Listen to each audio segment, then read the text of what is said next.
Okay, we should be live. I know I always start out my stream sounding very unsure. Also, yeah, Malos, there is no one equal to this man. I see someone in the chat. Considering your avatar is Malos, I'm not surprised. Malos is a goated character, and we're about to see. But yeah, hi everyone. Send me all your energy so that maybe I pull Cosmos during these streams.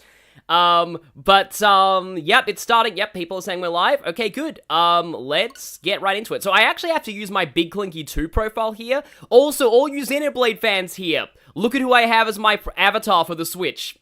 All those who've played Xenoblade 3, you probably know who this is. And, you might know why I have her here. If you don't, it's because she has the best fake Australian accent I've ever heard in any piece of media. I'm very surprised her voice actress is not Australian. I don't think there'll be any Australians in this stream, sadly. I don't think we'll make it to the Australian country in this game yet. We might see some Scotsmen, though. We're probably gonna see some Scotsmen. Yep, everyone's pointing out Monica. So, oh, Luna Amethyst, you're still sick, sorry, but yeah. Here we are on the title screen, so... this is actually a file that I kind of started, but I only got as far as, like, the first chapter, because, you can only make one save file per profile, but that means you can make another Switch profile just whenever you want to play this game again. Okay, so, let me just give some context here. In 2017, I was maybe the most depressed I'd ever been in my life. I was incredibly depressed by the state of the world. It felt like everything was on fire. I won't go into the reasons why, but I think a lot of people will be able to relate this year. Yeah, it's basically due to similar stuff that happened. Yeah. I was completely despairing at the state of the world. And then I played this game at the end of that year. And this game, I know it's a cliche to say, this is the game that changed my life. And it was such a special experience that I wanted to do something with this game on the channel someday. And streaming gives me the perfect outlet for it. So I hope you can all enjoy this. And I hope this game gives people more hope more hope, because this is ultimately a game about just seeing all the awful stuff in the world, but still having the hope that we can change it. So, let's go for a new game. I forgot this game even had an easy mode. I don't even know how the easy mode works. I wondered if Bringer of Chaos was going to be an option, and I could have actually done a stream on Bringer of Chaos, but I don't know. Bringer of Chaos sounds a little bit like more trouble than it's worth. It jacks up the enemy HP a lot. So yeah.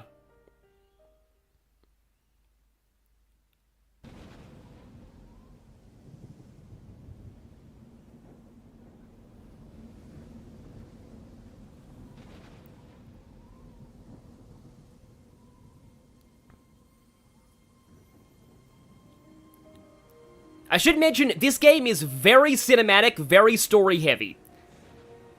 And also, it's a very plot twist-heavy story, so please be respectful of spoilers in the chat to those who haven't played this. The story is fully understandable if you haven't played the first game. It works standalone. It works very well standalone, in my opinion.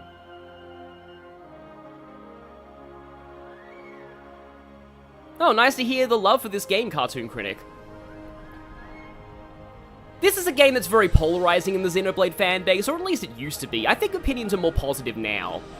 I like this one the best of the series in story and gameplay. Oh man, it felt so good to fire up the actual audio CD of the soundtrack. I bought the soundtrack to this game in Japan, putting it in my car, firing up this. Well, it's not my car, I don't drive, but yeah. Just hearing this playing through the car's speakers on an actual audio CD. I'm so glad I bought this game's OST.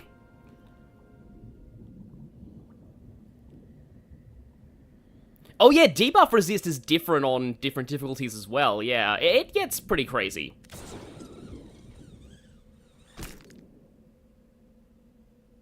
Yeah, it's fine if you're not able to chat much, Cartoon Critic. New Game Plus 1 and Metaphor, I need to get around to that. I recently just beat Metaphor. I'm currently recording my thoughts on it. Also, I recorded the Chapter 24 of Thracia recently. It's gonna be fun. Look forward to it. It's one of my favorite runs of a chapter I've ever had. Yeah, Tetsuya Nomura did some character design. He's known for Final Fantasy. Yes! Yasunori Mitsuda Ace, all of these people on the music credit here are goated. Like, the most goated people ever. And Monolith Soft is also goated. I need to play Baden Kaidos, because I think that was also Monolith Soft. One day, the Baden Kaidos collection will go on sale. One day.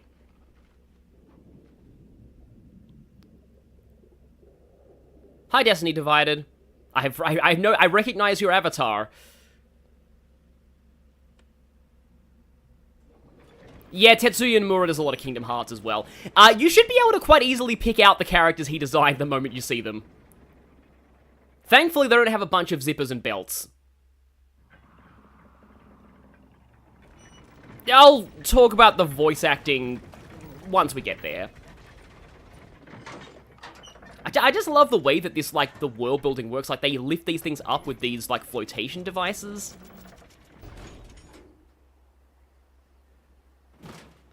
I do agree, Philip Webb, that even low tier for Xenoblade is still, like, fantastic. We really do need to buy ourselves a new depth probe. The ping was off by 150 peds to the east. That's not gonna fly. And what about the treasure, Rex? Was it in line with your expectations? It seemed pretty solid. Didn't even have to reinforce it too much. Even with the labor costs, we should be able to turn a decent profit. Honestly, it takes you 2 days to run the structural analysis. Yet somehow you can gauge the profits in an instant. Don't go raining on my parade, Gramps. You know, I'm in the salvaging trade for the cash. And little business sense goes a long way. All right? We're not playing Bringer of Chaos, unfortunately. I guess you have to beat the game once to have that as an option? I didn't expect that. You've been living in this thing, big guy. Rex. No worries, Gramps. Yeah, it's literally Drampa. I think we know what's for lunch. And immediately battle tutorial. I think that's a good opening. Also, this battle theme is amazing. This might be one of my favorite RPG battle themes of all time, even without the Don't Forget Me version of it. So, yeah, giant enemy crab, yeah. So, a lot of people like to screenshot the tutorials just because you can't review tutorials in this game. A major complaint about Xenoblade 2 is the tutorials are bad. I personally don't actually think the tutorials are that bad. There are some that aren't good. I'll point out the really bad ones. I forget which. There are some that outright give false information. So yeah, to draw your weapon, press A while targeting an enemy, and press R to target an enemy. So this game is kind of...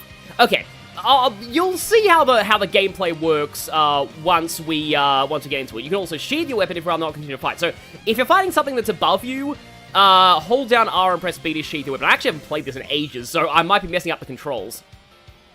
Now, the thing that I really like about the Xenoblade games is your basic attacks are automatic. You don't need to dedicate any brain power to normal attacks. However, Xenoblade 2's battle system is much more based around the auto-attack system than other games. Unlike in Xenoblade 1, you can't actually auto-attack while moving. You have to stand still. Also, auto-attacks come in chains of 3, like it's a 3-hit combo. Not a 3, but like, it's a combo in this game rather than just single attacks over and over. You can actually, manipulate this a little bit. But yeah, delivered in sets of 3. Power increases with each blow. So yeah, so I can move, but that'll stop me from auto-attacking. So if you want to keep this combo going, you actually have to stand still. But every auto-attack recharges your arts. This is objectively better than time recharge, Xenoblade 3, I hate the fact you brought back time recharge. Anybody else here who played Xenoblade 3 who never really used the time recharge arts and only used Xenoblade 2 style auto attack recharge? Like, I think auto attack recharge is just, objectively a better mechanic. It just feels nicer. So every time you hit with an auto attack, your arts recharge a little bit. Every art is mapped to one of the face buttons on the controller, so this one is mapped to X. And these are special techniques that you can use at limited times. If you use an art, you have to wait until you can to recharge it, and yeah, recharge fills with auto attacks. So now we can use Anchor Shot! The enemy just drops something, the item is called an HP potion. So yeah, sometimes some arts make enemies drop HP potions. So you can restore a little bit of HP like that. So that's kind of interesting. The way healing works in this game is fairly unique compared to a lot of games. There are healing skills, but there's also... Oh yes, you can just randomly miss too, because of Rexterity. Yeah, I'm feeling stronger than before. Yeah. Dexterity is your accuracy stat, and a lot of people like to call it Rexterity, because Rex misses a lot in the early game. A sea of clouds, and at its heart, the world tree, piercing the heavens. This is the world we call home. Allrest. Story goes that when the world was young, everyone in Allrest lived on the tree, together with our divine father, the architect. According to the tales, it was a bountiful land. And the people there held the power to command even the heavens themselves. They called that paradise Elysium. But then, one day, we were cast out. Nobody knows why. Perhaps we angered our creator, or perhaps it was something else entirely. All we know is we were forced to leave Elysium, to live here in Allrest, where it turns out life was pretty hard. But when it seemed like we would surely die out, the architect took pity on us, sending his servants, the Titans, to save us. The few of us who survived settled on the Titans, and we've lived in harmony with them ever since. But now those Titans are beginning to die out.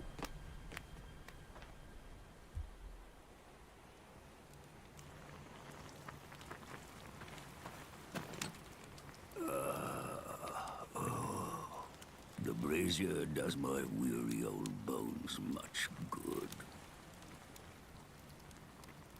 You want me to move it, Gramps? No, that's quite all right. Leave it right there. Righto.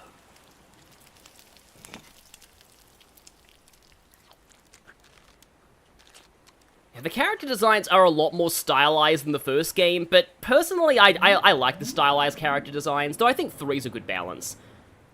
I don't like the outfits on some characters, though, but I'll explain that later. I think Rex's is kind of fine.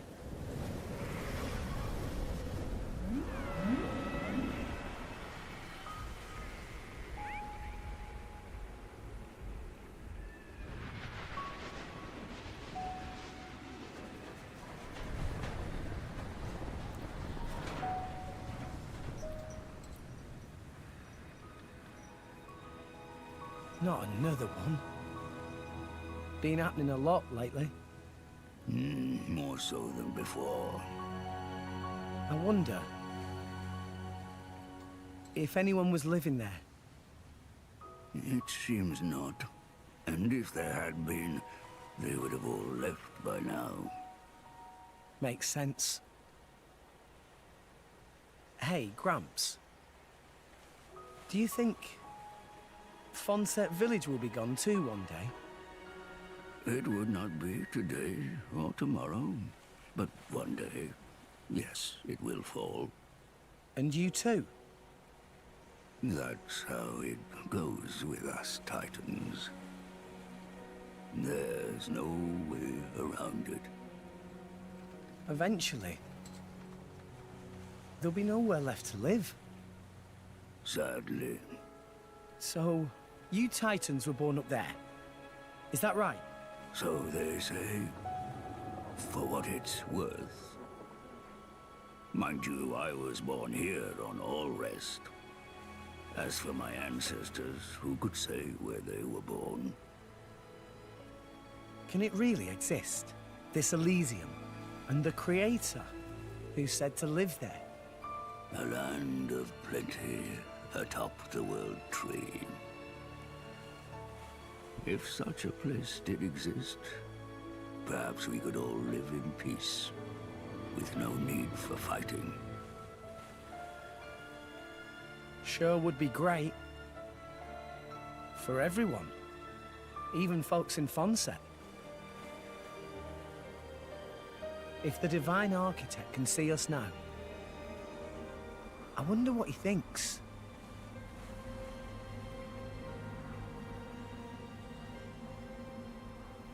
That's a good shot of the tree. Yeah, I like these early scenes because, like, they're not too long by JRPG standards, and they do just enough to set up all the world building you need to know at the start of the game. All right, back to making money. And yes, I agree, Rex is definitely from the same region of England accent-wise as Basilio, and that's fantastic. Enough for today. I love Basilio's Oi, voice. Gramps, care for a little swim to the Argentum Trade Guild? It's definitely Northern You're English. Planning on selling it now? It's getting toward my bedtime. Don't play the lazy old man with me. There's plenty of sunshine left. Kids these days. No respect, I swear. Yeah, it might be Liverpool. I guess it's sort of Liverpool.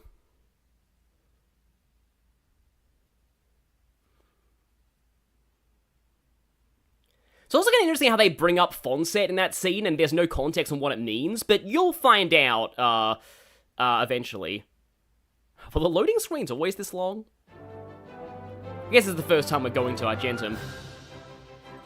This one's pretty early on the soundtrack CD too. Oh, Snowing Steak, you've also got a northern accent? That's cool. I do like Rex's accent. So, okay, there's probably gonna be more Why, if it isn't Rex? voice acting here. How's business?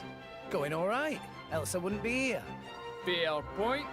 So, which one am I unloading? We can leave that until I'm done negotiating. Shouldn't be too long. Well, morning is 15 gold per half day. I'll have your gold after I sell the stuff. All right? Later.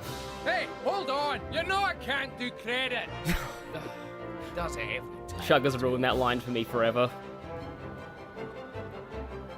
No wallet, I'm afraid. Figures. Yeah, every single piece of music in this game's iconic. So, yeah, I do like this. So here's the thing about, like, the voice direction can be a bit iffy in this dub. It's huge, and it's not even a Titan ship.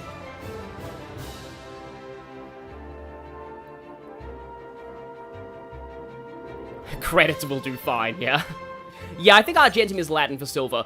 So anyway, okay, so my whole thing is, I would rather have a flawed, like, UK-based dub than just hearing the same standard American voice actors in every single game. So Xenoblade X, don't get me wrong, people like Matthew Mercer, Cassandra Lee Morris, Jameson Price, who are all in Xenoblade X, they're all great VAs, but you hear them in, like, everything. So, I do appreciate the Xenoblade games, and also Metaphor, for having more variety of accents, and giving lesser-known actors a time to shine. The soundtrack kind of drowns out the voice. Yeah, people said earlier that, that the game audio was too low. I brought it up a little bit. I think in general the Switch has lower volume than other consoles. So yeah, landmarks. This is one of the best things, about Xenoblade franchise. Fast travel, or skip travel as it's called here. So, landmarks are both fast travel locations and checkpoints. There is 0 penalty for dying in Xenoblade, besides going back to your last checkpoint. And that doesn't actually make this game feel, like, too easy at all. Like, it just feels perfectly fine. You're encouraged to just mess around and experiment. Like, you don't really need to care about fighting things above you, because that's how you learn. And yeah, you can skip to any landmark you want. There are points where it doesn't really matter, like, where it doesn't make sense in the story. I'll explain that later. But yeah, also, yeah, controls. Oh, the controller vibrates sometimes when you discover landmarks. I didn't realize that. I'm using a new controller for this. Okay, so let me get accustomed to this. Walking around, B button to jump, X button to open the menu, where we have access to this. Now, apparently this interface was actually way more cluttered when the game first came out, and it got patched quite early. I never played this game pre-patch, so I don't know. I played this game a few months after it first came out. So I got it for Christmas in 2017. So yeah, also do the camera with the right stick, the Y button. Oh, that's auto run. Yeah, so if I press Y, I auto run forwards. That's interesting. And then we have the Titan battleship. Yeah, I do wish more games used UK-based accents. But yeah, like, also, like, another one that's great for that, even though it makes sense, like, logically, is Great Ace Attorney. I love they use, like, UK-based VAs for that. Or another goated game for voice acting, Live Alive Remake. They actually got actors of the appropriate nationality for every chapter. So, like, they have an all-Chinese cast for the China chapter. They got, like, all Japanese, like English-speaking Japanese natives to do the voices for the Ninja chapter, for example. Like, that's always really cool when games do that. Oh no, Rex just said indeed. That's a bit of a meme in this game. Some clients of the chairman, oh boy, we'll meet the chairman. We'll meet the chairman soon. Oh, fun how you also got it for Christmas, yeah. So basically, I forget when exactly this game came out, but it was a few months before Christmas, so the game had been patched a few times by the time that I played. Unfortunately, I never experienced the version of this game. Oh, hey, something just jumped out of the water there. I never experienced the version of this game where Merc mission lines repeated, like, you couldn't skip them. Thankfully, I did experience the other pre-patch thing, but I'll say that later because that's not relevant now. Also, this is a Nopon. Nopon are the resident cute characters of this world. They speak in third person, and they are very polarizing in the fan base. But there's one Nopon that everyone loves, and we're going to be meeting him very soon. Sadly, his voice actor passed away. Okay, let me just say also, I'm not really one for reading out dialogue, so sorry if I don't do it, but, like, it just doesn't feel natural to me.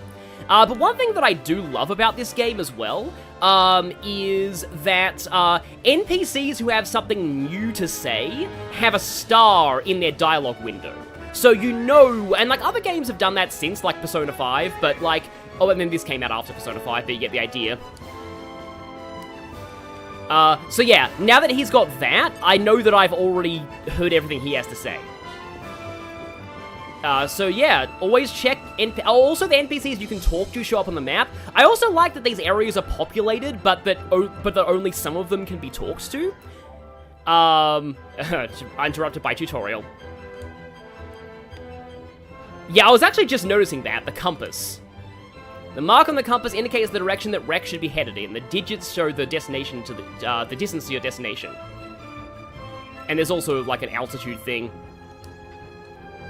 And also, there is a time system in this game. Unfortunately, I don't think you can change weather manually in this game. The cool thing about Xenoblade is that even though some events are time-sensitive, you can actually change the in-game clock whenever you want.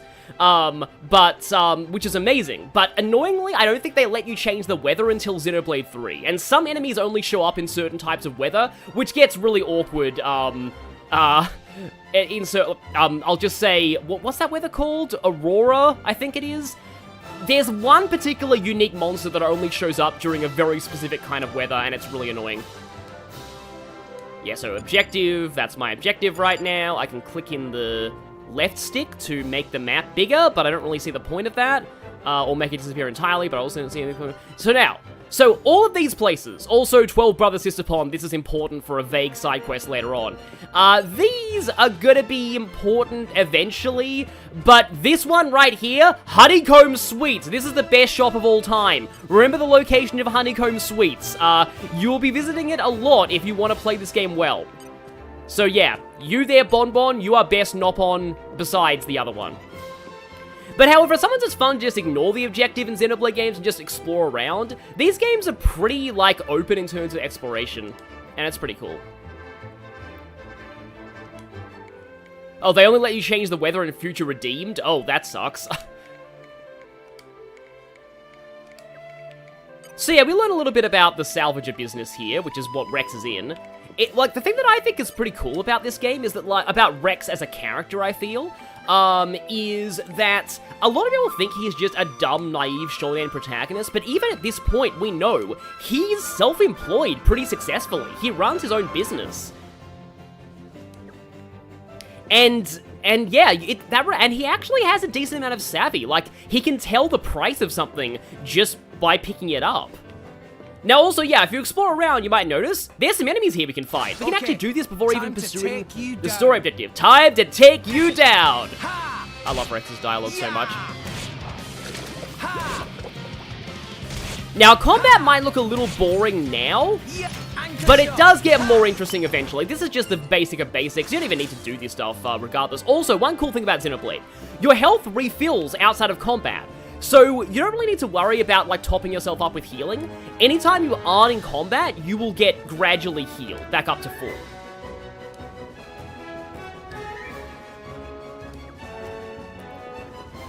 Yeah, Rex is not completely innocent. But also, yeah, here we go. Time to take you down. Time to take you down. So, here is something that you can also do. This is called stutter stepping. I didn't actually know about this in my first playthrough. But if you keep pressing, like, forward on the analog stick, I believe you can't do this in Xenoblade 3, but if you keep pressing forward on the analog stick, then you will basically cancel out of the combo and keep doing the first hit of the combo over and over, and that can fill up arts very quickly.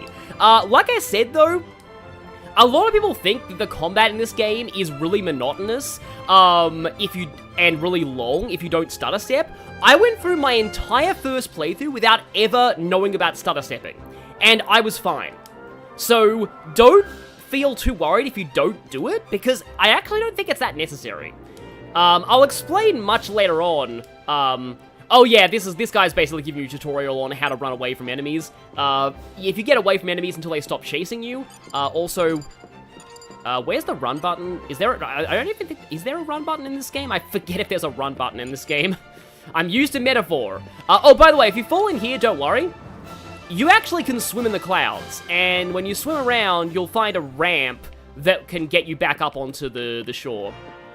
Slash the deck, I suppose, the main deck.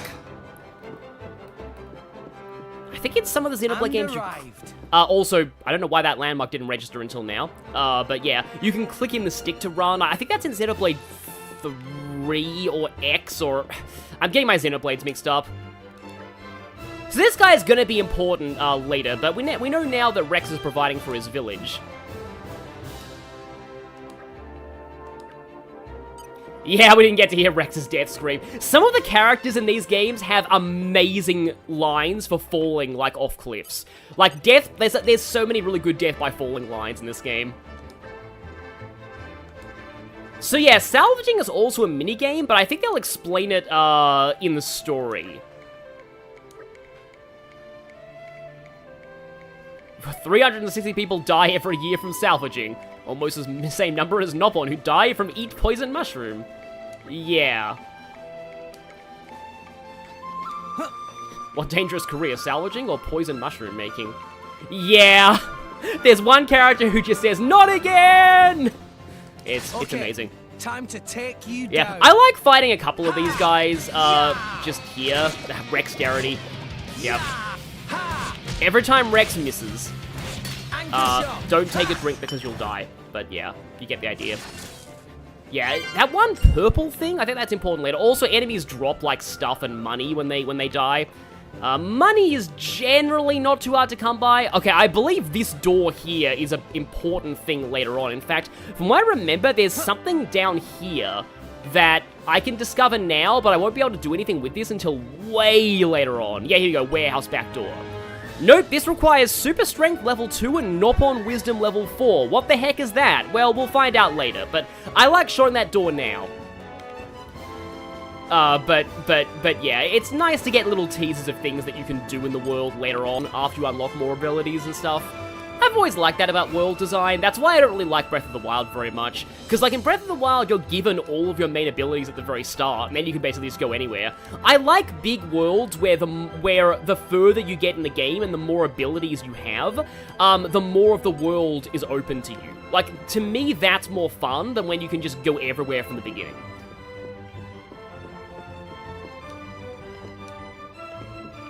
Ah, yes, field skills. So many people talking about them. Yeah, like, a lot of people warn me about field skills when I was playing this for the first time. I never actually had trouble with them. Like, there are horror stories of people getting basically soft-locked later in the game where, Chairman Bana, the best Nopon of all time! Yes, Chairman Bana is amazing. He is absolutely goated character, but, we'll see him in a moment. Oh, is that a field? Nope, locked from the other side, yeah.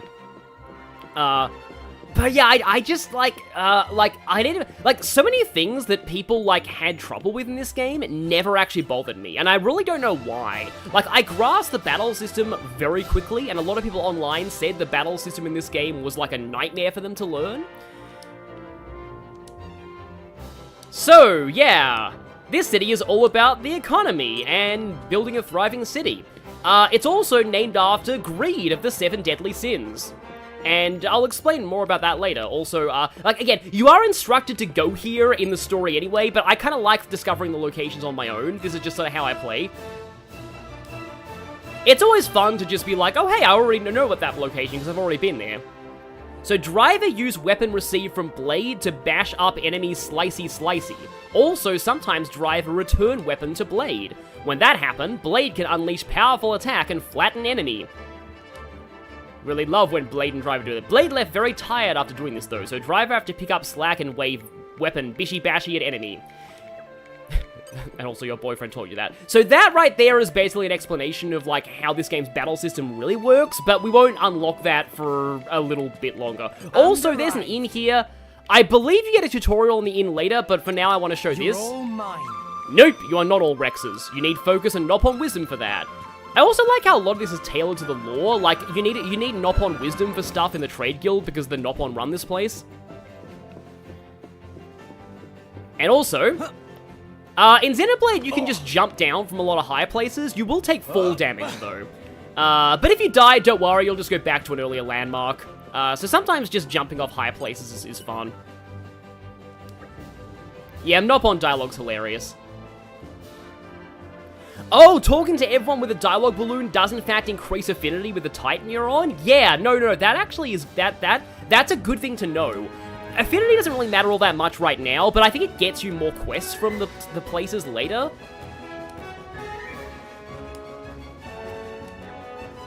So yeah, this is more info on stuff, and also it's getting almost to sunset right now.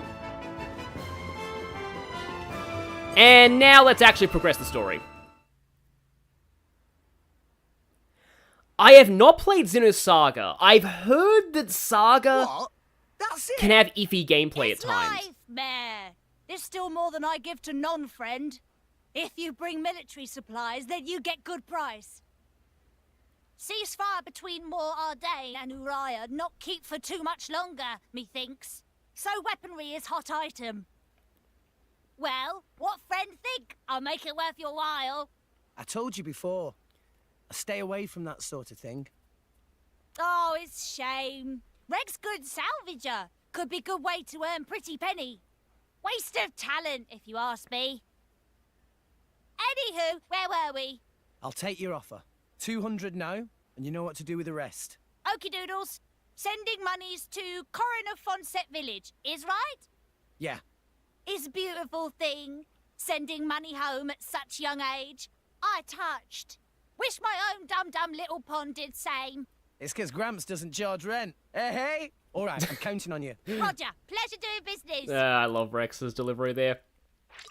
But yeah, so the thing about Nopon as well is, I believe Nopon always had that meh verbal tick in Japanese, but it wasn't translated consistently in Xenoblade 1. At this point, Nopon say meh a lot, and your mileage may vary on how annoying that is. But anyway, yeah, we got 200 gold. Yeah, also, yeah, how dare Rex not contribute to the military-industrial complex. That's actually another thing, like, Rex is at least savvy enough to know how that works and to know not to, like, yeah. Well, he has morals, and he stays away from that kind of thing. Hello, Rex. Papunin, been a while. Rex looking high spirits? No, how say, yes, Peppy. Been worse? So, you got something for me? New job, maybe? Something like that. By the way, Rex come from Fonset village in Leftherian archipelago, yes? Yeah, that's right. Why'd you ask? You should go straight to boardroom of chairman. Wait, what's going on? Chairman Bana asked for Rex by name. The chairman? For me?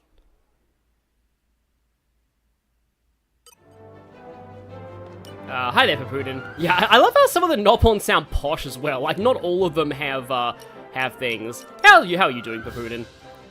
Not bad, wife ran out on me, but apart from that, cannot complain. Yeah. Like as I say, if he is the voice wretching can be, these games have really good writing. Like, I absolutely love the writing in Xenoblade. Like, it's amazing, both in the serious and non-serious moments. Oh, no. I'm sorry, I already know how to do the camera. Yeah. Camera, just do camera with the right stick, it's pretty standard. But we're about to see... So late? Oh, where did it get so late? Yeah, we've got, nighttime now, and the music changes at night, which is cool. But, yeah, we're about to encounter Peak, I believe. I think, yes, we can see Peak here.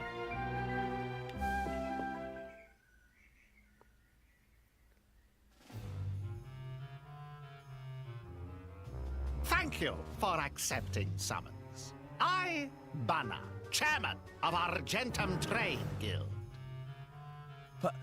Pleased to make your acquaintance. Me hear from purporting that friend is salvager of some renown. That being case, I have dincy-wincy thing to ask of Rex. A request straight from the chairman. Reward is 100,000 gold. 100,000? Friend here, right? Actually, that just the advance. Another 100,000 provided upon completing job. 200,000 gold in total? I must be dreaming. I'll do it. Wait. I hereby swear to use every skill I possess. Bana's to Japanese ensure this VA job is successful. Heizme? I promise I won't let you down.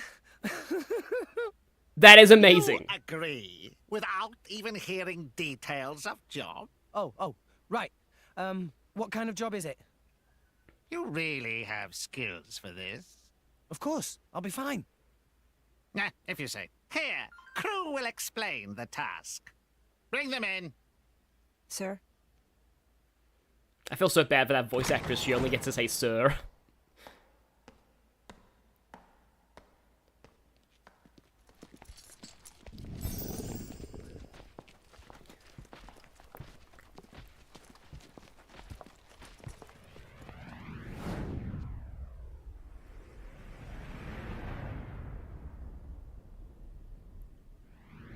Some of these people were designed by Tetsuya Nomura. Take a guess which. Drivers? And blades? Whoa, they look so cool. So, there's something that we want to haul up. There were some current shifts. It showed up in an uncharted area. But it's a long way down.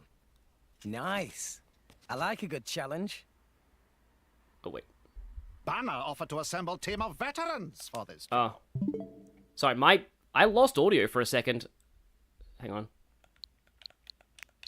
Sorry, what happened to my game audio? Huh.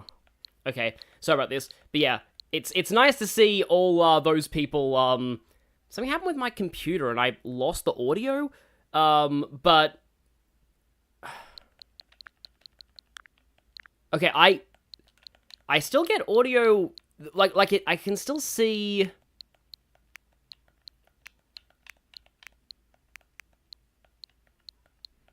Yeah, audio is playing on everyone else's end, just not mine. Huh. Why is that happening? Interesting.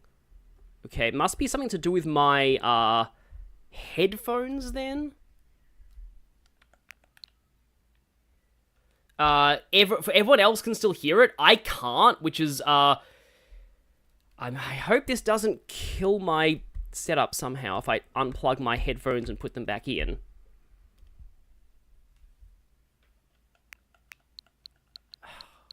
Damn it, I still can't hear. What's going on? So game audio is fine on the chat's end, but what's happened with my computer?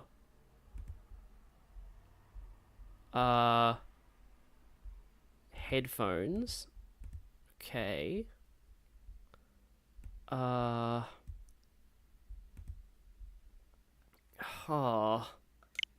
But this crew very picky. They want small, elite team and only from Letheria. That... Yeah, I can't hear anything. But you can. I was having so much fun with this. I don't want this stream to, like, die now because something weird happened with my computer.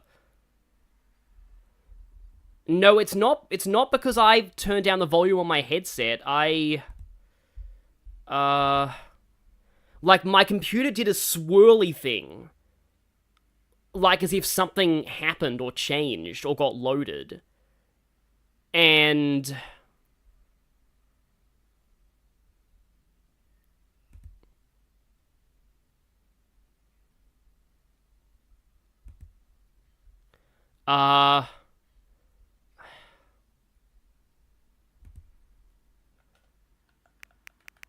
Still can't hear. No. That's... Yeah, this is... I've never had this happen before in a stream. Like, my sound just totally died. I'm gonna go to, like... YouTube and see if the audio still plays on a YouTube video. Okay. I can still hear audio, like computer audio. I just can't hear the game audio. Which is very bizarre. Like, I can't hear... Like, it's like OBS is not playing the audio. Oh, wait, Oh, that's what happened. Oh, that's weird. Oh, I know what happened, okay. I hope this fixes it. There we go, okay. So, Elgato stopped. Sorry about all this, everyone. Elgato stopped. And so I wasn't hearing the audio because I hear the audio through Elgato. Okay. So weirdly, the stream didn't die. The game kept going. But the game, like, Elgato died. When Bana have stroke of genius. There we go, I can hear now. Should hire Rex. Ha ha! You made the right choice. A child salvager. Jen, don't tell me we're gonna have to hire some babysitters for this outing too. What the hell? You look as much like a kid as I do, lady. At least I wouldn't wet myself for the promise of a measly £100. What are you trying to say? Rex, was it? I implore you to excuse my lady's discourtesy. And Elgato, a literal Gato showed up and my Elgato died. Though I do see your point. In any case, it should be easy enough to make sure. What?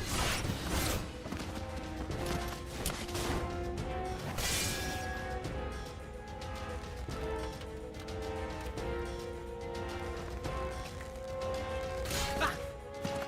What are you playing at? Well. Malos, what good is it beating up a kid?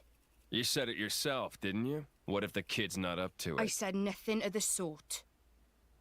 You did think it, though, right? And anyway, now we know.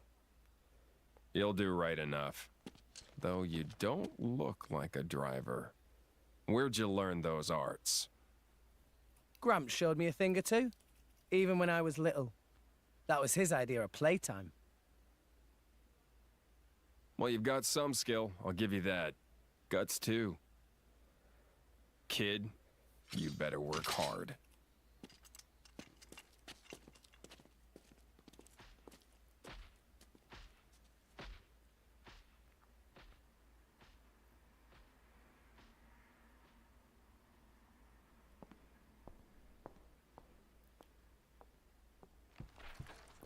Yeah, David Menkins, that purple guy's VA is incredible, I agree. Friends are such rowdy bunch. Here is advance. Use to buy what gear you need, then go to dock on starboard. Bana has arranged excellent vessel for you there. You got it. IDK says you want Malos to read you a bedtime story. I want Bana to read me a bedtime story. That would be amazing. So yeah, I'm glad that my audio came back so that we could hear Welsh cat girl as well, because Nia's voice actress is Welsh, and yeah, she has a Welsh accent. There's a reason why she has a Welsh accent. The thing that I love about the Xenoblade games and English voice acting is they actually have sorry, my head's a bit scrambled from that whole incident back there, but they actually, pay attention to detail for, where the accent, who has what accents. It makes sense. People have accents based on the region of the world they're from.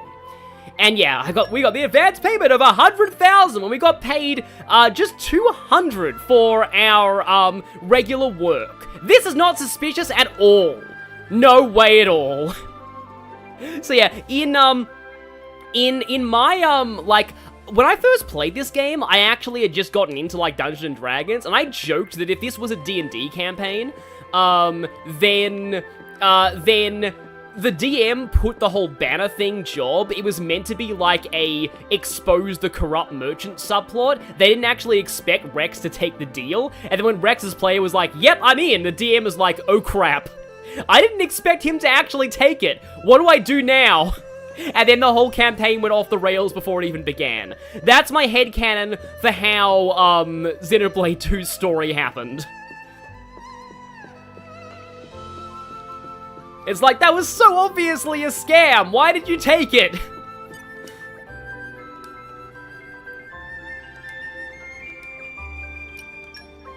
So yeah, we now have to pay 15 gold. And, yep, talk to Gramps. And that about covers it. All right, I'll see you later. Should be back in a day or two. Take it easy, Gramps. That does not about cover it in the slightest. Why would you take a job you know nothing about? You don't even know who your employer is. Yeah, even he thinks this it's a came scam. Straight from the chairman, remember? What more do you need? Anyway, I'm off. You can take a nap while you wait. Hey, come back here, will you? Rex!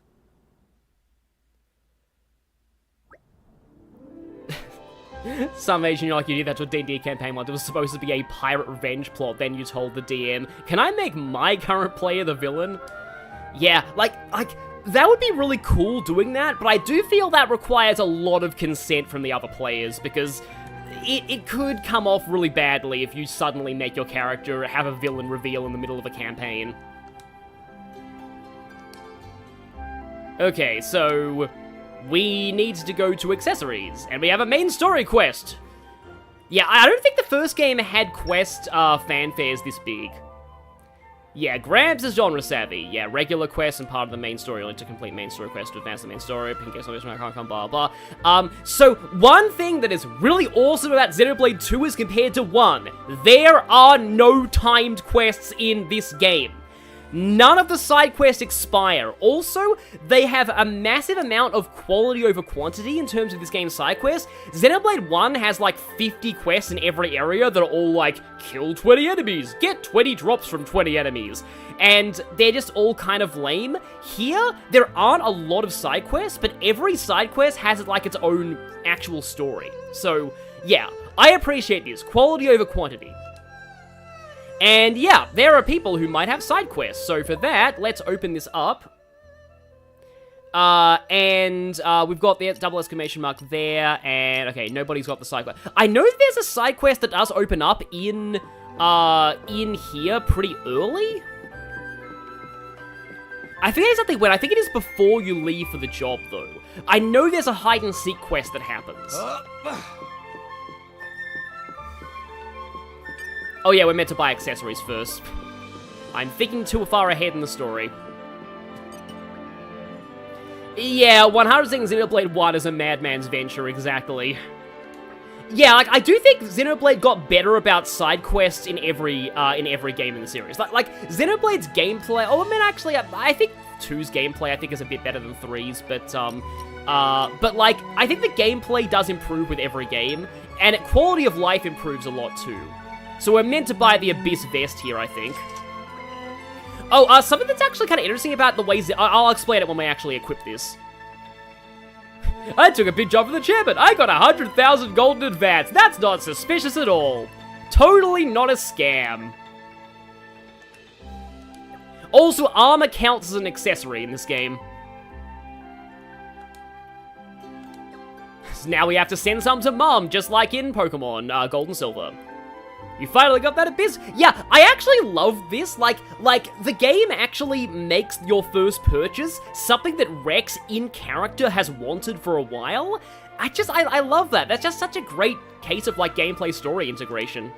Am I going to do all of them? I don't know how many quests I'm going to focus on. I won't promise that I'll do... I'm definitely not going to 100% this game.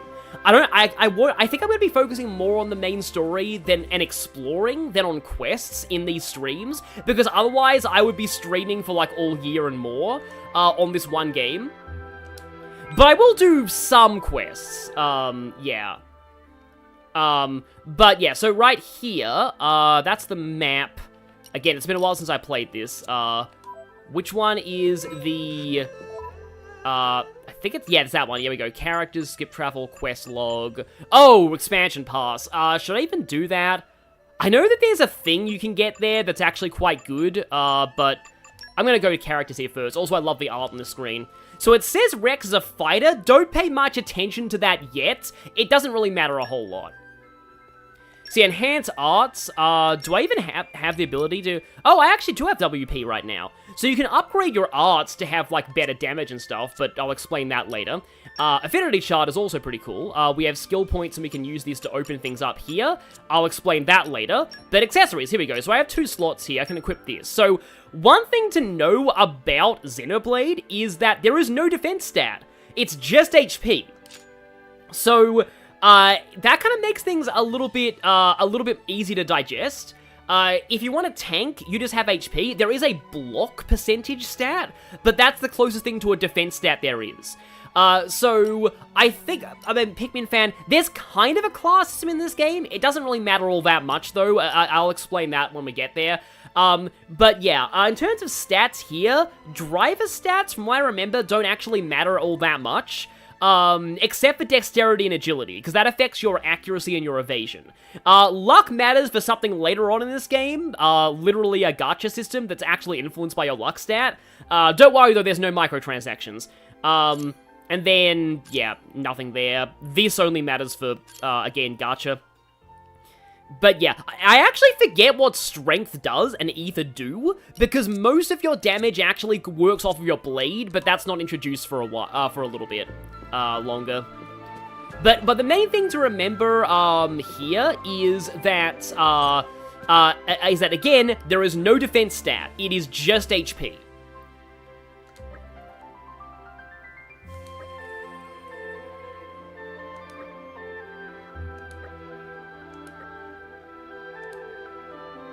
There's a healer class, nobody uses the healer. Yeah, that is one thing that I kind of don't like about this game, is that, like, healers sort of suck, and the only good healers are the ones that aren't actually, that are healers in name only. They're actually better attackers than they are healers. But that's the reason why I say don't really worry too much about the classes, because, like, there are some, like, attackers that are good tanks. There are some tanks that are actually good at evasion, so they're actually good, like, some attackers that make good tanks that are good at evasion, some tanks that do good damage, and some healers that also do good damage. It's, yeah. And some attackers are good at healing, so it's, yeah. Yes, I talked to Max. He had a star in his name earlier. Yeah, like, I guess this early part of the game might feel a little slow, but, like, it's, you know, early JRPG stuff, so, yeah. I still think it actually does a better job of getting you into the action than some games.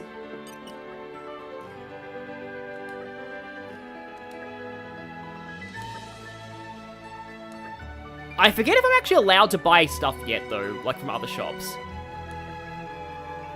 If I say don't stand anything yet... Oh, hang on. Sorry, I accidentally went back into the dialogue.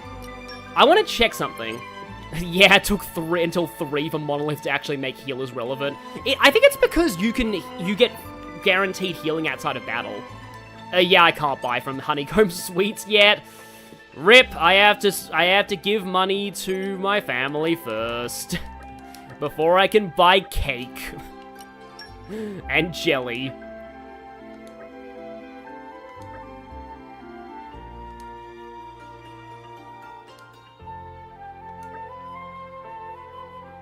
Raised Cloud Sea Shark. That actually sounds kind of nice. I think some places do eat shark meat. Oh, right, okay, now we get the salvage tutorial. I thought so.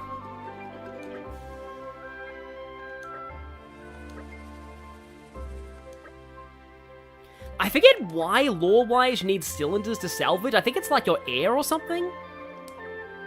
Rip Narsapear jelly, exactly. But yeah, we need to do this now. So yeah, we now find out what these hook icons mean. This isn't like an insanely important game mechanic, but it's just something that's nice to do every now and then. Salvaging.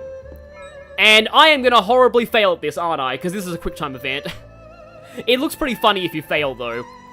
Oh, Solura, you missed the start. It's fine, you didn't really miss too much. I've mostly just been explaining basic stuff and talking about how the voice acting is actually good. After this, I think I can tell a story about Rex's voice actor, because I recently found out that by recently I mean last year, but I found out that I've seen him before in a UK-based TV drama. So yeah, you need to buy cylinders at salvager shops in order to do salvage, and the better quality of the cylinder, the better the, yeah, see you, Ultimate Shadow, the better the stuff you get. So with the silver cylinder, we get some valuable items. Sometimes enemies happen as well. Oh, I can't wait!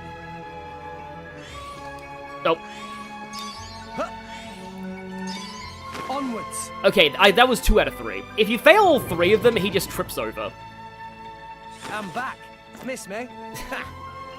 I love Rex's lines. No chests, but some items. Most of the time, you just use these items for selling. Oh, I'm not used to this. I think actually, like, later on in the game, you get an item that increases your collection range on those. I am not used to having to walk that close to them to pick them up. Yeah. Oh boy. You get items that increase your run speed as well. So, like, eventually you move faster. And they come out of side quests, so it's actually kind of nice that you get stuff like that out of quests.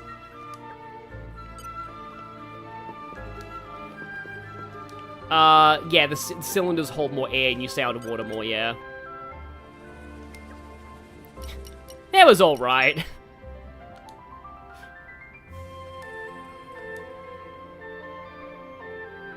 Three normal cylinders. And I think at this point you are allowed to buy these. I got a bit distracted. What was I meant to be doing again? That's Xenoblade in a nutshell. You'll be distracted by side quests and stuff a lot. So, a lot of people hate the fact that, your tutorial on buying items is not the sweet store, and it's actually the fish store. Because the fish store actually has some pretty bad items, whereas the stuff from the sweet store is amazing. Time for some treasure. Oh yeah, there's also shop deeds. Huh. Onwards. Yeah, sometimes it's different buttons, I think, than just A. I'm back. Oh, and time actually does advance while you do that, but time doesn't really matter for this game. Hey, we got a chest. We also, I believe, we got an enemy there, though.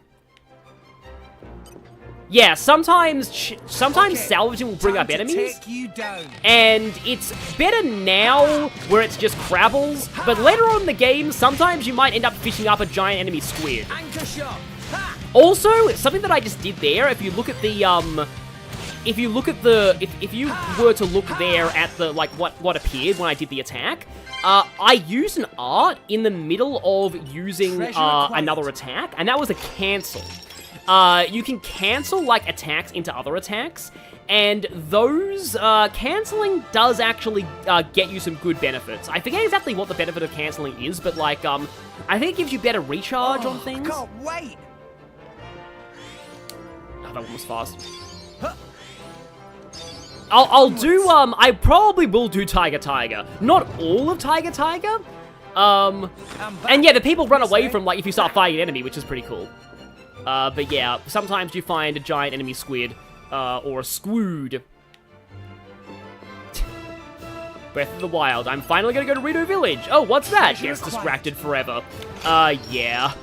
Honestly, I was kind of disappointed about the order I did things. I did the Rito Village last in Breath of the Wild, and I think it's supposed to be second, because it's actually a pretty easy area and dungeon. Treasure hunting. But, like, to me, going to the sky is always, like, a late game thing, so I was like, I'll leave Rito to last.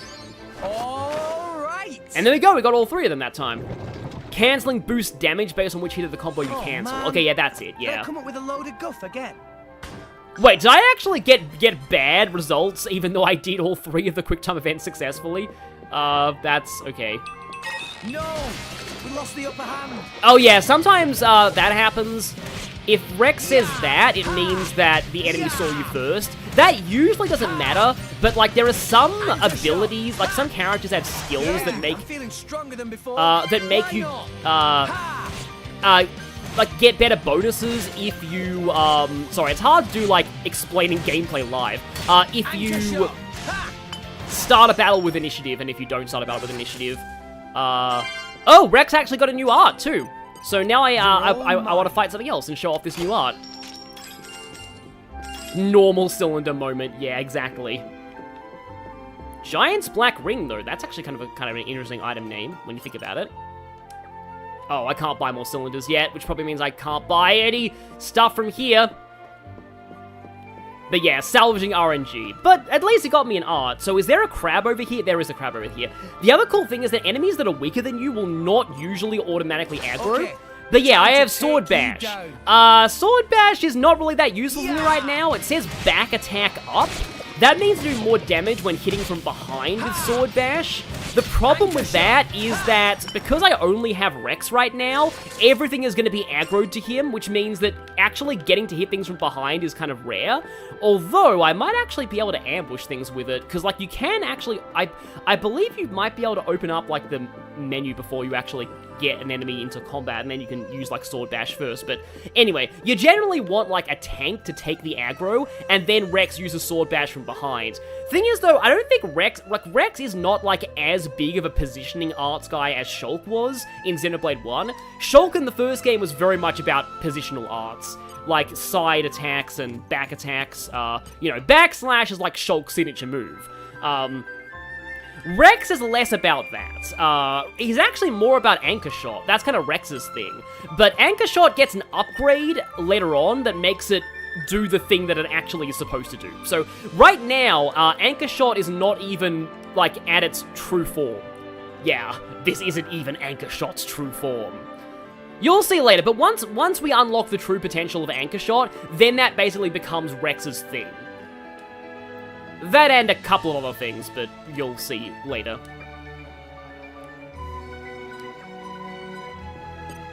Seeing the game played as intended is a rarity. What do you mean by that exactly? Time for double spinning edge win. The funny thing is, apparently double spinning edge is quite bad in this game. I probably will use it though, because Rex's voice clip with it is funny. Oh hey, look, it's another... Oh, it's Falala! I remember you from side quests. Yeah, because the cool thing about Xenoblade is, like, you will remember the named NPCs, because most of them have quests, and that actually develop them as characters. Sadly, there is no, oh, hi, Whimsy Heath. Sadly, there is no NPC affinity chart in this game. I'm so glad it came back in 3. One of my only gripes with Xenoblade 2 is that it doesn't have an NPC affinity chart. In Xenoblade 1, you actually gradually built up this gigantic, like, web of NPC relationships, and you could see, like, exactly who liked each other, who hated each other.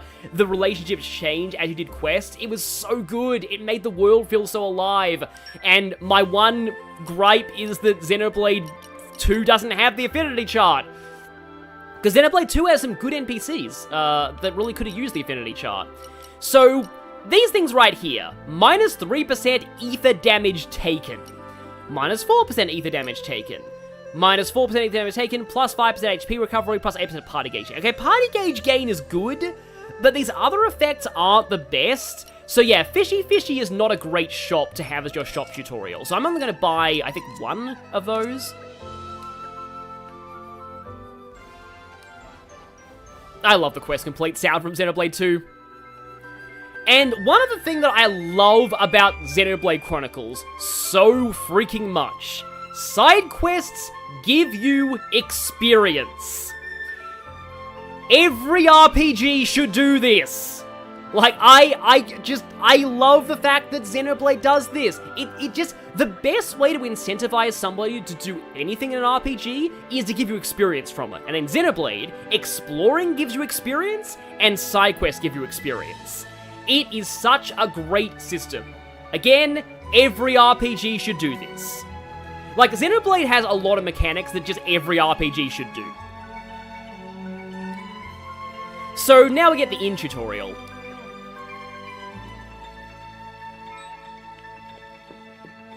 Wait, is Delmine's a signature move called Anchor Shot?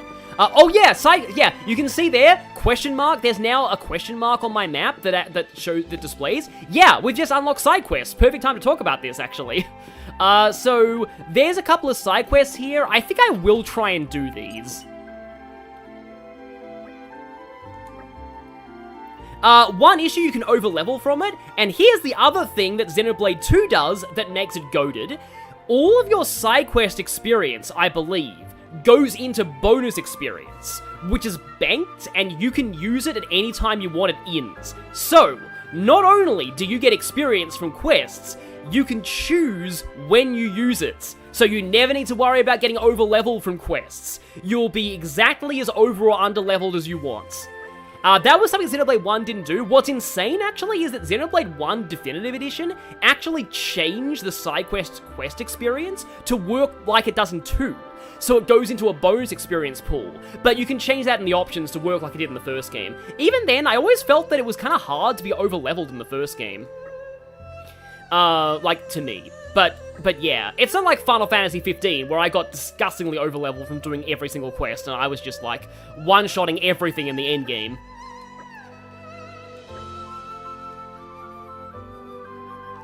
So, hiding anywhere on Goldmouth, is anywhere on Goldmouth ground level. They include, oh yeah, when we include higher floors, the game goes on for days. Then Mamapon get angry.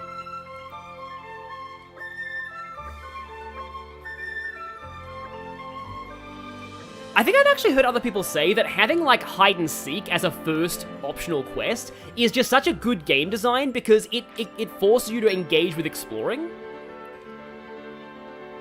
And then, too bad you can't level down until New Game Plus. Yeah. That's a thing. I do love how Xenoblade 2 let you level down. It was fun, for things. Also, so I believe that, you can kind of cheat at hide and seek because there are quest markers on your map that tell you where everyone is. I think. Or at least how close you are to them. For example, I'm very close to one of them. Oh, yeah, there's one of them. I think it's easier to get here from above, but hi there. You found me already. I'm sorry, but my radar tells me where you all are. Some Asian that I never finished this quest, lol. Yeah, I believe one of them is hidden around the barrels here somewhere. Yeah, there he is. Just don't remember this one. friend must have amazing power of observation, or a quest radar that lets me cheat at hide and seek. I would assume that that one is pointing outside. Well, I guess it doesn't tell you, like, literally where they are, but yeah, there's a big exclamation mark above their heads too, so... Question mark? Gee, I wonder what this is.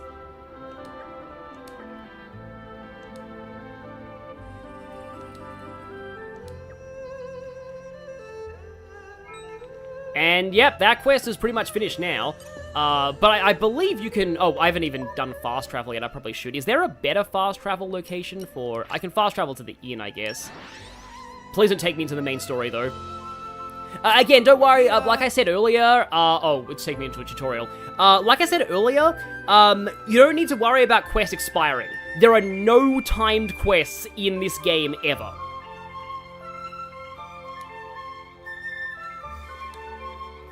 Oh yeah, so this is just explaining the bonus experience system that I already explained.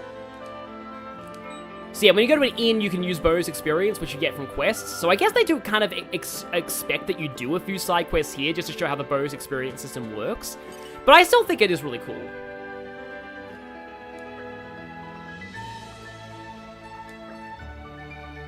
Solura, you only won a fight because you pulled Finch. Flaunch, as I like to call her.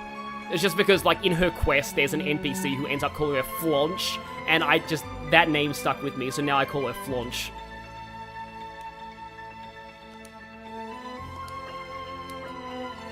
So yeah, if this was Xenoblade 1, you would have got these 3 on your affinity chart for this. Some age in your first blade was Ursula? I'm so jealous. She was my last. With all that implies. Yeah, I'll tell the story about that someday. But yeah, you get a muscle belt from that too, and also some gold and some skill points. And yeah, now we also get to talk to them here. And yeah, apparently you're supposed to talk to them because that gives you more affinity with the region. You mainly get affinity with regions by doing quests.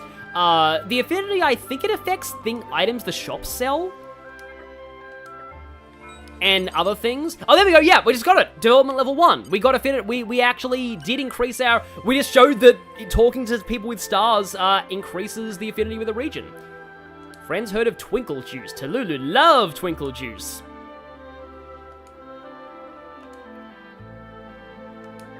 Cavities and telling off of Mumapon. Nopon are great sometimes. So yeah, the blade thing won't make sense for a little while longer, but, yeah. There are things. I got Ursula last, so that was a thing. I looked it up and I'm like, oh, so also, by the way, you can actually step on these walkways, and there's some chests in here too, I think. Like, this is actually a pretty cool area, and that it's easy to forget about. Like, you can go around here as well. That requires field skills. I think there's actually like a chest on top of some barrels you can actually get that doesn't involve field skills. And I mainly remember that because, wait, you're a Urian? Let me talk to you again. I need to do the appropriate accent. Something wrong. What am I doing? Nothing much, just little people watching. I'm a Urian. Need I say more? Yes. Orions are all hilariously Australian, and I will have fun with this later. I will have so much fun with this later. Yeah. Oh boy. This is a game that I wish that I had done a day 1 blind LP of. Oh hey, there is a treasure chest I can open. Treasure acquired. Treasure acquired! Love that line. It's only 2 coins. But it's just some money. Again, I think that there is, like, a treasure chest on top of, like, some barrels or something here. But again, I wish I had blind LP'd this game when it first came out, because, like, this is actually a rare game that I went into 100% blind. Like, I knew nothing about the story at all. Like, I didn't even watch any of the Nintendo Directs in this game.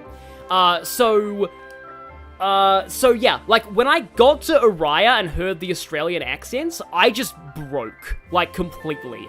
And I really wish people got to hear my live reaction to that. Ask if the cargo is illegal.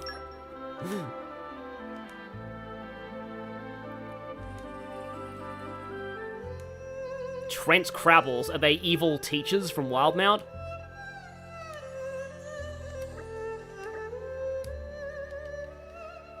Okay, so I assume this is just a beat enemies mission.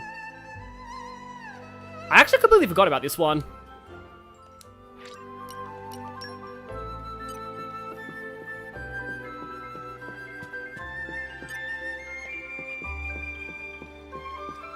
But yeah, going into this game blind was an interesting experience, let's just say.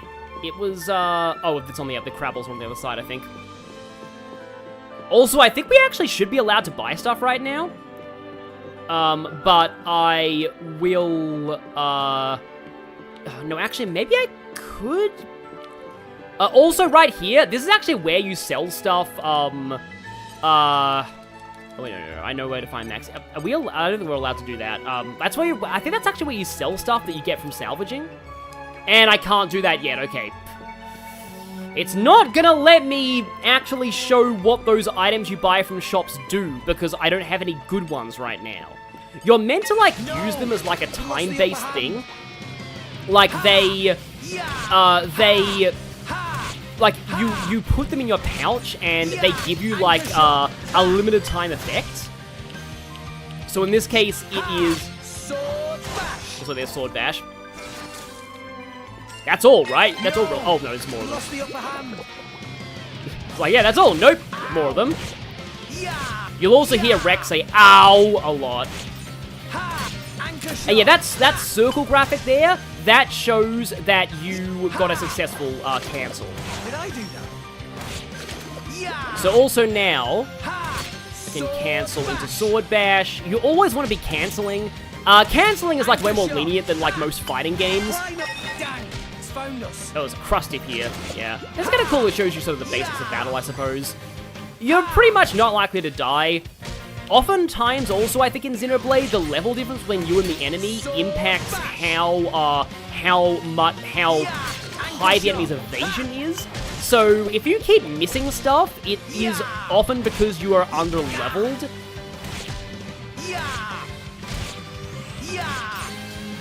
It's funny, we've already got a lot of battle dialogue, and like, you'll see, it will get even more chaotic later.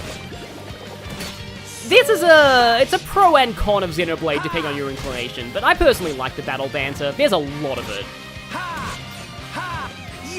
So yeah, I'm stutter stepping a lot, but like I do want to stress, you don't need to stutter step at all. It's really not that important. Well, it does actually help quite a bit, but it's, in my view, it's not necessary, is what I was trying to say. And is that everything? Well, everything just went quiet, so it probably is. Yep, they're not going to come back anytime soon. We just killed like 5 of them.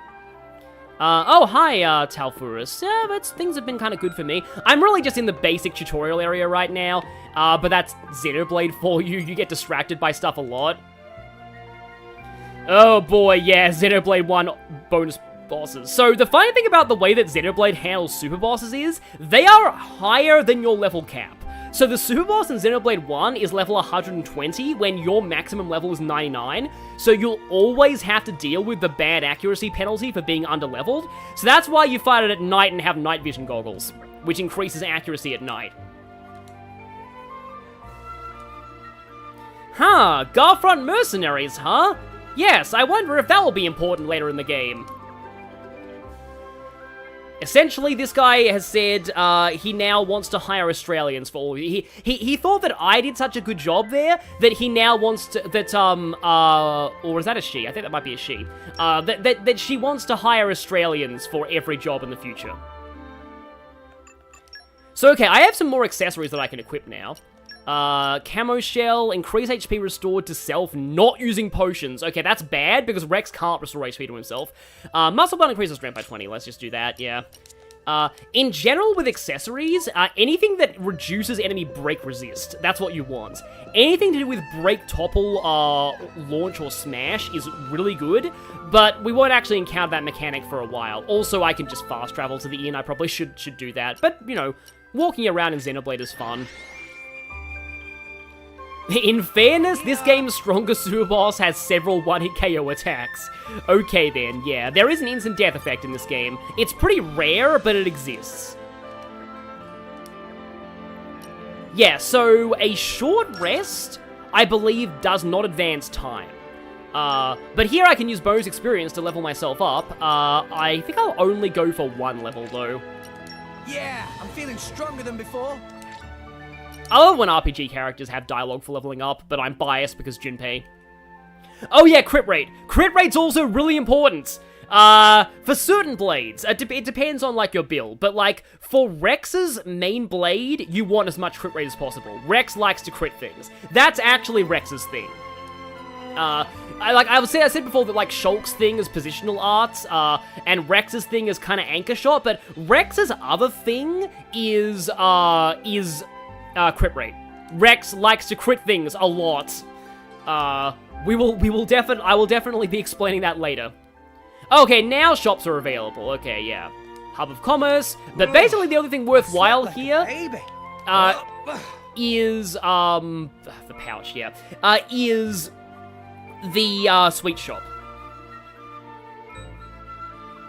And yeah, every character has favorite items. I forget what favorite items do.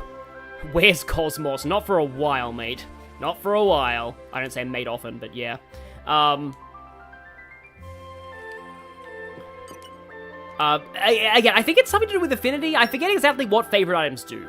Okay, max HP damage barrier. That's not that bad from what I remember. And it lasts 20 minutes, so only pop these when you know you're going to be doing a lot of fighting. I'm going to take a couple of those. I forget how good that is. Because, like, the name Rumbletum Canteen sticks out in my mind, but I don't know if that's because of side quests or if it's because of it actually being good. Favorite items have a multiplier and effect, yeah. Oh, is this a surprise quest? Oh, no, I'm not allowed to go up there. Hang on, it says there's a new quest, but, oh, no, it's down, okay. Yeah, this is why I kind of wanted to stream this game rather than do just a regular video series on it. Well, that and the fact that, like, you know, a certain somebody already has kind of a monopoly on Xenoblade Let's Plays, unfortunately. But also because, like, I feel like this kind of casual style of just going around exploring, doing quests, it fits streaming more than it does a Let's Play, I think, so that's kind of why. I almost Let's Played this game back in the day, by the way. I actually recorded the first video. This was, like, back in 2018. I never released it, and I never ended up doing it, but that would have been before Chugga played it, so, yeah, I just... You know, I was almost gonna do that. So, Narsapear Jelly. Narsapear Jelly, this right here, it's super expensive. It is one of the best items in the game. It's in the first area, and it's already one of the best things in the game. Recharge arts by 0.4 each second. Anything with arts recharge is amazing. You want anything with that. Minus 4% physical damage taken, also pretty good. Minus 3 ether damage taken. But that arts recharge is incredible. If you're not, like, broke, if you don't want to make yourself broke, though, this is way cheaper, and it gives me a 0.3 arts recharge every second. I'm gonna max out on these, actually. You can only hold 10 at a time, so it kind of incentivizes you to use them. I'm gonna get more of these, too. Rex is gonna become addicted to sweets, because, yeah, I don't want to use them just yet. The way that these work... oh yeah, I know that some of the favorite items unlock affinity tree segments, is that if you go to characters, and you go to pouch setup, so in pouch 1, you can put an item, and that item, yeah, every character has 2 types of items they like, but 2 specific items they like as their favorite items. And they might not necessarily be the same as their liked type sometimes, I think. But when you put an item here, it will give you the effect for a certain length of time. I'm just gonna use this because it's terrible, and I just want to show up the system. So for the next 20 minutes, I have this. I believe the timer does pause while you're in menus. So I have this effect, which, is, I've already forgotten. It's like ether damage taken that's less. Ether is magic, essentially. Yeah, I ignored pouch items for my first playthrough as well, but I also didn't really have a bad time of things, with that. Sorry, for a moment there I was looking at Rex's art, and I'm like, I'm acutely aware of, like, shading and coloring now, because I just recently got a coloring book. So, lately I've been addicted to the... I've been addicted to Sonic in general, but I've been doing the Sonic coloring book lately, and I've been really enjoying it. So, it's given me a new appreciation of, like, art and, like, shading and 2D art. I'm trying to do my own shading. I'm not great at it right now, but I know a little bit from, Warhammer painting, I guess. Lumi already 3,821 seconds late. This 1,000th time now. 1,000th time, Gegebe will miss Dindins. I actually think the tutorials and UI in this game aren't bad, but then again, I'm weird.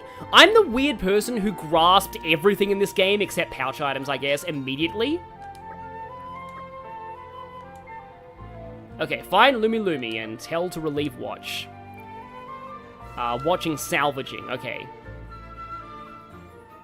Coloring books, my man is enjoying peak, yeah. I recently found out there is a Crash Bandicoot coloring book, too. I think I want to get that as well. So, that'll be fun. Okay, time to take I you wish, down. though, there was like a... I mean, I wish there were coloring books for everything that I was into, but, a Metaphor ReFantasio coloring book with all of that game's locations would be amazing. I would love a coloring book page of the final dungeon of Metaphor.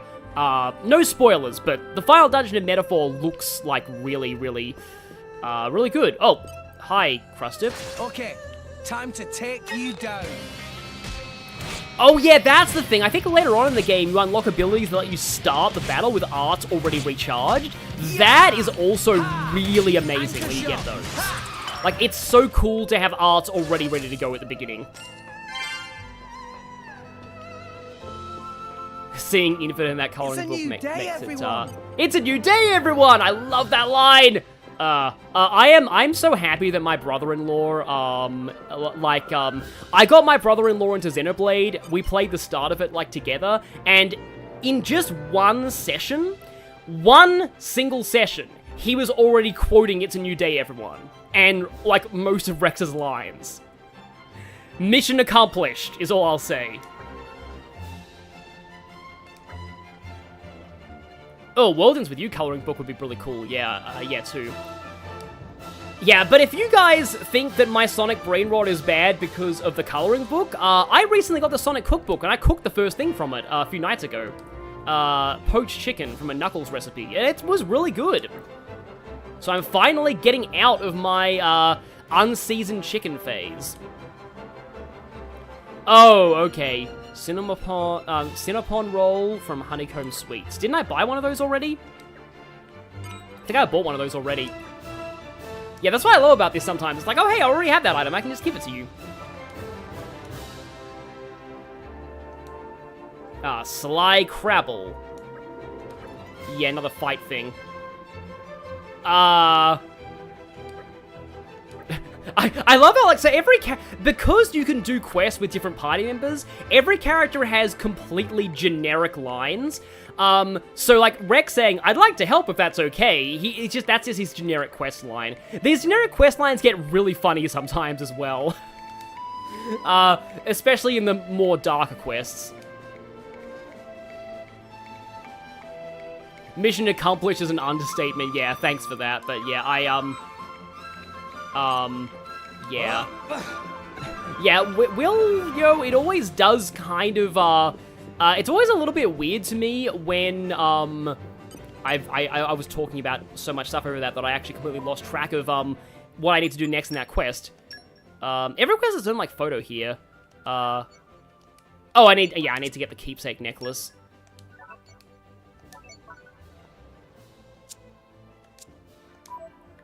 I think because there's no, like, marker, I assume I need to salvage for it. And I presume it's, like, guaranteed or something. Just get, like, a couple of normal cylinders.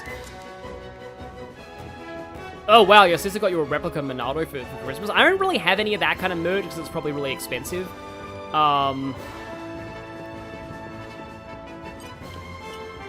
But yeah, yeah, my, like, I completely got my brother-in-law into Xenoblade. Can't wait!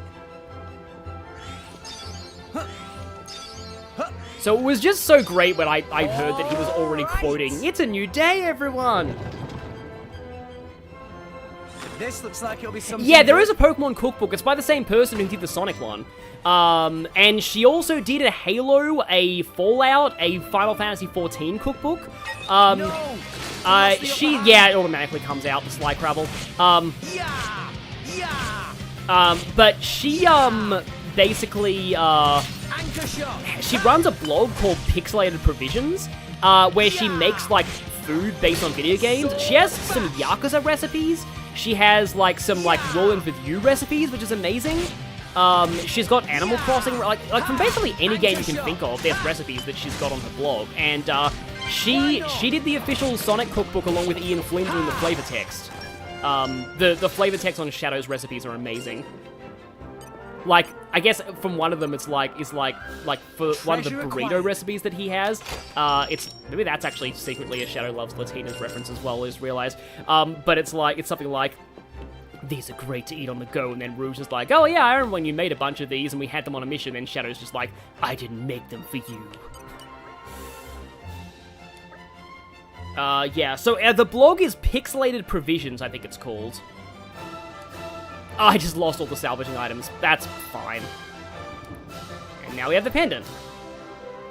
I would assume that this gets fished up the moment that you next salvage. Like, you're guaranteed to get the Slycrabble. Yeah, there's a video showing the chili dogs, and I've already said this in another stream, but one thing that I love about, like, when the Yakuza recipes just be normal Japanese food. They kind of are, but, like, they're based off of the actual food you can eat in the game itself. But anyway, topics include coloring book addiction. Thank you, AI chat summary. Pan-fried Tatari would be pretty cool as well. But no, what I was saying was that it was about the cook. Oh yeah. So that thing. The thing that I love about like that is that, so out of all the chili dogs, Sonic's apparently the chili recipe is legitimately one of the best chili recipes ever. Like, it's actually genuinely good. Whereas, like, there was a chili dog recipe in the Archie comics that was like really crap and had sugar in it. So like, yeah, that one wasn't good. But the one in this book is pretty good. But also, so out of the others, Silver's is weird because it has coleslaw on it. Big's chili dog is a hot dog with like tuna salad on top of it. And apparently, like, out of those who've made it, they all say that it's really weird, but it surprisingly works, which is perfect for Big. And then Eggman's one has an egg salad on top of it that requires some weirdly expensive ingredients, which also fits.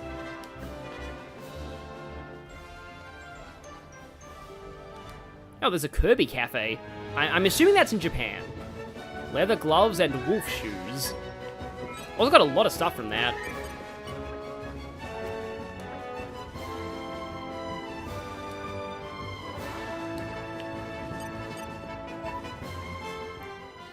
But, okay, so what are those things that we just got for Rex? No, it's a pouch item. Accessories, wolf shoes. Oh, agility by 10 is pretty good, actually. Leather gloves. Oh, dexterity is good, too. See, this is the problem. I have only 2 accessory slots, and I kind of want to drop the max HP for the, dexterity. Yeah, agility affects evasion. I think I'm going to take the dexterity for now. I don't know how much of an impact this dexterity will have, but speedrunners are, like, keep, saying, like Rexterity is a meme with speedrunners, and, like, they say that Rex misses a lot in the early game, so maybe this will be useful. We'll see. So our next objective is... Oh, our next objective is to actually just go out on the ship and do the main story. I think. So here we go. It's so funny we're not even on the ship yet. Yeah, Xenoblade. Wheeling out the maelstrom for this. Bana sure has deep pockets. Gawking at a boat. What are you, 12? Wait, maybe you are 12. What's my age got to do with anything? That made me spit up my drink, literally. I can tell an awesome feat of engineering when I see one. You don't close your mouth soon, you're gonna swallow a fly. What's her problem? We're nearly the same age. Also, you might want to watch where you stand. Otherwise, when we cast off, that rope will take your leg off. Huh? Gotcha. What, you little... Now look whose mouth's hanging open. These two are like, Rex, we're surrounded by we're heading idiots. out. There's no one seeing you off, right? You got night watch. Till then, rest up inside. Aye, aye. Later.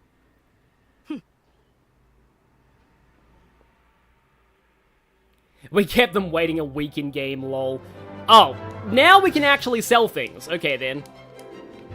So yeah, still, before we set off, we have more stuff, optional stuff we can do, because lol. People are always shipping them, aren't they? Yeah, I'll explain that. I have stories about that.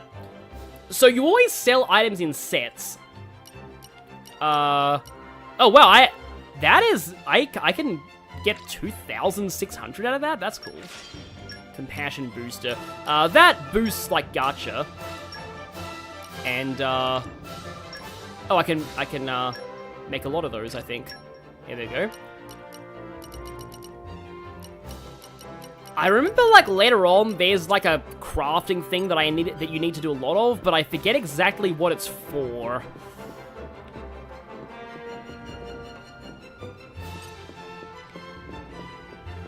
Yes, one brain cell between the two of them.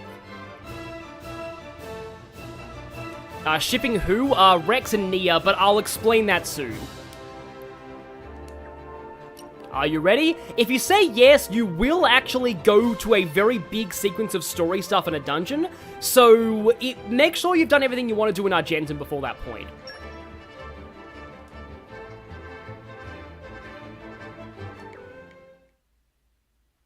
Oh, Cartoon Critic has to go. But yeah, it's good we're here to hang out. I just remembered to turn off power saving mode on your phone, John Childers. Yeah, that can happen sometimes. It's like, why is the screen so dark? Oh, right, I'm on power saving.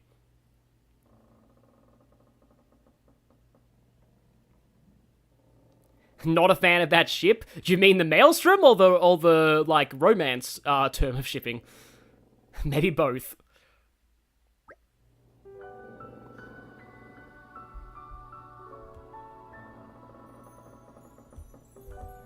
Oh, this music is so nice. I forgot this played here.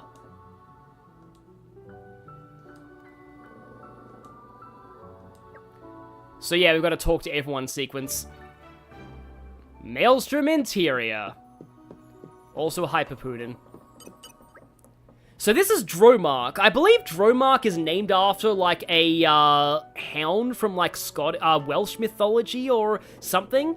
In Japanese, his name is Byakko. A few of the blades did get their names changed in the localization, and some people don't like that, but I'm personally fine with it. I like the references to English mythology to go along with the accents. Most of the blades didn't have their names changed, or had their names directly translated. In the case of Pyra, but we'll get into her later.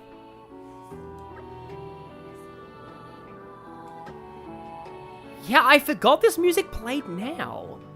I guess that explains why it's so early on the OST disc.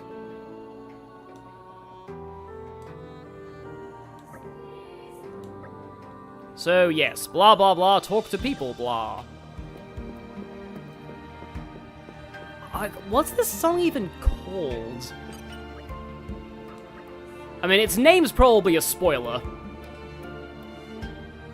Taking vacation, yes, going on little pleasure trip, because wife wife, left him. Also, wow, that is a very interesting view of the outside. It's just, all just complete brightness. Okay, so we get context on what Fonset Village is here. It's a village right by the Cloud Sea. That explains why, yeah, Rex, works as a salvager. Yeah, like, what the heck is up with the... I guess it's just clouds, but still, it's like... There's, like, nothing to see outside. But now... arrived. I forget if you were even allowed to go back to the Maelstrom later on in the story, so I don't know why you get this landmark. Maybe you're allowed to just jump off here. Never actually tried. So, who the heck is this guy? Well, I mean, his name is Sever, so that definitely sounds not promising. Yes, my name is Rex, not Kid.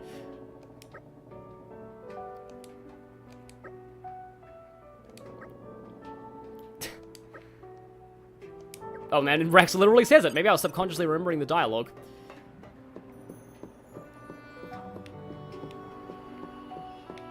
So apparently I'm supposed to go up. Here we go. And when you start the ship, you will get a cutscene. I don't really think there's anything else to do on the ship, so let's just do that. Oh, you can go back to the Maelstrom later? That's good to know. Yeah, there's very few places that are missable in this game.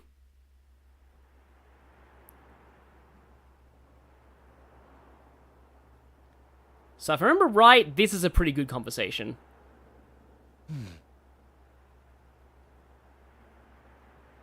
That's the black ship from the harbour.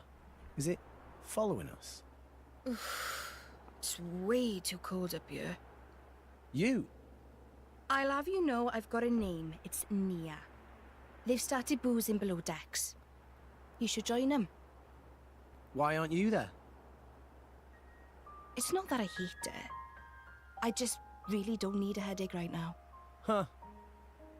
Good thing you're not a salvager then. Why's that? Swim like a fish and drink like one too. That's the salvager's code. Salvage's code, count 1. Sounds terrible. I don't think I'll be changing careers. Probably for the best. Anyway, I bet you drivers earn a hell of a lot more than salvagers do. So, kid. My name's Rex. Okay, Rex. Why did you start salvaging in the first place? That there. The world tree. I don't get it. You know, you find all sorts of things digging through salvage. Some of it trash. Some of it treasure. But all of it from people long gone. Have you noticed how there's fewer titans each day? I saw one go under just the other day. It was a pretty big one. There must have been loads of animals still living on it. Living space is running out, day by day. And sooner or later, we'll be the ones sinking down into the cloud sea. But up there, Elysium is waiting for us. Seriously, kid? Elysium? Don't tell me you believe that gaff. So that's, why you're a salvager? It's just a lie for children. And that there is just an overgrown shrub. If there's a way to get up there, maybe it's hidden below the clouds. Is it really that crazy? Seriously, though? There'd be no need to fight over dwindling land and resources. No need to worry about our homes sinking away. Everyone could have peace and security. I mean, a dream like that, isn't that worth believing in? Nobody can tell you what to believe, but... everyone, huh? What? I always thought people were pretty selfish by nature, but you... Huh. Do you have parents? No. When I asked Gramps, he told me they died when I was just a kid. Gramps? Oh, the same one who taught you to use arts. Yeah. He basically raised me himself. He's not like us, though. Not like... I'm not sure I catch your drift. But this Gramps of yours sounds alright. Huh. And you're alright too, kid. Not that different from me. So at this point, I kinda started shipping Rex and Nia. And you'll see where that roller coaster went as we keep going with the story. Let's just say Rex and Nia is a ship that I have flip-flopped on even more than Sonic and Amy. Salvage team, suit up and proceed to hatch. I believe the OST track here is just called, like, Stormy Ship in a Stormy Sea or something.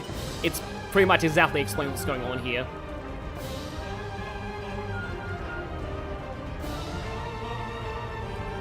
So we have to go to the Rendezvous point. I always used to pronounce rendezvous as Rendezvous when I was younger. Inside a shipwreck, 450 pez straight down. Searching the wreck while submerged is too high risk for our tests, so we'll be using flotation devices and cranes to lift the hull first. Next, you'll split into teams and explore the interior. Once the target is found, retrieval can commence. If that's clear, let's begin with attaching the floats. Get into position. Yeah, I forgot the ship We pay you lowlifes a lot, so don't screw it up. swayed around, You smug so-and-so. in this cutscene sequence, yeah.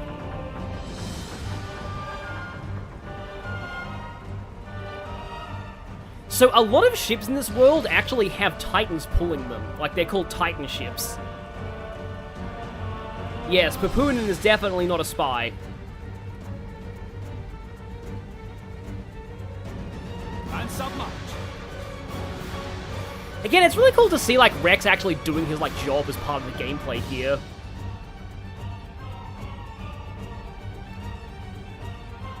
And yeah, I agree that I'm glad they kept the European voice cast. It's just, like... Is that it? You don't see it enough in games. How much of a completion are we going to be? I said earlier, I'm definitely not going for 100%. But I will do what side quests I can if I have time. Is that the... I'll be prioritizing main story, I think. I've never seen one that shape before. Which country made this?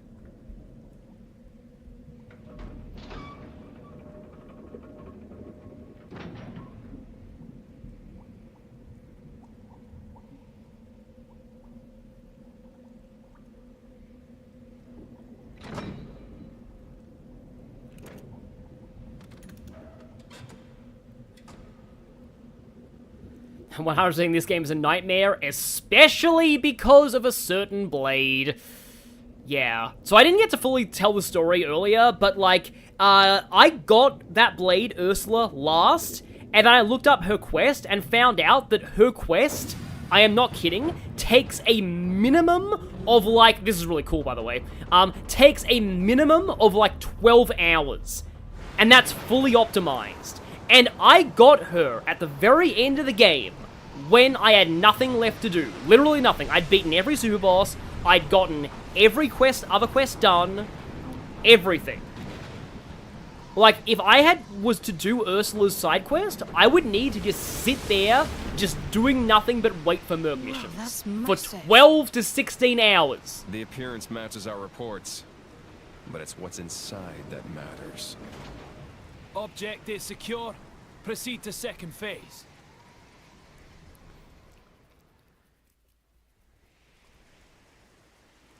You're supposed to get Ursula early, Work. You're not half bad. and then do her quest do this in for the a living, background remember? while you do other things. She All is teams, not designed to be proceed the last one you inside get. When ready. Right then, let's get moving.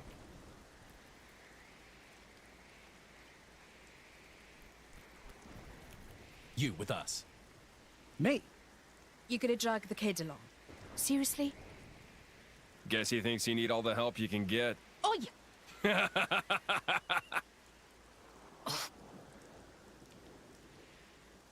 Well, don't just stand there. You've got your orders, haven't you?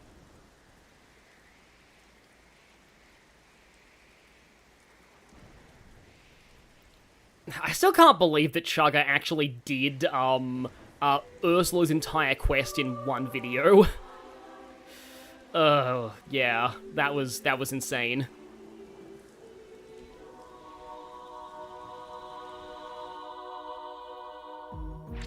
Also, this music is amazing. Also, we have more party members now. So yeah, we have Nia, who has Dromark as a blade, and we have Malos, who has Sever as a blade, and we also have Jin as an option, who has no blade right now.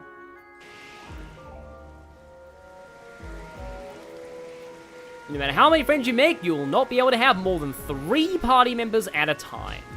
And yes, you can control anyone, which is amazing. So, that is always really, really cool. I love it when RPGs like that have the work like this, let you control multiple characters. So yeah, driver's incredible strength, you'll probably be fine with them. Concentrate on fulfilling role in the mission, blah, blah, blah. So, if I go into the menu now, I don't know if I'm allowed to actually control the... Okay, I can go change order, though. Oh, right, okay, but I can't actually control anybody but Rex right now. So I just have these two here. Yeah, a lot of the characters in this game were designed by different artists. So Tetsuya Nomura definitely did Jin. I think he did Malos as well. But Nia was like the main designer for this game.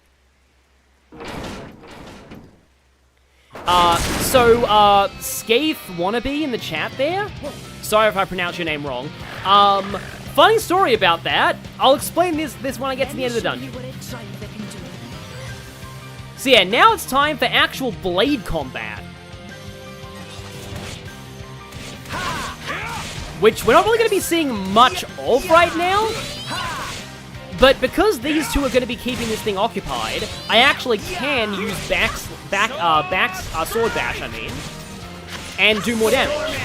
So yeah, you see that little, like, golden ring around the attack? That means I got the effect. Oh boy, blowdown. Oh, I've got break on this thing too. So like a whole bunch of stuff is going on right now that like, is you guys probably, yeah, it'll take a while to explain.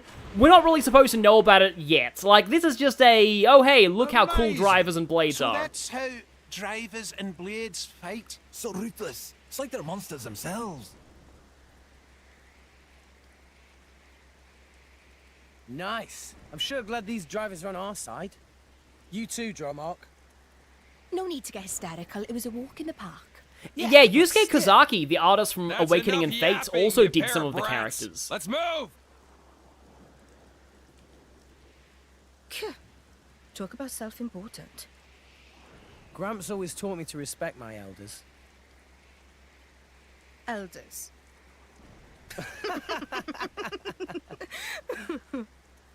So these two are already starting to get along. Meanwhile, Pupunin is definitely not a spy.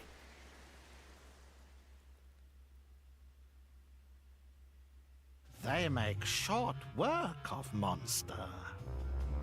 These no ordinary fighters.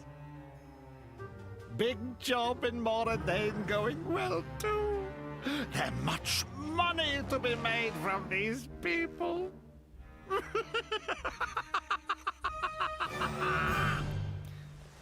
I'm so sad that Bana's voice had to pass away. By the way, yeah, look, Malos has over 1,000 HP as well compared to the rest of us right now. Can I actually see what Malos's arts are? Or am I not allowed to do that yet?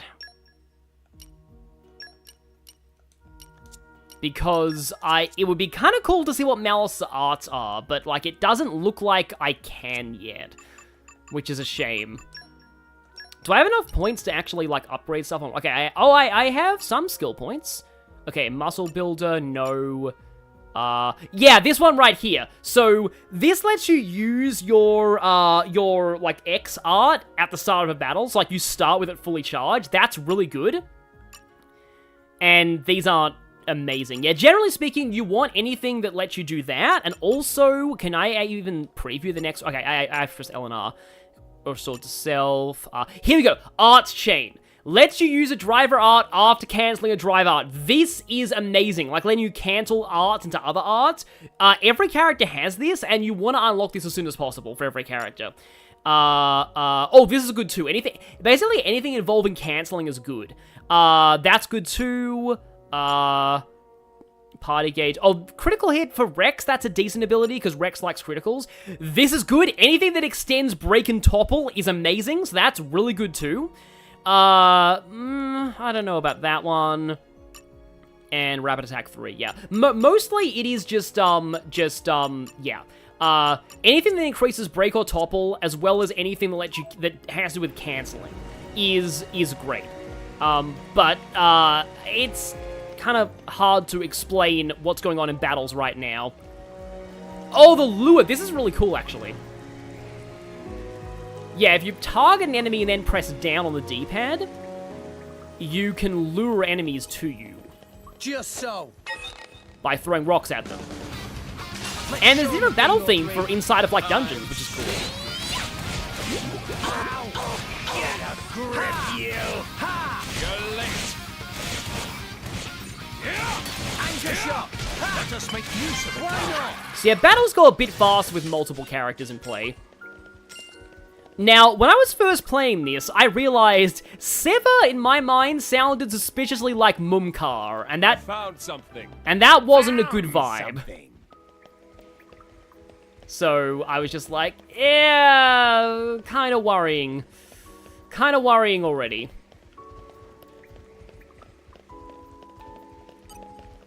Let's show him a thing or three. Now, I believe this is a one-time dungeon. Also, let's show them a thing or three, iconic Rex line.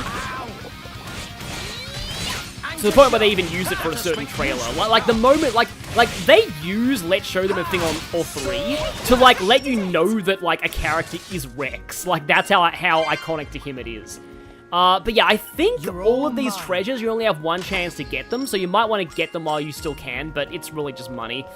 Which is not hard. From what I remember, money is not that hard to get in Xenoblade 2. Especially since quests give you money. Yeah, and the music for the Rex ship is pretty cool, but it doesn't actually play for very long, and it gets interrupted by the enemies. Feels like this area could really benefit from, like, having the battle theme just be the theme for the... Like, having the area use the same battle theme as the area. So, okay, there's a creaky walkway there. Yeah, apologies if I end up missing anything. I am already losing track of which button draws my weapon. Okay, it's A, there we go. Time to take you down. Rancor Crabble. Rancor! Who says that? Oh no, that's Heisman, yeah. But, I thought, for a second it said something else there, but... Make haste and retreat. Yeah, thinking about it, the way that blades work in this game is very similar to emblems in Fire Emblem. I don't, like, a lot of people can, like, this is actually one thing that I disagree with Chugga when he did his Let's Play. Chugga consistently referred to blades as party members. I don't think blades are party members. Blades are enhancements for party members. They themselves, in terms of gameplay, are not party members. But that's just my opinion on the matter. And Sword Bash just missed. Thank you, Rexterity.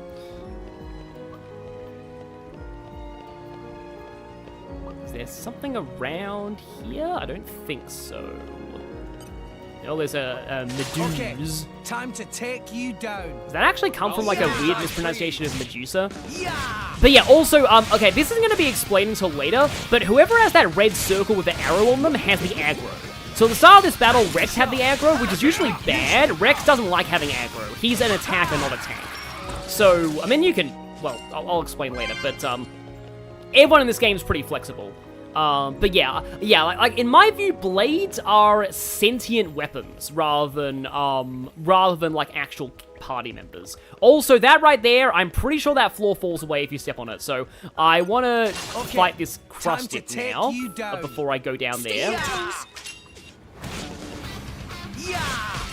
I'm not, like, a huge fan of this battle theme, honestly. But yeah, Malus is taking a lot of the aggro. I forget, like, what Malus's actual role is, but I think he's classified as a tank right now, probably. Or he just does so much damage that he's just getting the aggro.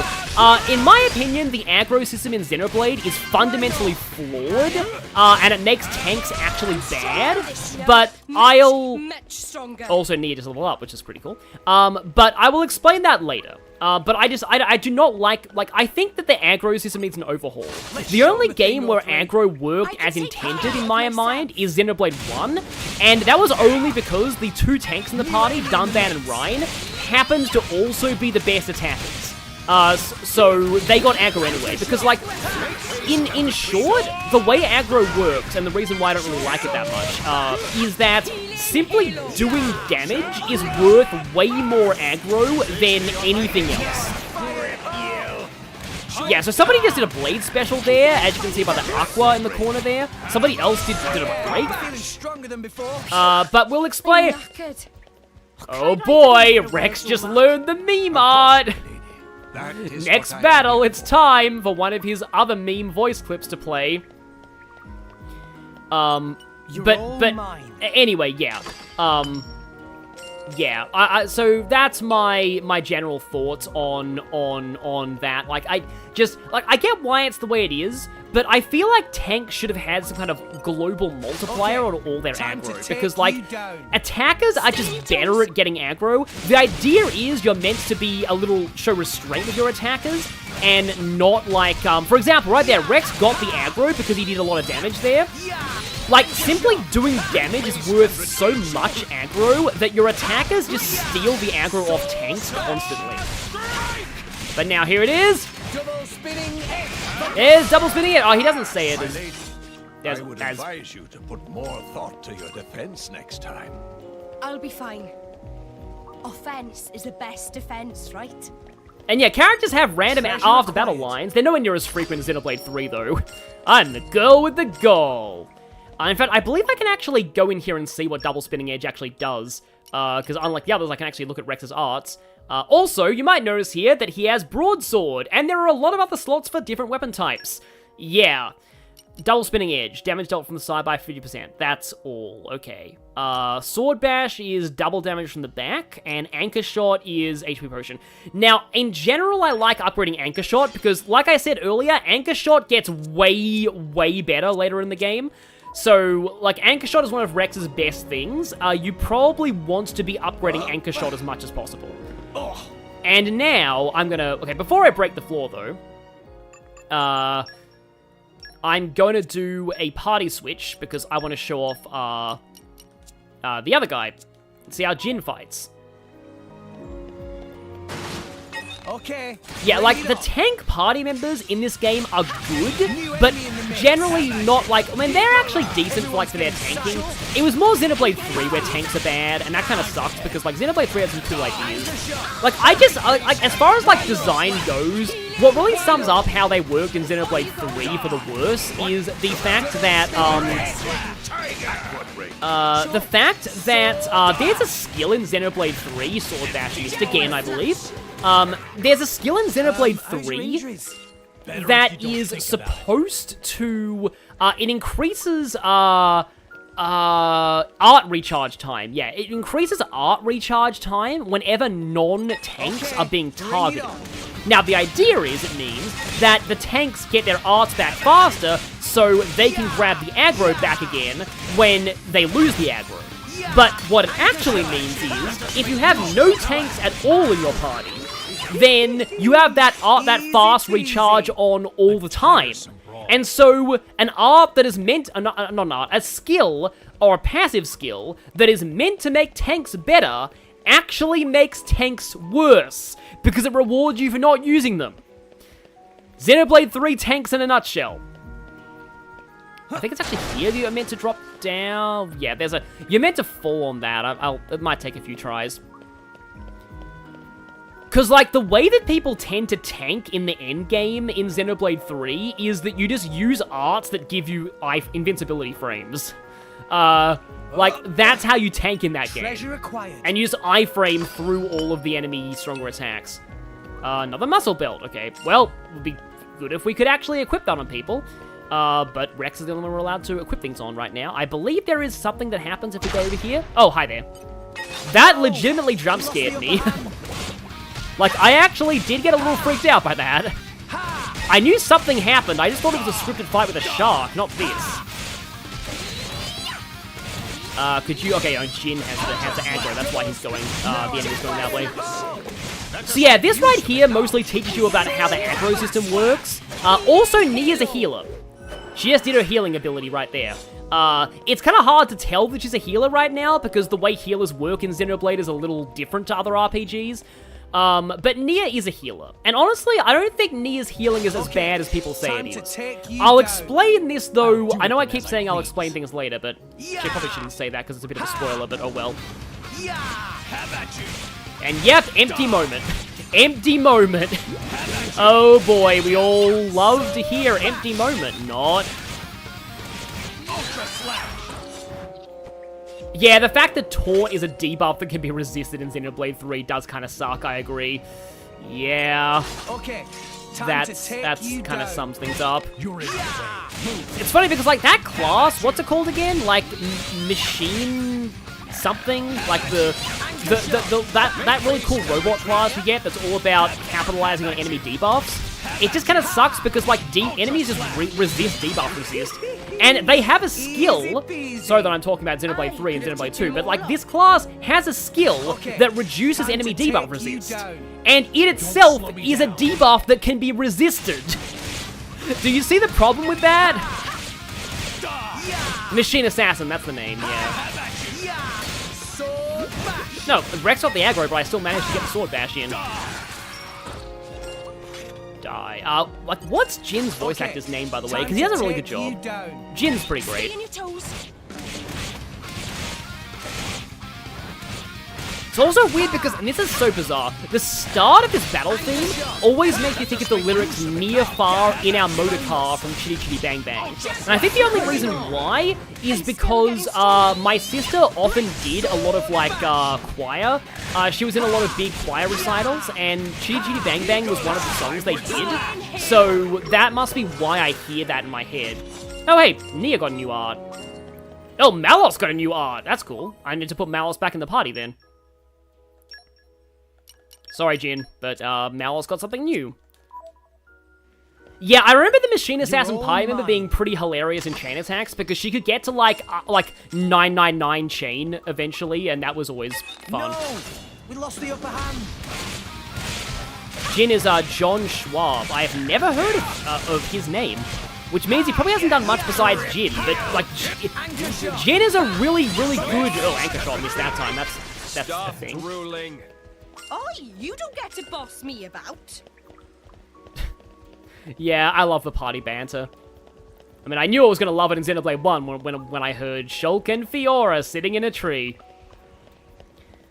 But, yeah, also, I've kind of forgotten about the way this dungeon worked. I haven't, again, probably because this is a one-time thing. Like, I'm familiar with a lot of places in Xenoblade 2 because of how big the game is and how much post-game there is. But this is a one-time area, so I'm less familiar with it. Thank you, Klingy, for installing a new malware of an earworm, because that's never going to leave your head now. Yeah.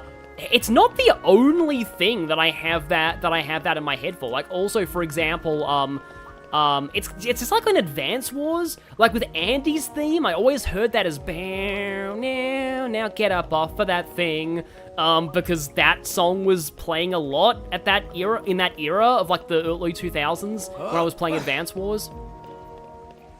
Also, I am legitimately lost right now. I'm not sure where to go in the ship.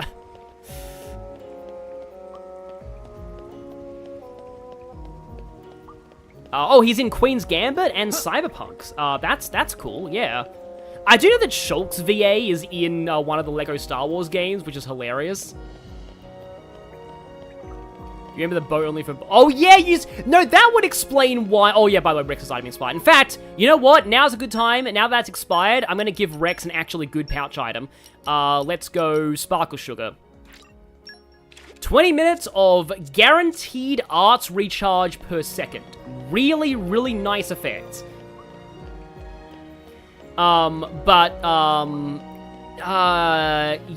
That must explain why I, how do I get this?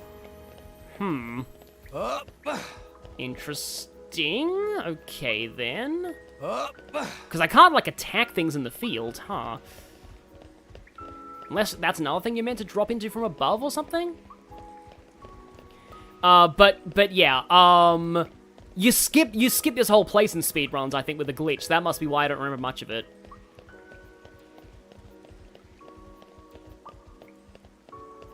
Yeah, the maps, there's some infamy over the maps in this game being, like, being a bit difficult to read sometimes. There's an area later in this game that's very infamous for that, but like many things in this game, I didn't have a problem with it when I first played. Like, and then, like, because, like, this is the fun of doing, basically, a blind playthrough, because after I finished the game, I got to hear people being like, oh, whoa, this area of the game sucks so much, and I'm like, wait, what? I never had trouble with that area at all. Like, there are a couple of bosses. Oh yeah, David Mencken is Luke Skywalker in the LEGO Star Wars games. That's really cool. He's Malos, by the way. There are a couple of bosses. Oh, okay, that explains things. Okay. There are a couple of bosses that were really infamous online that I had no trouble with at all. That's probably because I pulled a certain rare blade really, really early, but we'll, Oh, I have an idea of how we can get that thing now. I think it's like you have to go up the stairs from the other side. You just wall clip into the basement of the boat and bypass the dungeon. Yeah, that sounds like a speed run. Okay, I think this right here is a... Oh no, that's a story destination. Yeah, so from here, I think if we go around here, we might be able to go back up and... Hi, thingy! These things are like gigantic lice, which is kind of unpleasant. Or like, you know, ammonites, like some kind of crustacean. Oh yeah, make haste and retrieve it is drama. So I always used to mishear that line as make haste and retreat. I was like, why is he telling you to retreat in the middle of a fight when it's going well? But no, it's make haste and retrieve it. That's how you get this treasure trove. Oh hey, it gives you a friendship ring! It has been imported from Equestria. Oh, attack stone. Okay, I don't know if auto attack damage by 20% is more of an effect than the strength, but actually, no, wait, it only applies to auto attack, not arts and stuff. Unless that also applies to the... There's a funny thing about the way auto attack works in this game. Oh, increase the HP restored when reviving its heat member. That's better on, like, a tank or a healer, I think. Like, a lot of people would say that effect is terrible, but also high... Didn't see you there. Also, these things have Mark Punch. They are Conk Elder. Could you please turn around? Oh, wait, no, that's... You're aggroed to Malos, that's why you're not turning around. I think that's side? Yeah, that is side. Sometimes sometimes Xenoblade is very lenient with position. But yeah, that right there, break. When you see break or topple an enemy, that's good. But, I'll explain that when we have more control over it, when we can actually play as somebody who has a break attack, because break is, like, one of the best things in Xenoblade. Like, break is, like, something that you need to be doing all the time. Because it actually just flat out increases your damage just for existing. So, yeah, break is very important. The reason why a lot of people have trouble with this game's battle system and think it's too slow is that they don't use break enough. And also, yeah, I had the right item to do this. I presume you actually need that ether cylinder, so you need to explore a little bit and get that, but... Like, I like to explore early in Xenoblade, so, yep, we're able to activate this now. I believe Ricky gets punted in one of the games, in terms of Nopon being punted. But anyway, okay, this is the thing I was remembering. This is the scripted shark fight. Even if you don't do the topple launch smash part, break is still good on its own. Not planning on letting us past, huh? Sounds like a challenge. Oh, this boss theme is so good! This is one of my favorite boss themes in any video game. Okay, time to take you down. I can take care of myself. Ow! Oh wow, Rex is already really badly hurt. It's not like game over immediately if your main character goes down, because I mean it would be now. I actually need healing potions at this point. Could I get that? Nia just said sure, okay. Yeah, so Malos' blade right now is wind elements. And so it's doing wind driver combos, but that'll be explained later. Yes, Aligo is cursed, exactly. So the aura effect glowing around the enemy. That in case the enemy is in rage state. You know what I hate about rage state? There's only one way to remove rage state, and it's exclusive to a paid DLC blade. That sucks, in my opinion. I freaking hate that blade so much, entirely because they have a gameplay mechanic that's exclusive to them, and they're overpowered. But yeah, enemies are enraged when their HP dips to a certain level, their stats are increased. Also, when an enemy gets enraged, the enemy's element is now Earth. But that will be explained later on as well. Oh yeah, the Aligo sometimes topples itself. Like, enemies can sometimes, like, break and topple themselves. They're really weird that way. Also, Rex is actually hurting a lot. Maybe I should have actually still equipped that vest that gives him more HP. Kind of relying on these guys to keep the aggro off now, but Sword Bash. Oh, that's good damage there. Hey, Rex got the final blow even though he totally didn't deserve it. Yeah, it's Corvin. There it is. Adam's crest. If you want to know more about Adam, play the prequel DLC. Which is really good, by the way. It recontextualizes so much about the story and characters. And its gameplay is amazing. You. Open this door. The prequel DLC is so good that it was sold as a standalone game in some places. And it works as a standalone game. What are you talking about? Hurry up and do it! We're not paying you to ask dumb questions. What the hell? You can't treat hired hands like that.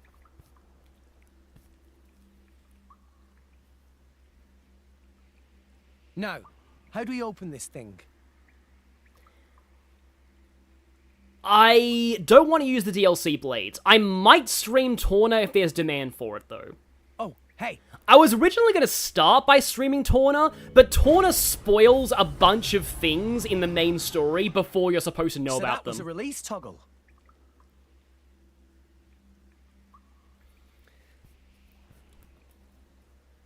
Now, coming up is... just as I thought. Literally the one thing I got spoiled on about this game's story. There. Open that door, too.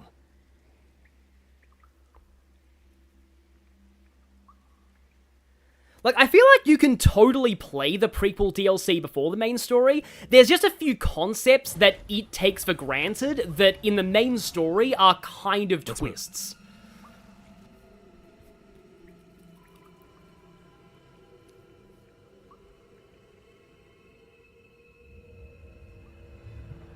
Also, thank you for the donation, Kwang.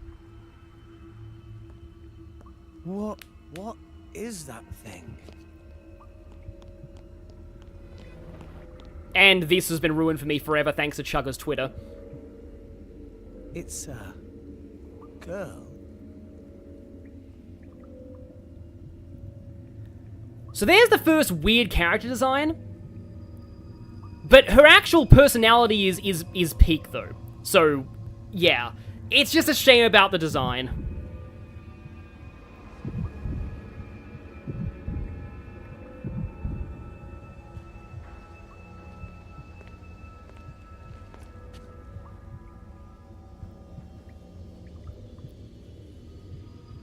Oh, I missed an item on the stairs.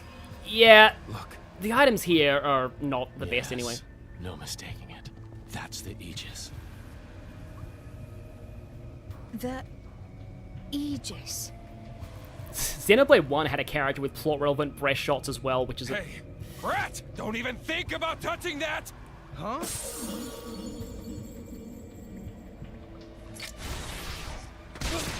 So that right there! Rex getting impaled by Jin? I saw a video of that on IGN when looking up something unrelated. And I was just like, what? How'd I spoil something like that? It's an act of mercy. But it happens very early. To see what's coming. Also, what? These guys were villains? I never would have guessed.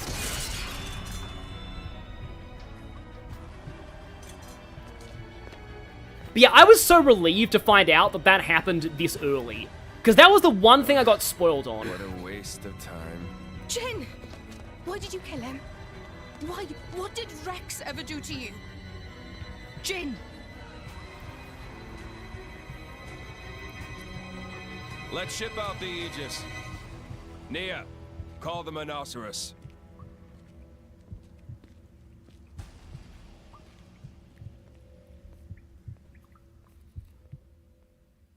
Yeah, me when I literally get stabbed in the back. You know what's really funny, though? When I first played this, I never suspected that Jin and Malos were villains. I really should have. One of them is named Malos, and one of them looks like Sephiroth. But I just thought Jin had such a unique design that he was going to be a party member. I didn't actually suspect them at all. So yeah, sometimes I'm great at guessing plot points, and other times I'm totally dense.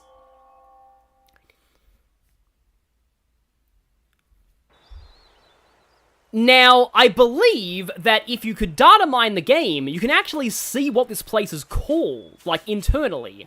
However, that name is a spoiler, so I'm not going to say it.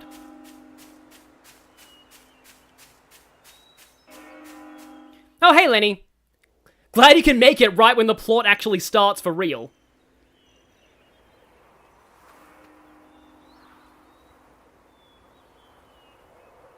Yeah, I agree that Jin looks like a JRPG protagonist. That's why I didn't suspect him. I thought... Excuse me? I thought he was going to be like the dodge tank of the team. It's such a mournful sound. Huh? Yes, this is the hasn't Windows stopped. XP background. Not in all these years. Also, Hasn't Sky stopped. Bennett the goat. You mean that bell sound? Is the Praetorium somewhere nearby? Where are we? This is Elysium, the land where long ago mankind lived in harmony with their creator. It's where we were born. Get out. Really?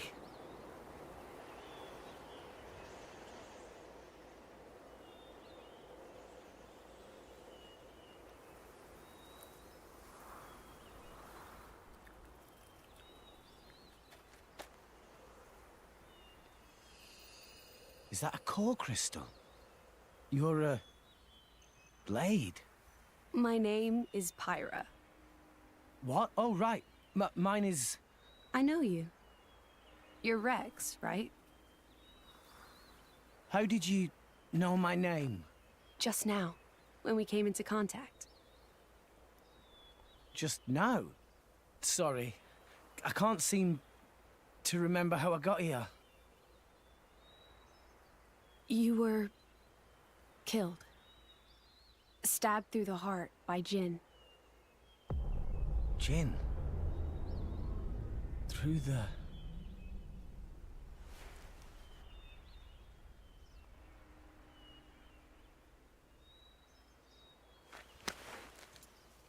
I remember now. That bastard stabbed me. Oh, man. This is bad.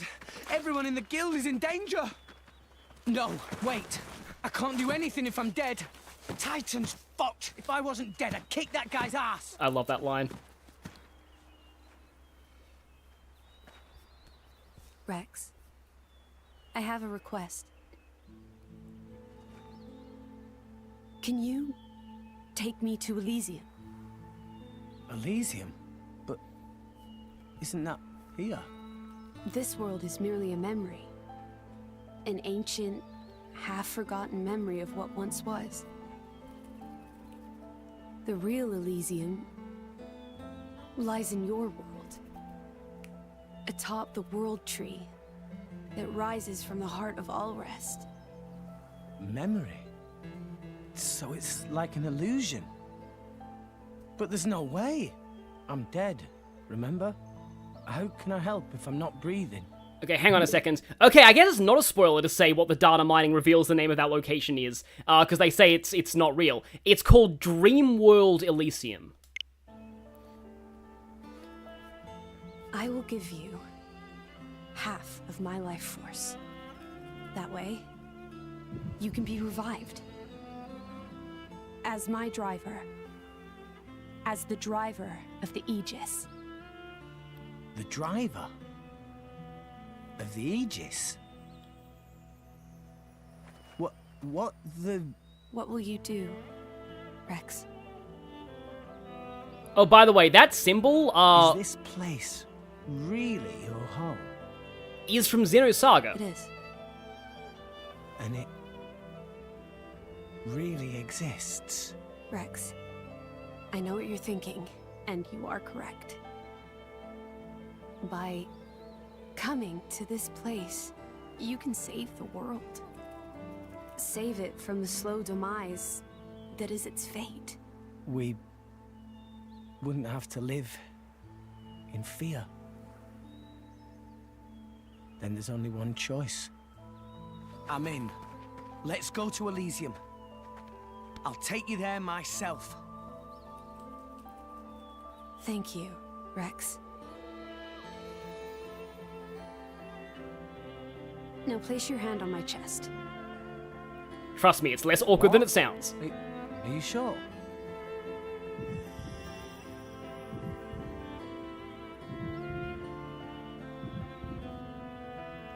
This makes you want to play Xenoblade 2 again, Eric Tossor? Mission accomplished! I will get everyone to play Xenoblade 2, for Xenoblade 2 is peak JRPG, and I will stand by that forever.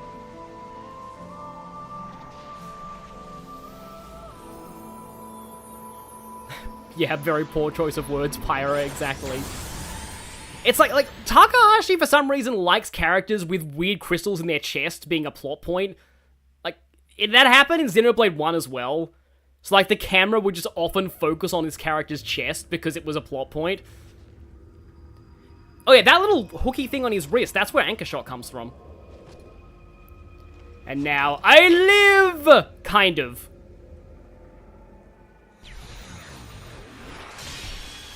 And now we get an actually cool sword for Rex. And now, truly, Rex has become the Smash Bros. Character. Well, I mean, Rex isn't actually in Smash, it's Pyra and Mithra, but still. Oh, dang it, I probably shouldn't have said that. Trust me, it won't make any sense yet. But, yeah. Nia. End them. End? Like what? The price for their lives has already been paid in full. Now that we have finally obtained the Aegis, the fewer living souls know about it, the better. I can't do that. These people haven't done anything wrong. I don't understand you. Now. Have you forgotten why you came here to begin with, Nia? No, but... Oh, for the love of... Fine, I'll handle it myself.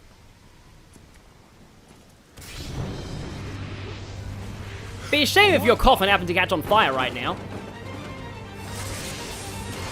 Oh no, not again. Hang on, I think I might have lost the...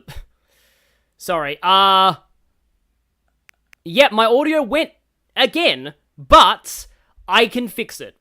I know how to fix it now. Elgato being Elgato. I am so glad that the Switch has...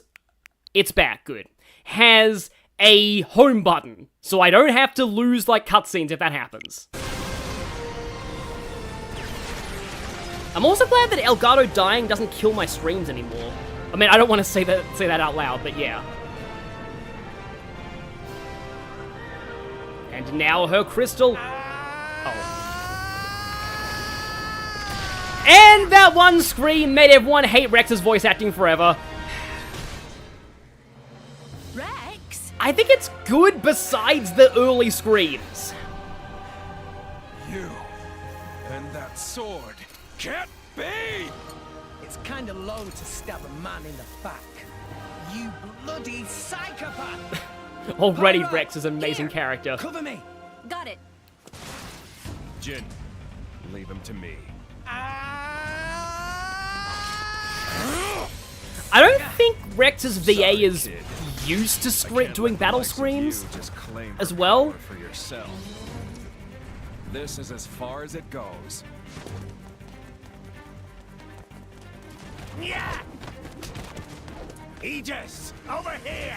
Yeah, is it just me or does Sever sound like Mumkar? Can't you see he's just a child? A child? Don't make me laugh. This kid has made himself the Aegis' driver! Also, Aegis' driver? Malos is the ultimate ham, by the way. Yeah!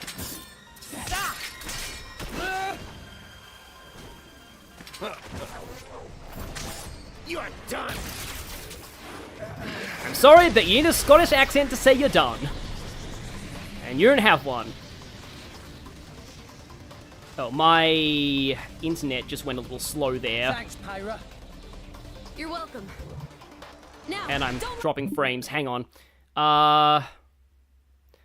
Dang it. I'm having weird stream issues at the worst possible time. Okay, it's coming back. It's green now. Please be good. Yeah.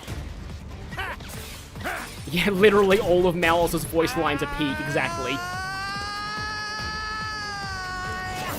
Everybody, go now, quick. Yeah. Malos here. I don't think so.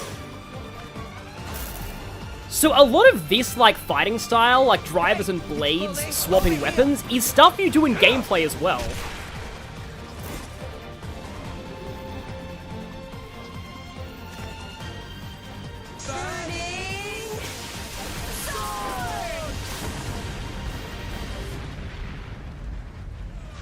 How did he know that was called Burning Sword?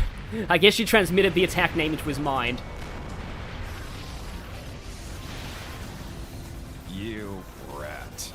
How can a nobody like you? Ah, but with those eyes, I guess I should have been more wary from the start. What do you mean? Like I tell you. And yeah, that was the final smash moment. Is that actually his final smash? Also, this is also a good boss theme. Because, yeah, you get that entire cutscene, and then you also get to actually do a boss fight with Malos 2 in gameplay. But I believe this is the one time where the tutorial actually outright lies to you. So, we have Pyra now. And we have to show Malos a thing or three. Rex has been brought back from death's door as the driver of the Aegis.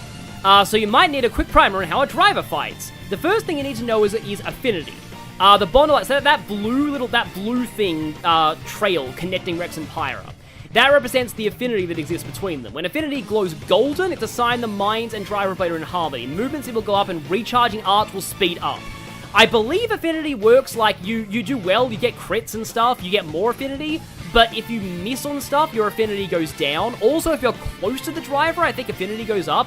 There's a whole bunch of other stuff that affinity does, but NL has a full guide on that if you want to watch it. Like, affinity is actually super important to how blades work. But again, like, NL has a full guide on exactly how it works. I think, like, all of your specials do more damage when you have max affinity as well. So yeah, we want to stay physically close to Pyra. She will actually move closer as we go. But yeah. This up and we'll win for sure. Michael, anchor shot. Ha! Anchor shot's also like a long range attack. It's okay. Sword bash. And I am missing a little bit, but Rexterity.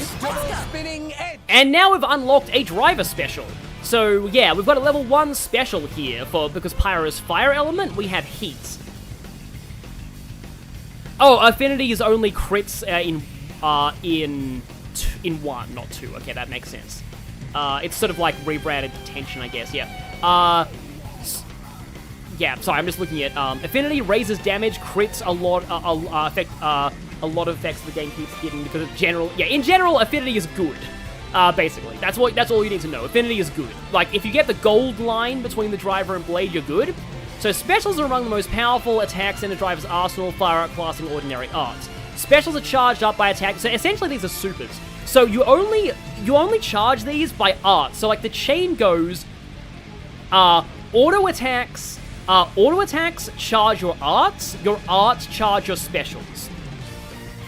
You can charge specials to 3 levels of power. If you use an art at the precise moment that is this the one that's a lie? I remember one of these is a lie, but I'm not sure which one. And when you use a special, you'll need to execute a button challenge. I think this is the lie, though. So, yeah, here we go. I believe this doesn't actually increase damage at all. It actually just raises affinity or something, Like, I remember this part specifically being wrong in the tutorial. And attacking the enemy with special may give you a chance to perform a blade combo, but we can't really do those yet. Our emotions are in tune, Rex. So yeah, we can use heat here. It's okay. Thanks for that. Salvage! Also, yeah, Malos is amazing in all of his dialogue. But yeah, so we're now on a blade combo right now, so we have heat above the enemy there. So for a limited time, the enemy's got the heat effect on them. And if you do another combo, you'll go down this chain of, like, things. And so now, since we have Pyra, the only thing we can do right now is fire, fire, fire. I believe you need a different level as well. I think you need a level 2 to advance the next stage, and then a level 3 to advance to the third stage. It's a lot easier to do these when you have a full party of 3. You might have noticed earlier that we actually did some of these earlier with Malos in the party. But yeah, I do agree that, yeah, the game doesn't stress the importance of affinity enough. It's usually something that just happens if you fight well. And so if we do fire, fire, fire, we get seal self-destruct, but considering Malos is probably not going to self-destruct anytime soon, that's not really going to work that well. Seal Shackle Blade is incredible. Seal Shackle Blade is one of the few, like, normally I don't actually care about the effects of blade combos that much. They don't really matter as much as you might think, but Seal Shackle Blade and Seal Shackle Driver are both really good, because Shackle is horrible. It basically stops you from doing anything. So, yeah. Rex just got broken, I think, there. The enemy's just been hit with a special. I'll bump up your special level 1 so you can try and hit with a blade combo. How nice of you. So yeah, now we have a level 2 special, so we can use, the second level of fire, so we get Burnout. So now we're in Mega Explosion. Wait, no, at level 3 we get Mega Explosion. Also, I kind of messed up cancel and double spinning edge there. So yeah, for now, we actually raise things. That's blowdown, by the way. You can seal that with certain specials.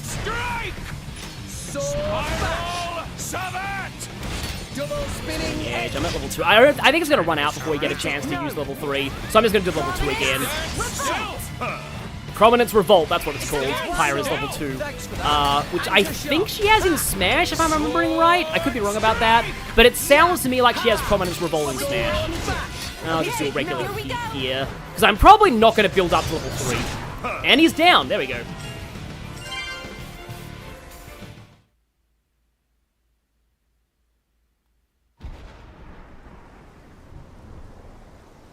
You're good, kid.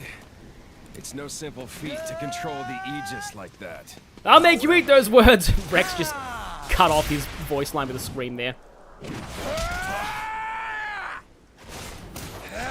This fight has so many good thumbnail moments. Prominence Revolt is her up B. Okay, that makes sense. Yeah. Cocky, you little shit. Also, wait, someone swore in a Nintendo game? Yeah, this game actually does have T-level language. Which is surprising.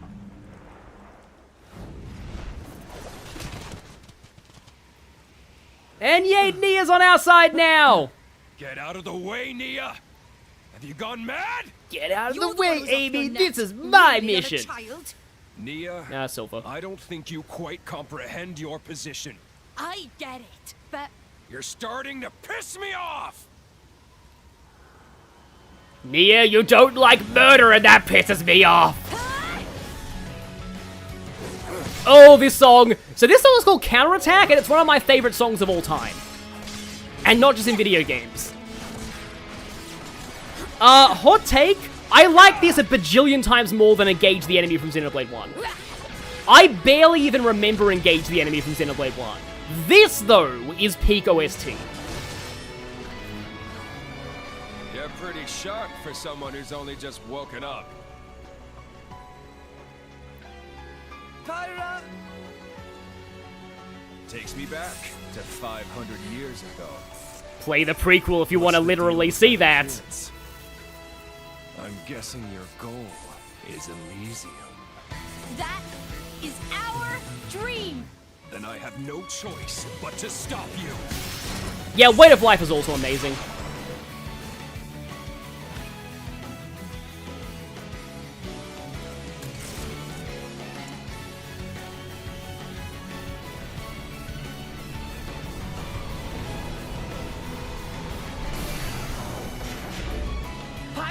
Watch out! I like this a little more than Weight of Life, but Weight of Life is still very, very high up there.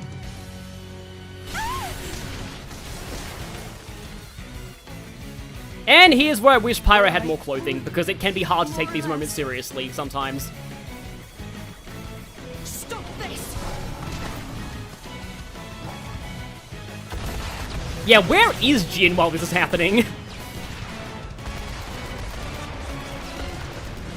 Yes, how to know when you're playing a Xenoblade game. This song is one of my favorites in video games every 5 seconds. There's a reason I bought this game's OST in Japan. Nia!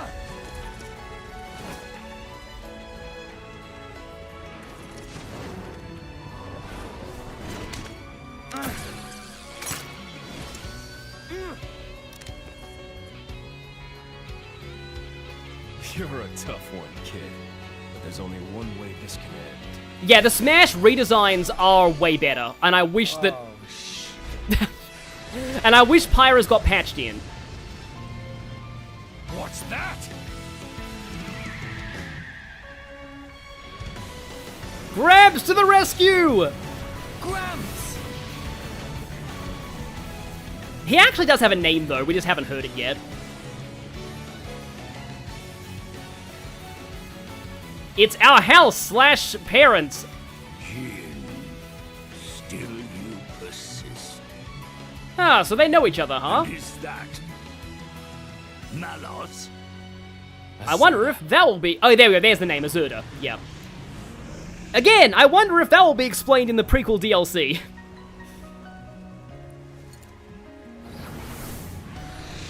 Yeah, like, a major reason why I didn't play the prequel DLC is it reveals stuff about Malos that, like, you know, that he's a villain and stuff like that kind of early.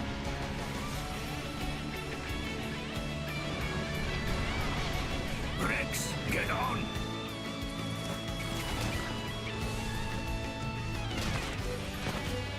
Got it! Rex!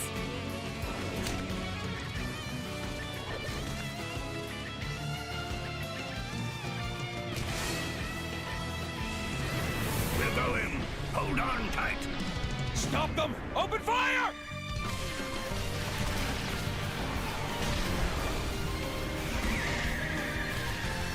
Yeah, Azurda's name is Seiryu in Japanese, so another one of those Ready the cannon! 4 symbols references. It's no use. They're out of range. Oh, there's Jin! They gave us the slip. Mal's like, Jin, where were you that whole time? I could have used you back there. We're not chasing them? The Aegis is awakened. That's enough for now. Yeah, Lenny, the prequel DLC was meant to be part of the main game. It was supposed to be between chapters 7 and 8 in the main game. That'll have to do. As IDK in the chat says. So yeah, when I was first playing this, I saw all of that, and I was like, this is peak fiction, and it's only chapter 1! Like, that is just the start of this game. And I'm already this, like, hype. That is like, if that scene was, like, in a movie, I would think it was one of my favorite movies of all time. And, like, that's only the end of the first chapter. And every chapter ends, like on that kind of note, by the way. Just, like, I love this game so much, yeah.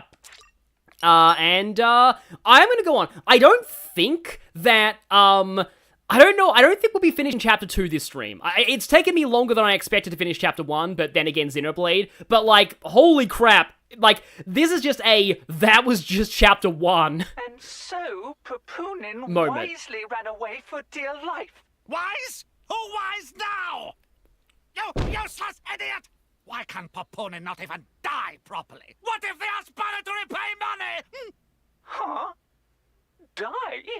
Repay who? Nah, none of your business. Anyway, tell me where Rex and Blade went. Rex, Titan, and friends ran away. Went to south of Cyclus Sea. After that, Bana knew as much as Pupunin. Storm was very thick, so Pupunin... Pupunin lose them, yes? Yes, but... And then run away like coward? Yes, but... Meh, meh, meh, meh, meh. excuses of papooning! Just get back here! You got lot of work to do! Ma. Even pricey insurance Bana take out on Maelstrom go to waste. Still, how interesting. Heading southward from Cyclus Sea. In current season, that likely take them to Gourmont. You, girl, get Consul Dougal on the line, immediately! Oh wow, Yes, we're sir. meeting him already. One moment, please. Another Pete character. Yeah, we'll probably reach the gacha. At least. Why, if it isn't Chairman Bana! What an unexpected pleasure! May I just say that I admire how you rebranded those broken core crystals? And selling them onto the dunderheads back in More Ardennes. Absolutely sublime! Bana did not call to hear pointless flattery. And blabbering about core crystals on unsecured line? Is Dougal some kind of idiot? What if Indol tap our communication? Oh, of course. I'm very sorry. Man, forget it. We got bigger fishes to fry. Oh? What's going on? Listen up.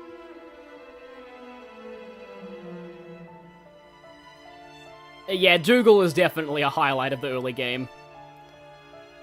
I don't know if I should be saying this yet, because it vaguely alludes to things later, but, like, I can't be the only one who thinks that Bana and Dr. Eggman would get along very well. I would love to see a conversation between them. And yeah, someone in the chat said, like, Bana is basically what would happen if a Moogle was a supervillain. You aren't injured at all, are you? No, I'm fine, I guess. Where? I'm not certain. We seem to have washed up on a Titan of some kind. A Titan?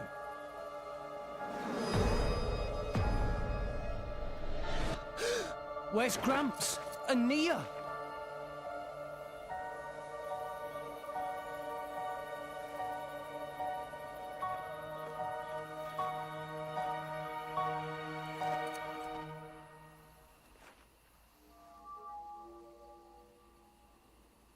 We gotta find them.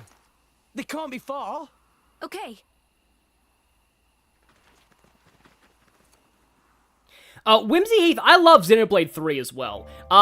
In my view, Xenoblade 3's story is better than 2's all the way up to Chapter 5 and, like, the start of Chapter 6, but then 3's story goes downhill. It's tough for me to rank them, because, like, Xenoblade 3, I would say its story is very close to being flawless, until Chapter 6, but then it goes really downhill. Not terrible, but, like, it was hard to top the end of Chapter 5 and start of Chapter 6.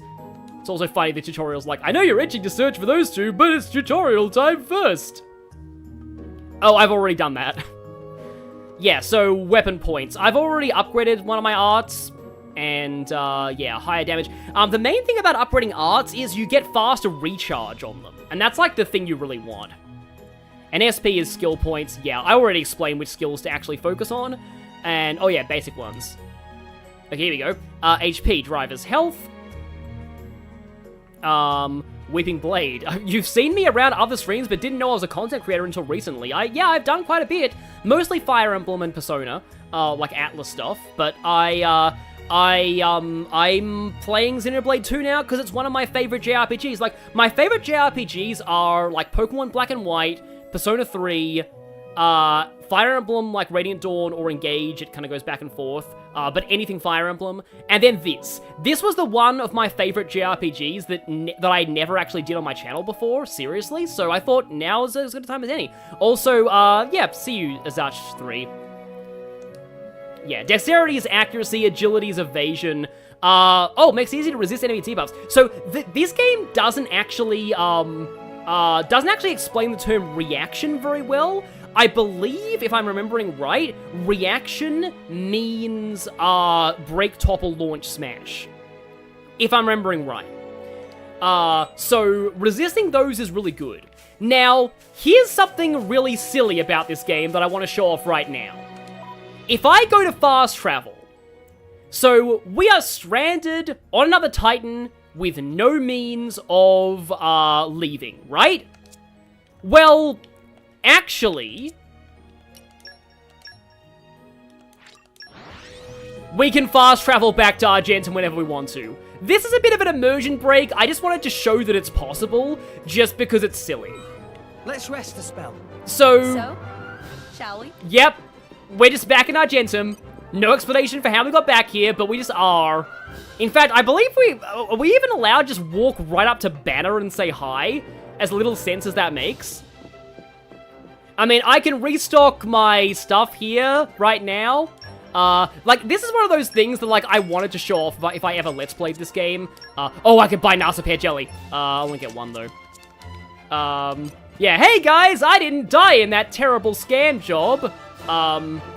Yeah, I can just walk back here and talk to Bana, even though this should actually be a terrible idea.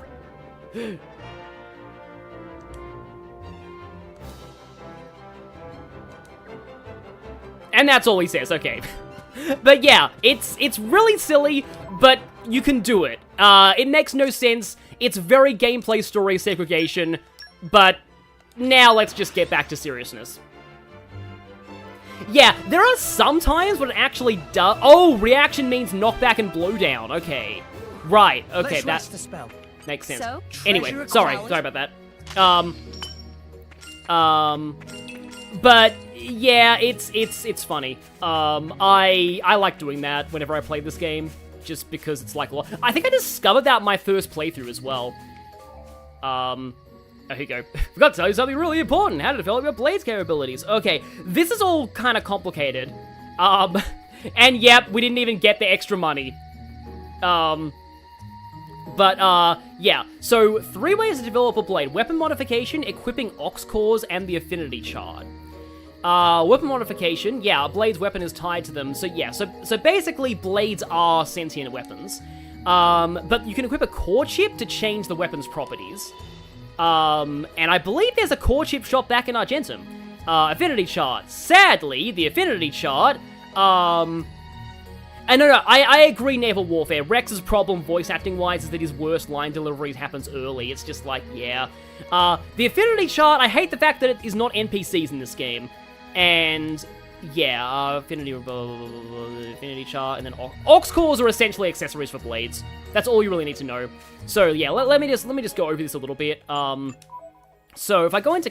Wait, no, wrong button. If I go in here, yeah, so I got Pyra here. Pyra's a 5-star blade, by the way. Yeah, I'll explain that in a moment. So, okay, first thing I need to explain here. Auto attack. Auto attack is a terribly named stat. This actually is what all your damage scales off of. Not just auto attacks. Everything. Your specials, your arts, everything scales off auto attack. So, raise this always. Block rate is exactly what it says on the tin. I like that it directly tells you the percentage. Critical rate. Pyra likes critting. That's her main thing. So if you have anything that raises critical rate, give that to Pyra. Physical defense, 5%. Yeah, alright, so I kind of forgot. I forgot earlier. So defense stats sort of exist in Xenoblade. I was kind of wrong earlier, but they're percentage based. They're not actually like physical defense stats. It's like lowers damage by a certain percentage. So I don't have any core chips right now. But if I check Pyra's affinity chart... My usefulness has increased. Yes, it has. Yeah, it should have just been called Power. And it is called just Attack in Xenoblade 3, I believe. So they did actually fix that. But, like, it should have just been called Attack. But okay, so here's how this is kind of complicated, how this works. But every blade basically has, like, a bunch of, like, perks. So up here are their specials. So Flame Nova is her level 1, which does 60% more damage to beasts. As we level it up, it will increase by, you know, have that bonus increase more. Her level 2 increases damage to toppled enemies. This is actually a really nice effect, because topple is great. Blazing End increases critical damage. This means that if she crits with this, she does 25% more damage, and that's a special, so it'll be doing a lot. And at its max level, it does 85% more damage whenever it crits. So, yeah, Pyra likes critting. And yeah, so to unlock these, you actually have to, like, do certain tasks. So here we use Prominence Result 7 times, use it, like, 10 times, yeah. These middle ones here are passive skills. Every blade has 3 passive skills. Pyra needs to use a blade art 3 times to unlock this one. Special has a 5% chance to defeat non-boss foes with up to... So basically, anything that has low HP can instantly die to Pyra's specials if she gets this, which is kind of interesting. I don't hear this discussed that often, so maybe it's not actually that good of an effect. Swap blades 4,000 times to unlock the final thing. You need to increase your trust with the blade that just use them a lot in order to, increase the levels of this. And yeah, sorry if I'm information overloading you guys here.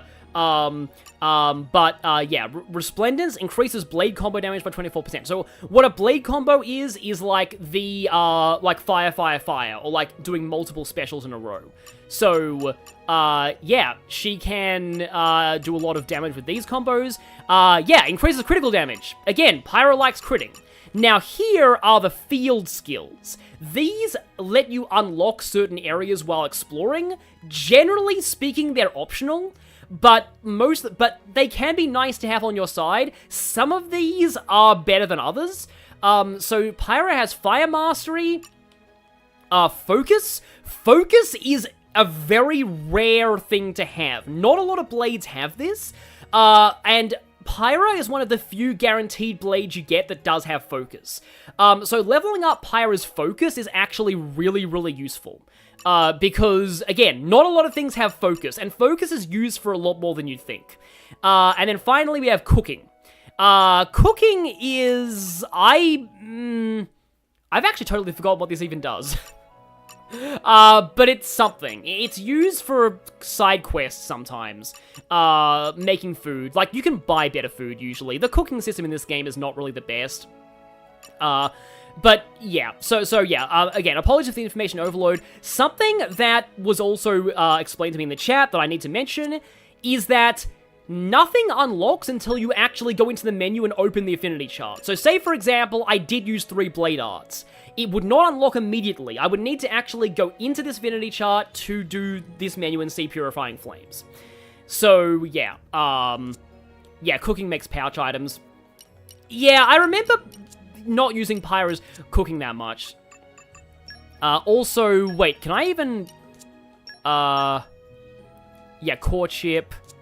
How do I equip ox chips? Maybe I can't actually do that yet? But yeah, it says that Pyra's role is an attacker.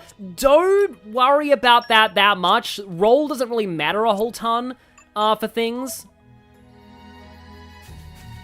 Yeah, basically you get a crafting system later, but, like, apparently Pyra's cooking is not that good. Also, the song playing now is, in my opinion, very underrated. That's the wrong button. It's down on the D-pad to lure things. Okay, time to take... Hey, better battle theme playing now. So yeah, Pyra is a sword and fire, as you can see in the left-hand corner of the screen. And you might see there's slots for more blades. And hit! And that's when the system really opens up, but that's going to unlock probably a little bit into the stream. Oh boy, I just realized what's going to happen. We're actually almost approaching one of my favorite areas in the game. Our emotions are in tune, Rex! Oh yeah, so I think our emotions are in tune is a cue that means your affinity is getting kind of high. Yeah, this song is really nice. You don't hear it very often. Because it's only in this little marshlandy area. So yeah, that enemy right there is level... Yeah, enemies lower level than you, like this Cravel, won't actually aggro you by default. Oh wait, you press the... wrong button. How do I switch targets again? Anyway. I think it's the right stick, but I think I can take this thing. So this is a Garifa. Generally speaking, bigger enemies have, like, better stats and stuff. So sometimes fighting big enemies, even if they're equal to your level, is gonna be bad. But okay, yeah, I can use my level 1 special here. Now here's another thing. I believe, correct me if I'm wrong, you get iframes during blade specials. So that can be useful if an enemy is readying a really big attack. You can use a special and nullify the attack, like just iframe through it. So for example, the next time it uses electric skin, also I'm probably gonna die. I'm probably gonna die right here. Yep, there we go, first death, okay.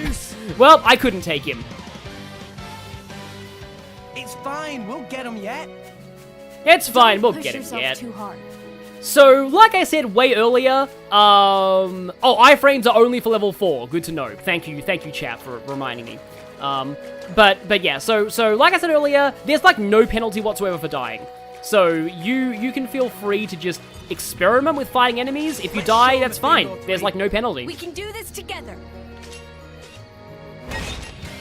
I guess while I'm here, I can kind of talk about something that I wanted to talk about with this game. So this might be a hot take, and a bunch of like this, people are probably going to disagree with me, but I don't think Xenoblade 2 is an action RPG. I would call it a real-time RPG, but not an action RPG. Like it's like you move around, you use skills, but everything still feels very static, for lack of a better word. Like, I would call Kingdom Hearts an action RPG. Nier Automata, Final Fantasy 15, those are action RPGs in my mind. Because in those games, you have, like, direct control over everything. Thank you. That means a lot. Like, you have full control over everything your character is doing. You can, like, fully move around, control where your attacks land, you press the attack button, you do an attack. It feels, it's hard to describe, but it feels different. This right here is more like, yeah, it's more like an MMORPG. Or like another example that I use as well, Ni no Kuni 1 is very much a, like this. Ni no Kuni 2, though, is an action RPG all the way. Like, Ni no Kuni 2 is very full-on action RPG. This one, yeah, it's more like a single-player MMO. That's how I describe the whole Xenoblade series. In fact, back in the day, a lot of people used to call Xenoblade 1 a spiritual successor to Final Fantasy 12.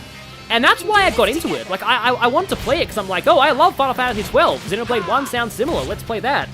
I was lucky enough as well to be not American, because Xenoblade 1 had a horrible distribution in America. It was GameSpot exclusive. Whereas in Europe and Australia, it actually released first, and the game wasn't that hard to find over here. America is just greedy with capitalism, I'll just say. I wonder if I can beat this if I stutter step more. Let's see. Time to take you down. Rex, let's go. Let's see. Well, not if I Rexterity miss there. Anchor shot. Ha! Our emotions are in tune, Rex. I better be in tune more. Yeah, when I use electric skin, that's where I have problems. As you wish. No. Yeah, already my HP is not the best. It's okay. I think, did the potion just disappear? I think it did. Okay, probably should actually pick that up now. Why not? Yeah! Let's I love Rex's dialogue so much. Double spinning edge. Okay. Like, I'll just wax you with a 2. Oh no, electric skin again. That's not good. Where'd the potion go? That's over there. Why not? Can I actually beat this? Also, okay, there's Prominence Revolt, at least. Oh, there's another potion. Another potion. Oh, also, I'm at Gold Affinity right now. Which is good. That means, come on, give me the potion. Why not? Double spinning edge. Oh, come on, come on! Magnificent. person. Yeah, we did it! Yay! See, that's the thing of Xenoblade. It's like you come back with better tactics and you win fights. Also, Delia, thank you for the $5.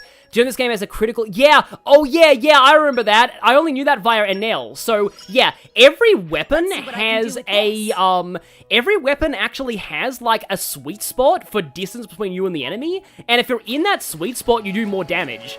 Again, it's a mechanic the game never tells you about. I think there's even a visual indicator of it, too, if I'm remembering right. It's like... There's some visual indicator of that. Like, there's a triangle that... there is an indicator, if I'm remembering right. But if somebody could tell me what the indicator is, that'd be appreciated. But like, I seem to remember there is some kind of an indicator on that. Go for it. Let's do this. In the bottom right, okay. Why not? Oh yeah, I think your element icon starts glowing.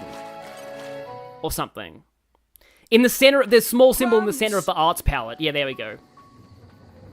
The element icon glows, yeah. It is good to see you uninjured, Rex. How awful. Hold on. I should have some herbs. You are kind, but no amount of human medicine would suffice. But... Weep not, my boy. This is my fate. I can't help it. Can I? No parting is forever. We will surely meet again when the flow of the ether will set.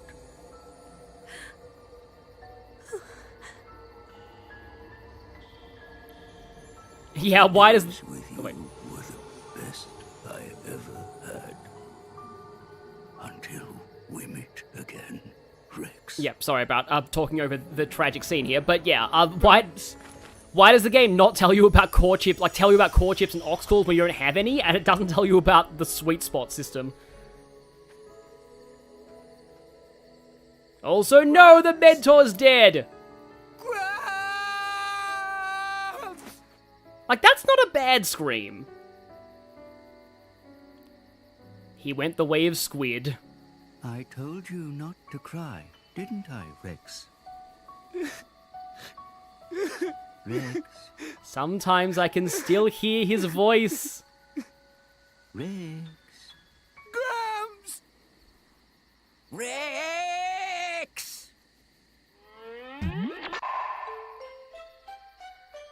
Oh, that's weird.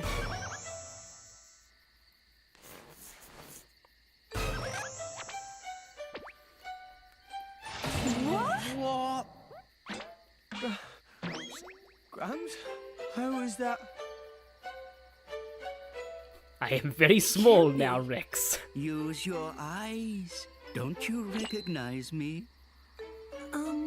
Well, not really, no. I am so confused right now. Rex's response to that is amazing. So you see, by maximizing cellular regeneration to retain all vital bodily functions, I seem to have reverted to a larval stage. Well, that's quite handy. Must be nice to be a Titan. This isn't something just any old Titan can do. Only one so advanced as myself. Rex, are you angry? I'm not. It's more that I didn't want you to see me blubbering like a baby.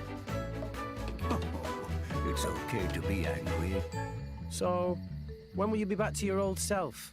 Good question. No more than 300 years. 300 years? I'll be long dead by then. I suppose that's true. But what about my house? Do I have to live in the streets? Perhaps this is an opportunity to fly the nest. You mean pay rent? Miser boots. It's a massive extra expense. Still. Glad you're okay, Gramps. Oh, shoot. We can't stand around all day. We have to find Mia. Mia? You mean that driver and her blade from before? Yeah. They kind of saved our lives. I do hope they're all right. Gramps, do you remember anything? I remember crashing through many trees before landing here. They probably fell off then. That's not a whole lot to go on. Perhaps we would have some luck following the trail of broken trees. Good thinking, Pyra. Let's go.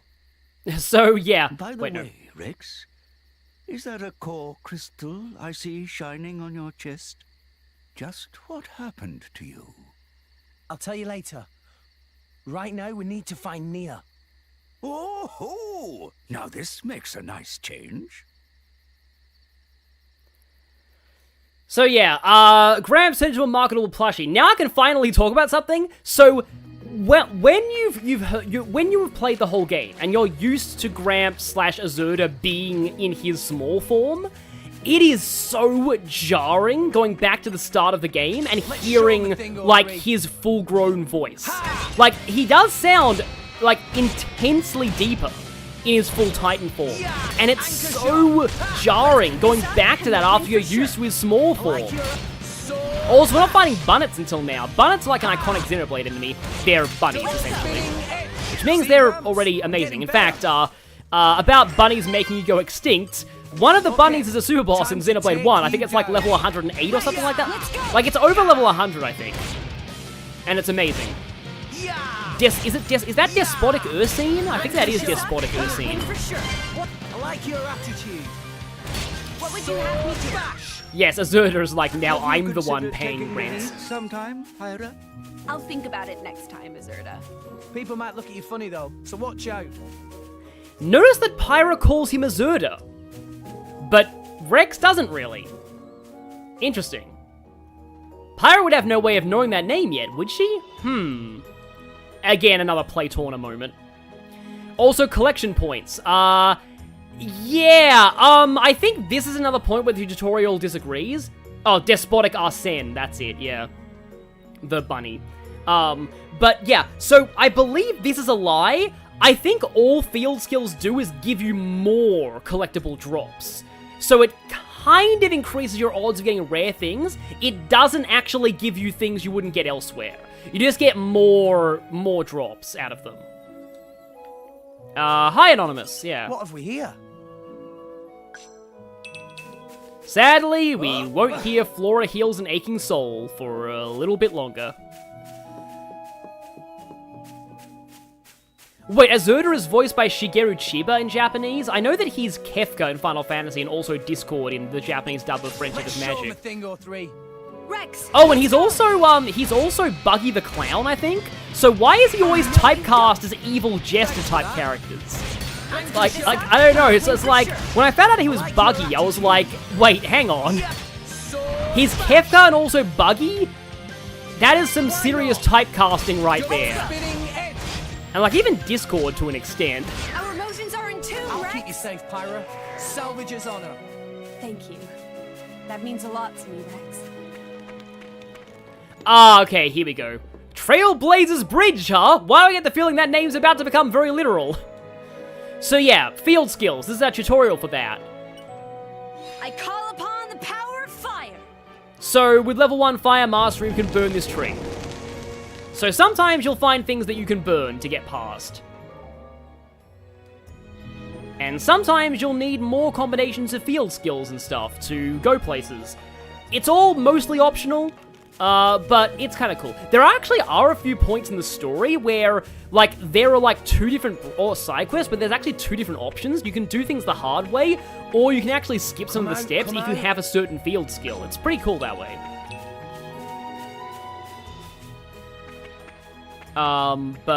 Anyway, I'm just looking at the chat here. Yeah, a lot of data mining is responsible for knowing about Xenoblade 2 mechanics. And arrived. Old Ghostwood Road. Let's hope this name doesn't become literal. Show him a thing or That's a three. Caterpile. They're also iconic Xenoblade enemies. They're basically big, spiky caterpillars of death. Death Caterpillar. Anchor shot. There's a unique monster version of one of these that was really annoying to me in my first Xenoblade 1 playthrough. Took me so long to actually kill it. Okay, here we go. Our emotions are in tune, Rex. I like your attitude. Yeah, I haven't actually heard the My Little Pony Japanese dub. Thing or three. Oh, it automatically refills the pouch items. So yeah, I have the periodic refill from Sparkle Sugar, but I will need to restock that eventually. Anchor shot. But yeah, like if anybody was gonna voice Discord besides John Delancey, Kefka's Japanese VA sounds like a good bet. What a snug berth, my boy. It's not my fault if you fall out during battle, yeah?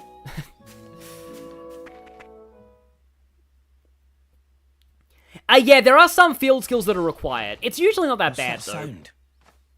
I felt a ripple in the ether. It feels like a driver is using a blade in battle. I'm certain of it. Let's go. Okay. Giant Caterpie, exactly.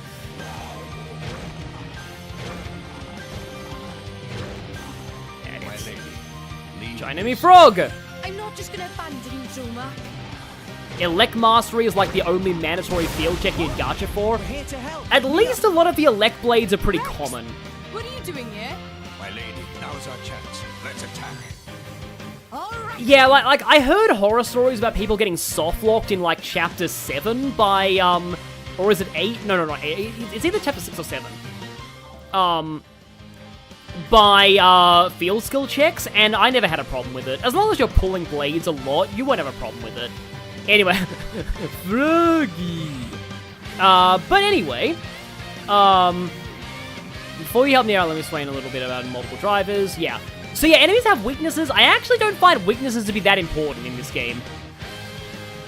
Enemies weak against fire.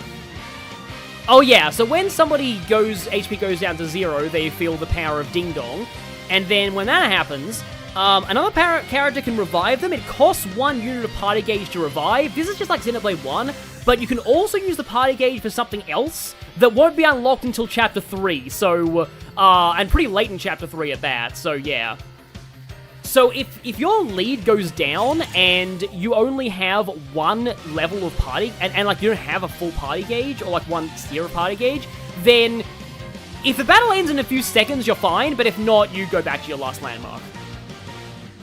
So yeah, we're gonna go for a fire/water combo here with Nia. And yeah, I believe I am in the right sweet spot here, because I've got the glowing fire icon. So yeah, to link a blade combo, you'll need to use a special 1 level higher than the previous one. I'll bump up Nia's special gauge to level 2, so press ZL to trigger it. So, Steam Bomb. I love Nia's dialogue too. So, Steam Bomb now means that we've got a fire-water combo on. Blowdown's annoying. But I can do a level 3 fire to go to seal self-destruct from here. The chance of me actually reaching that before the enemy's dead is pretty low. Oh yeah, predation. Yeah, this guy can eat other enemies and heal. It's fun when that happens. Ah, Nia broke. That's good. That's good. Break is good. You always want break, because when you do a break, when you do a driver combo and a blade combo at the same time, it actually enhances the effects of both of them. So in general, you want to do both driver combos and blade combos. So like, do break first, then do driver combos. It does actually make them better. So why you guys even... Well, I guess that's a stupid question. Indeed. Seriously, it's good to see you. And you're all right. Right back at you. Hey, by the way, what happened to the big guy who saved us? The Titan. Are you talking about me? Wait, what? How? That's sort of a long story. Let's get somewhere we can rest. I'll tell you all about it then. That seems prudent. My lady? Sure. Lead the way. One thing I will say is I often get Gramps and Dromark's voices confused, especially in battle. I see. So you two are off to Elysium. And thanks for the $2, Neon.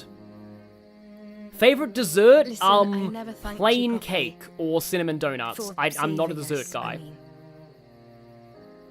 Dromark said that you carried us all the way here. Yeah, doing them both at the same time is called a fusion combo, exactly. No need to thank me. After all, you were the ones who saved Rex. Don't mention it. Yeah, having any form of fusion combo So, active you raises can your damage by regenerate. 25%. Yeah, that's why Break This is so isn't good. Something just any old Titan can. You can retire that line now. Yep. Excuse me. I'd like less. of Gramps, that you are attitude. denied having a If catchphrase. you had listened to me and declined that reckless job to begin with, we wouldn't be in this mess. Take a nap, you said. Like I was some kind of doddery old man. Okay, I get it. I'm a terrible disappointment. Look how sorry I am. I should have screenshotted that Can line. you not muster even a shred of sincere remorse? Sorry, but I can't. What? If I hadn't taken the job, they'd have got their hands on Pyra. Rex, I couldn't let that happen. No way.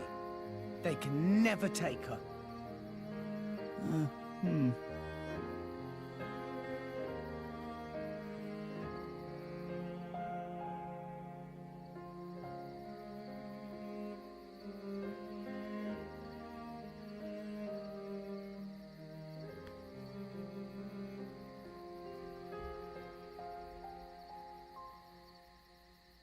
I assume Xenoblade 2 doesn't Hello there. explain a mechanic Still unless awake, I proven see. otherwise. It's a miracle I Okay. understood as much of this game's combat as I did in my first playthrough. Like, I never had problems with it, ever. And I never found it was too slow. it's good to see you again, Azurda. Likewise. Though you've changed a lot since last we met, Pyra. I suppose I have. A lot's happened. Yes, it has. I wanted to thank you for saving my dear Rex. And I need to know what you told him. Is that what you really intend? Yes. It is my true desire. I see. Well, that's good enough. I have no reason to doubt you, Pyra. That said, I do have one other goal now. Jin and Malos. I cannot allow them to continue with their current course.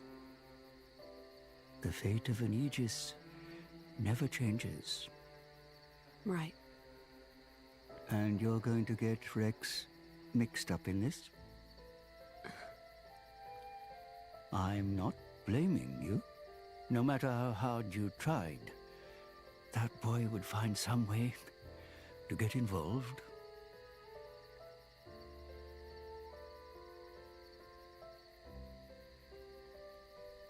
I see half your core is missing. Seems you've taken on quite a burden. Azurda, I... Promise me you'll take care of Rex. I will.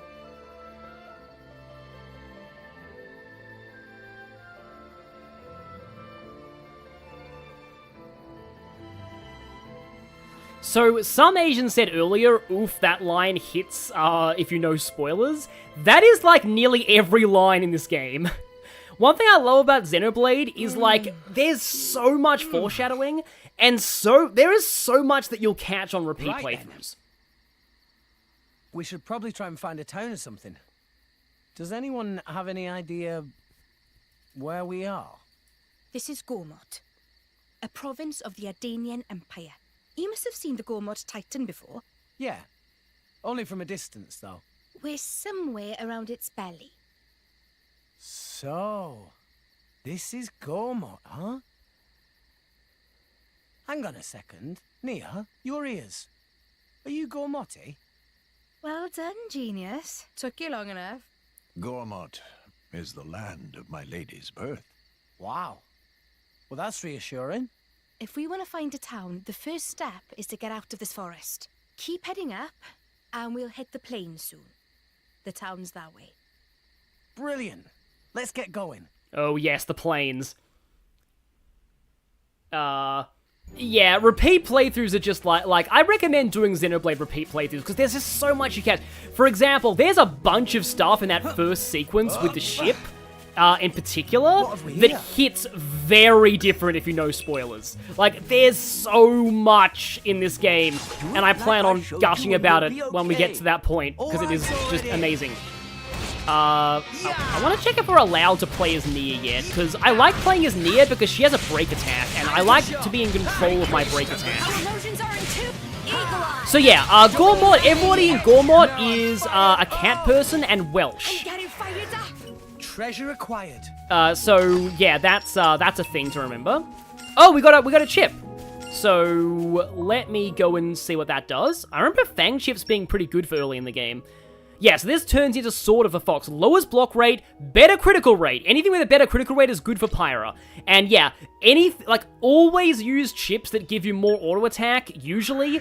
Unless it's like you have slightly lower auto attack but better critical rate.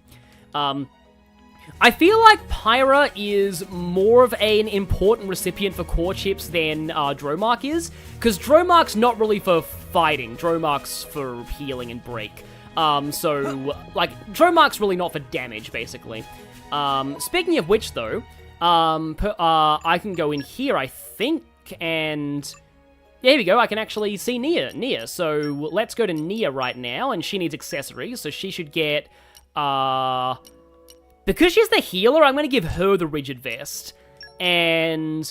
yeah, so this extends the range of, like, affinity increasing. I don't actually think it's that good from what I've heard. This is a good healing thing, but I'd also kind of like to have... increased HP restored to self is not bad as well to keep her alive and healing. So let's go ahead and do that. Yeah, right now, in terms of, like, stats, Nia's got worse strength than Rex. Wow, she has, like, worse everything than Rex right now. But she has a break up, and that's all that matters. So also might as well give you a pouch item, and let's give you a... Now let's also... no, wait, that'll loosen up twice as fast. Let's give you a Cinnapon roll. And, can I enhance anything from you? Yeah, so Twin Rings is her weapon. So she has Butterfly Blade, Break. Yes, I will enhance this. Jaguar Slash, spawns a potion on hit with a chance of spawning 2.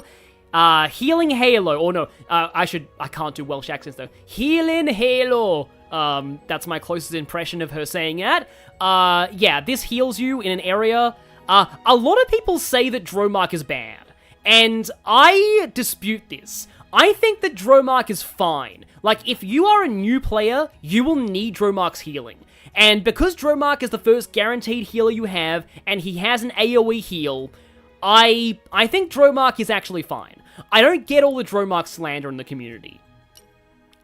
She also has another one. You can only equip 3 arts at a time. Gemini Loop, damage from the side. I almost wonder if I'd rather have that than the potion right now. I think I'll take that, because I think Heal and Halo is better for me to use there.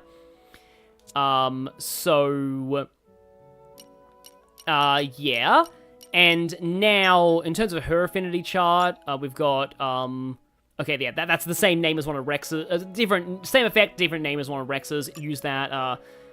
Reviving is okay. I forgot she had an ability literally called Catgirl. Increases ether. Yeah, she's more of like a magic attacker, but like she's generally more for healing. Increases dexterity. But she actually gets some good arts on like attacking blades too. Okay, yeah, that's important. That's okay. Big Cat. Back when I was in high school, the term Big Cat for like... it was kind of the equivalent of Chad back in my generation. And surprise... yeah, that's not that useful for her. That's decent, though.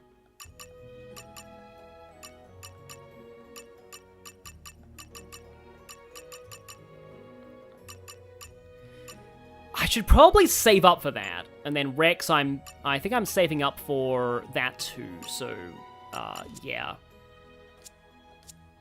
Yep, literally Catgirl. Oh, right, I forgot to show Azurda.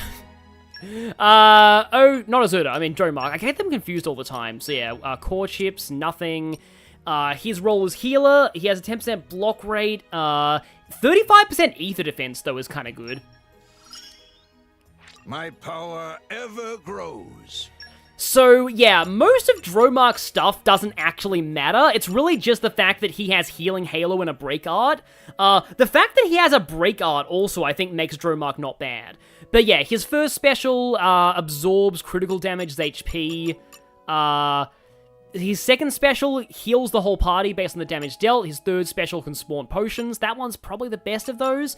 His passives reduces blade combo damage from enemies, which you don't actually see enemies with blade combos very often, so that's not really a big deal that much. Heals every time he uses a driver art. That's not bad. 25% of restoring 4 HP after taking a hit. So basically you take 4% less damage. That's a weird ability. And then he also has Water, he has Flora Heals and Aching Soul, and he has Ancient Wisdom, which I don't remember being that useful for a lot of things, but it's useful for a couple of side quests from what I can tell. But like again, in my view, the fact that Dromark has a Break Art alone actually makes him pretty good for the early game, because Break is incredible. And having Break on Dromark alone... Oh, by the way, look at this. If you're playing as Nia, she just rides Dromark everywhere. It's awesome. But, yeah, what I was saying was blah, blah, blah, Break Art, blah, blah, Dromark good because Break Art, and... Oh, it's an Arachno. Yeah, a lot of people don't like Arachnos if you have, like, Arachnophobia. Now, getting the stutter step timing on Nia might be a little different to Rex, but it's pretty similar.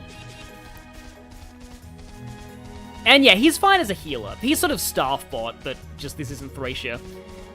So yeah, like again, like this is something like Chugga crapped on Dromark a lot in his playthrough. Wait for it. To me. Oh, he didn't say Flora Heals and Aching Soul. Why would he not say that? But yeah, like he crapped on Dromark a lot, and I didn't think it was that warranted, personally. Like, I think Dromark is fine. Like, again, Break good. Also, ladders. I love that Dromark himself climbs. So here's something to know about ladders in Xenoblade. The moment that you touch a ladder, every enemy instantly de-aggroes from you. This is very useful if you're being chased.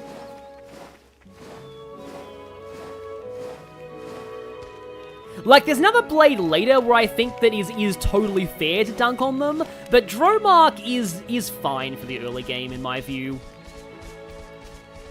Like, if you are new to the game, you will need healers, and Dromark is serviceable as a healer. And again, Break good. Oh, that's why it stopped me, tutorial. Yeah, blah blah blah, field skills, opening chests, I already found that out in Argentum, you don't need to remind me. I hope it is something Calm good. your mind. You give me a tutorial for something I can't even do! We need to come back here with a lockpicking blade. I think when I first played, the first blade that I got actually had lockpick. Actually, no, I don't know. I forget who has lockpicking. But yeah, I wanted to come back to that. Thankfully, it's marking a map. Yep, ladders save lives. The one true love of all Xenoblade fans. Well, that and Ryan, and Lance, and Uni, and Nia, and everyone who has meme dialogue. Leave it to me.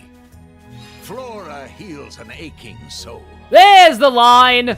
Like, if you're a character in Xenoblade, and you have, like, a line that you hear a lot, expect it to become a meme. If you're a party member, the chance of you being memed on is even higher. I guess I really am the best. Yeah. Also, Nia doesn't want aggro. Like, Nia's the healer, so if you can keep aggro off of her, that's nice.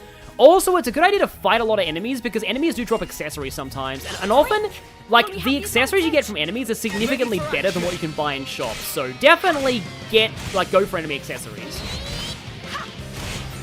Yeah, in terms of Fire Emblem approach, Dromark has good availability, facilitates blade combos, does healing when you don't have the alternative means of survival, yeah. Just what I was thinking. Good availability is the thing with Dromark. I call upon the power of fire. I'm full of beans, yes, exactly. Hear that, Noah? Lance wants something to be... So when I first played Xenoblade 3, and I heard Lance say, "Whoa, got a rare doodah right here," I was like... He's this game's meme character, isn't he? The only thing I was wrong about is that everyone was that game's meme character, because Uni's also a thing. And Noah memes. Did Dromark's head just despawn? I think Dromark's head just despawned. What we always do. Ready for action. But anyway. I can't believe people didn't know what Full of Beans meant until Xenoblade. Oh, I swear, sometimes Americans are just kind of ignorant of other cultures. I'm sorry. That sounds really bad. Nothing against people who live in America, but just like, This is an area where I everyone should learn about other cultures more. Because, like, Full of Beans is a common expression in a lot of places. I use my thinking muscles for this one. I love, yeah, Dromark basically is a Jagan, except he's a Jagan who actually does drop off. That's how you describe Dromark. This is an area. Like, there are better break arts, but just the fact alone, like, I do generally like using Dromark just for his butterfly blade. Ready for action. Kind of a shame that it's slow to recharge, though. Charge in the first place. Yeah! How about an actual challenge next time? We're all amazing! We're all amazing! Yeah, Xenoblade dialogue. I love it. I mean, it's 100% true, yeah. Some of the Americans in the chat are saying.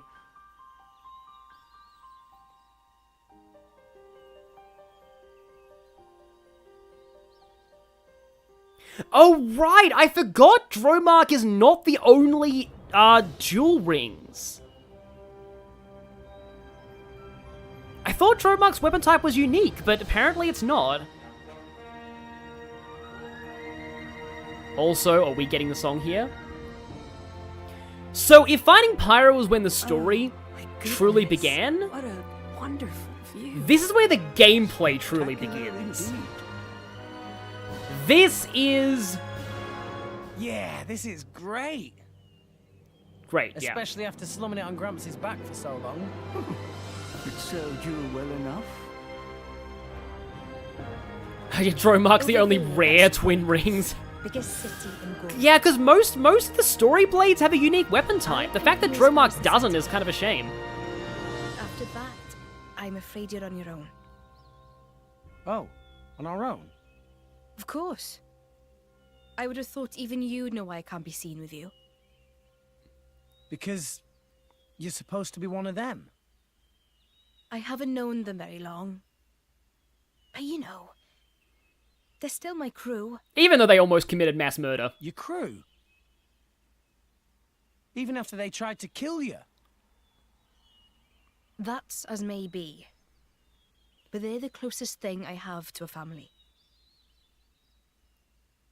Nia? Yeah, that's sort of the thing. Let's go. As far I mean, there's a lot of deep themes in this story, but Nia feels like somebody who got like indoctrinated into terrorism like at a young age, basically. But I don't want to dwell on that too much. Tutorial, because peak music is about to happen. Yes, blah blah. I know about that. I've already shown that off. Yeah. Because when are we gonna get the song? Yeah, that is the thing. If you're caught up in a group that's committed to mass murder, you're basically tied at the hip at that point. That's sort of the thing with, like, I guess, with, like, Yakuza in Japan as well. Like, once you're actually in an organization like that, it's really hard to get out. Okay, so when we step through here, there is going to be one of my favorite songs in the game. Also, no, I'll explain that hot take after this. So yeah, goated song coming up, IDK. And forgive me if I start, I'm not a good singer, but I have lyrics to this. And yeah, there should be a man on the internet version of this.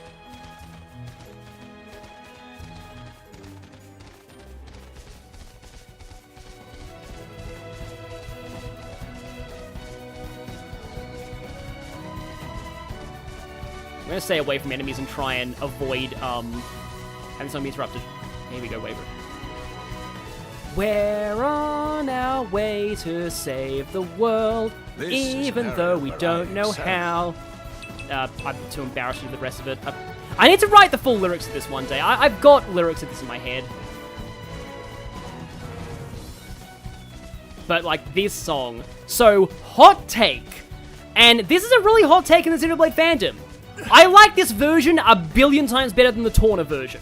The Torna version of this is still good, but I like the regular game version of this song a lot more than the Torna version. But yeah, this is just this song. Here it comes. Here's the chorus that I like to call it. I hope Gonna it is something good. open up your world. Like that's what the main chorus is gonna be in my head. All of it's something wonder and majesty. That's what I had, I think.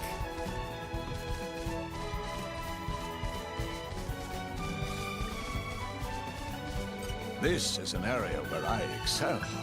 Yes, some Asian. There's a Torna version of this. It's, in my view, it's more jazzy, but I like this one better. Also, this part of the song is great too. Yeah. So you might also notice, the enemies, there are high-level enemies around here. So, this is another reason why it's good there's no penalty for dying, because, you are gonna die a lot exploring. The thing that's so cool about Xenoblade is that... Oh, my last normal cylinder. Oh, I can't wait! Yup. Huh. Yeah, I think every salvage point has a different button combination. And here's the thing as well. Officially the worst salvage run ever. What? Officially the worst salvage run ever? Oh, that's not gonna bode well. How high level is that? It's only 7, it should be fine. Forgot for I was playing as Nia. In that case, I often have to remember I'm playing healer, so I need to not forget to heal people. Even though this is Xenoblade 2 and healing is usually not that good. None of that. Okay, Make haste and retreat. yeah, I always think he sounds like he's saying make haste and retreat. Wait, hang on, there we go. I think Rex was attacking something else. I need to focus him on... Oh, also Rex is nearly dead! Like I said, I have to not forget that I'm playing healer. Okay. Probably should have done the break. I was saving the break for the crusted. And, okay, good, we got the break, we got burnout break. That's going to increase all damage by 25%. And you're probably dead now. Oh, Rex just died. But, Stay with me, Rex. But it's fine. I wonder what we will find. Also, we need to find machine things to get one of Dromark's affinity chart, rewards. Here we go. I feel I am learning a great many So, things. whenever you're on this screen, always switch between all of your blades just to see if you've unlocked anything on any blade. Because sometimes you'll unlock things that you never expected to. Oh, that's a cliff. Also, the theme has been replaced by nighttime. Sad times. So where are we on Gourmont right now? Yeah, you want to get a bunch of landmarks, because that way you can always walk back. Also, that's a level 41 enemy, just casually standing there. Generally speaking, like, if something looks herbivorous, usually they don't aggro you like automatically, but you might be wrong about that at times. So yeah, like, well, I'm not supposed to be in here right now, but it's always fun to be where you're not supposed to be in these games. Leave it to me. I might get the core crystals from the expansion pass. You know what's really weird is, I never even realized I even had the expansion pass for the longest time. I thought that I just bought Torna individually, but I actually ended up accidentally buying the full expansion pass. So, I have all the DLC blades and stuff, I just don't like using them because a lot of them are just pay to win. But I will use... There is a free DLC that's really nice though. Because it actually fixes one of the outfits on the characters. Flora heals an aching soul. Apparently the AI chat summary thinks I'm talking about beans, so Matthew's infiltrated the chat. I hope it is something good. Shepherd's Purse. Yeah, back in Xenoblade 1, the Collectopedia actually had some funny, like, commentary, because all the items you find were all named after the actual character. Like, all the characters actually named the items in-universe. Oh, I love this tree branch you can go on. Yeah. It's like, I don't know why. Like, I don't like open world games. I've probably made this clear before. Xenoblade is the one except, well, that and Sonic Frontiers. Xenoblade and Sonic Frontiers, the only open world games I like. But it's just like, Xenoblade has just so much stuff to do that actually feels like it practical, whereas like, in other games it's like, oh hey, let's just go find 50 bajillion Fox Shrines in Ghost of Tsushima. Or, you know, just find a bunch of... It's just, I don't know. Plains of Evening Calm. Kind of a perfect time. Also, exploring around is gonna, like, be a good time for me to talk about... Oh, well, look who it is! Look who it is! It's him! It's Territorial Rotbart! It's the villain from Swan Princess. Except I think it's spelled differently. But yeah, that guy there, in every game, it is, in every Xenoblade game, it is tradition for there to be a level 80+ gorilla in the first area that patrols around and will kill you if he sees you. Getting killed by Territorial Rotbart is always a rite of passage for everyone. There he is. And Xenoblade... No, I did not mean to accidentally, sheath, please, sheath. Which one's the sheath button? Oh, that's the sheath button. R and B. There we go. That's the sheath button. I almost accidentally aggroed him. That would have been really bad. Well, not really, because you just go back to your last save point. But, like, one thing that people just got so mad at in Xenoblade 2 is the simple fact that, in its... Oh. I can still... I don't even know what that was! So... Get him yet? Don't push yourself was too that hard. Rotbart? I don't know what that was. Because that was a level 10 enemy. You wouldn't expect a level 10 enemy to aggro. I mean, it was definitely a unique monster because that's theme music that played. But I don't know what that was.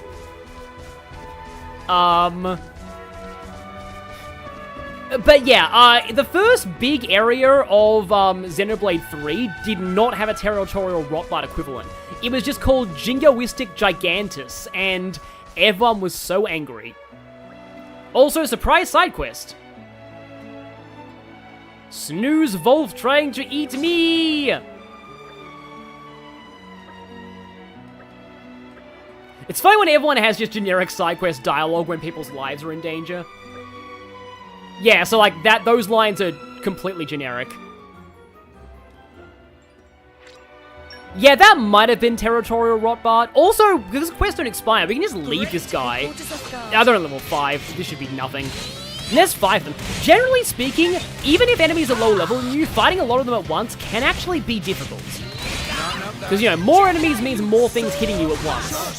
Let's go focus, yeah. You can press left on the D-pad to focus your attacks on one enemy. Most blade specials are also kind of AoE as well. There's no real indicator on exactly what the AoE is, but, like, there are AoE attacks in this game. Make haste and retrieve it. Why is this happening? Normally anchor shot right after. Why is something aggro onto me as well? Oh, it's a bird. Yeah. Even though that. Oh, it's level 16. Let's go. Let's run away. See if I can find a ladder, but probably not. I hope I can probably lose him.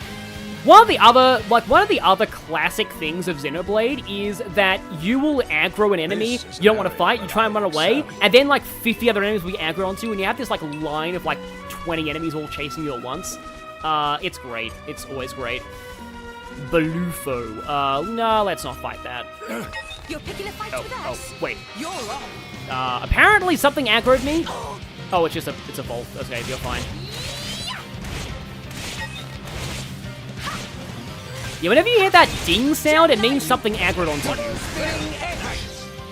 And it really says something where, like, one of my favorite quotes of all time, I probably shouldn't spoil it yet. There's a later party member who, their quote for getting aggroed is just, oh, piss off, mate. And that just sums it up so well. Like, I would just, that is like, just absolute vibes for anyone who's ever played these games.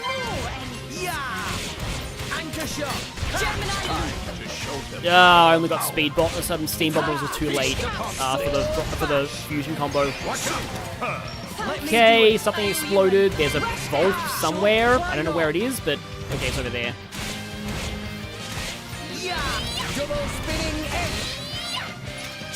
That big guy might end up aggroing. Like, if an AoE attack hits them, they're gonna aggro. Okay, yes, there's break. So now I can do a driver combo on it at the same time, and that means I get this big damage multiplier. And it's dead anyway, okay. Hey, Nia, I just found the shiniest trinket. You want to see? Hey, Nia? Yeah, I'll check it out later. You're such a child sometimes. Okay, I'm gonna try and fight Well, we this. have the advantage. I'll handle it. Yeah, sometimes the enemy density can be a bit much. Also, don't aggro onto Nia, please. I would rather have you aggro to Rex. Even then, that's kind of bad. We are going to be getting another party member soon, so you might want to do your exploration of this area later. Because, well, let's just say we'll be getting our first tank soon. Oh, it just launched itself. Okay, we got the break, that's good. A lot of the early enemies don't have a ton of break resistance. The other thing that makes, like, can I get this in before break wears off? No, I can't. I believe in Xenoblade 3, the break timer actually pauses while you're doing something else that can affect it. At times, I think. I could be wrong about that, though. Also, Rex is nearly dead. Right. And this thing enraged, I think. I also believe that if you break something, it also... get back up, Rex, please. It also interrupts any arts they're currently doing. So, yeah, that's another reason to use break. Like, break's kind of like a flinch as well. Oh, Ricks. Ricks are annoying. So, the gimmick of Ricks is that they like to go into aggro, like, not aggro, they go into an evasion mode. Also, Rex is dead again. They'll sometimes do things, they'll dig, I think, under the ground, then you can't hit them. They're annoying. Yeah, there's Dell. Oh no, that's not quite the digging attack. They have another digging attack. But yeah, this thing has a lot of HP for level 4. So don't always assume that low-level enemies are weak, because they're not. Oh, there goes Rex again. Is that a full section of the meter or not? It is, okay. This does mean that if Nia goes down, then I can't, and something else aggroed me, I think.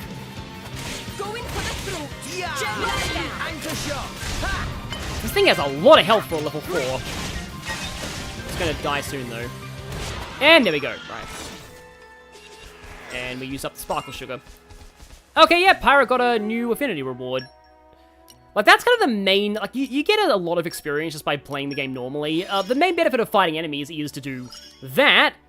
Yeah, Pyra's already at her second tier of the tree, so now she can unlock the second tier skills. So I can... 5 criticals, she'll get that easily. 5 driver combos, that's easy. Incapacitated ally. And yeah, my revivals earlier counted for that. Blade combo, prominence, yeah, that should be fine. Oh, defeating Ferrous enemies as well.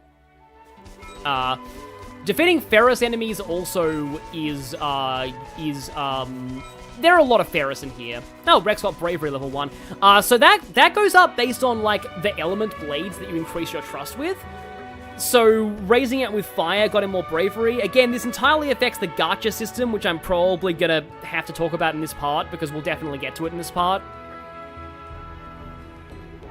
Puff Foundation and Tree Sap Conditioner.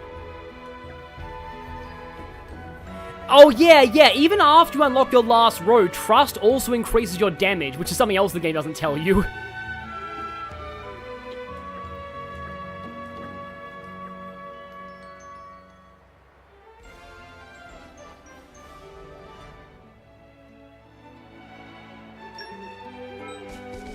Some Asian says someone in your comment section is getting peer pressured into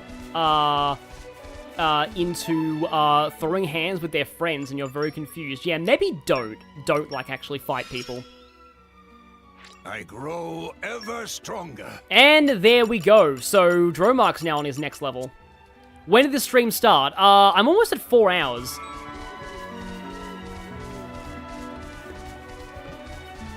Oh, is that's a unique, isn't it? No, it's not. It's just a Leo Ferrous. I mean, Pyra wants to fight Ferrous, but this is a pretty big one, so this might be a bad idea. We'll see. It's okay. Gemini. The aggro keeps switching around all the time. I mean, it's taking a bit of damage, I guess. Just healing halo. Sword back. Yeah, the aggro keeps juggling around between Rex and Nia because I don't actually have a proper tank right now.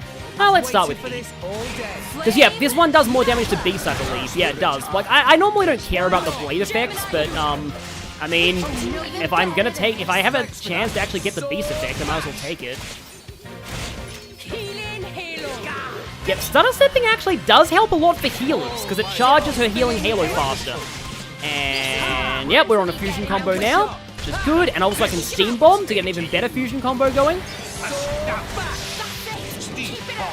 Yeah, so when you do that, like, you'll hear the I think it's a Zerda who's saying that. He says Steam Bomb Break. But that is, that means you're doing a lot more damage, because you've got the fusion combo going. So apparently Pyra got something as well.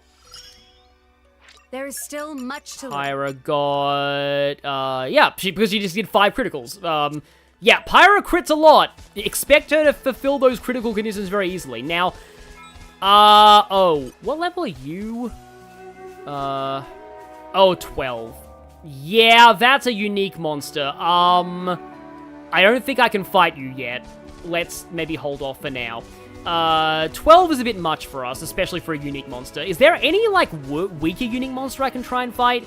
Because unique monsters are a fun mechanic of Xenoblade, and mostly because they have amazing music. But I want to kind of explore around here a little bit before I go to Gourmont, because there are some useful landmarks to pick up around here. There's also there are actually some chests you can get that are, like, kind of hard to get to. Also, there's an Armu there.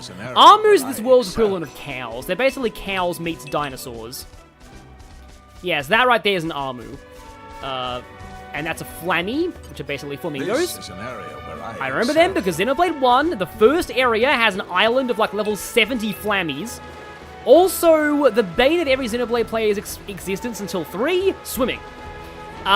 When you swim, you can't fight enemies at all. Until 3. And 3 was, like, perfection for actually letting you fight in water. It's so dumb that, like, you can't, like, you automatically lose your weapon if you go swimming. Let us so face the day with a renewed vigor. It's just a massive pain. However, another thing about swimming that's a good thing is that, if you fall, no matter how high, you take no fall damage if you land in water. Don't try this in real life. You will die. I remember one time when I was on a really tall tower in, when I was a kid, and I was saying, oh, hey, if you jumped off of here and hit the water, wouldn't you be fine? And, like, my friend was like, nah, the impact of the water would kill you. And I was very disappointed. I hadn't even played Xenoblade back then. I was, like, maybe 7 years old at the time. That's a nice-looking bridge. I wonder if it's a landmark or a location.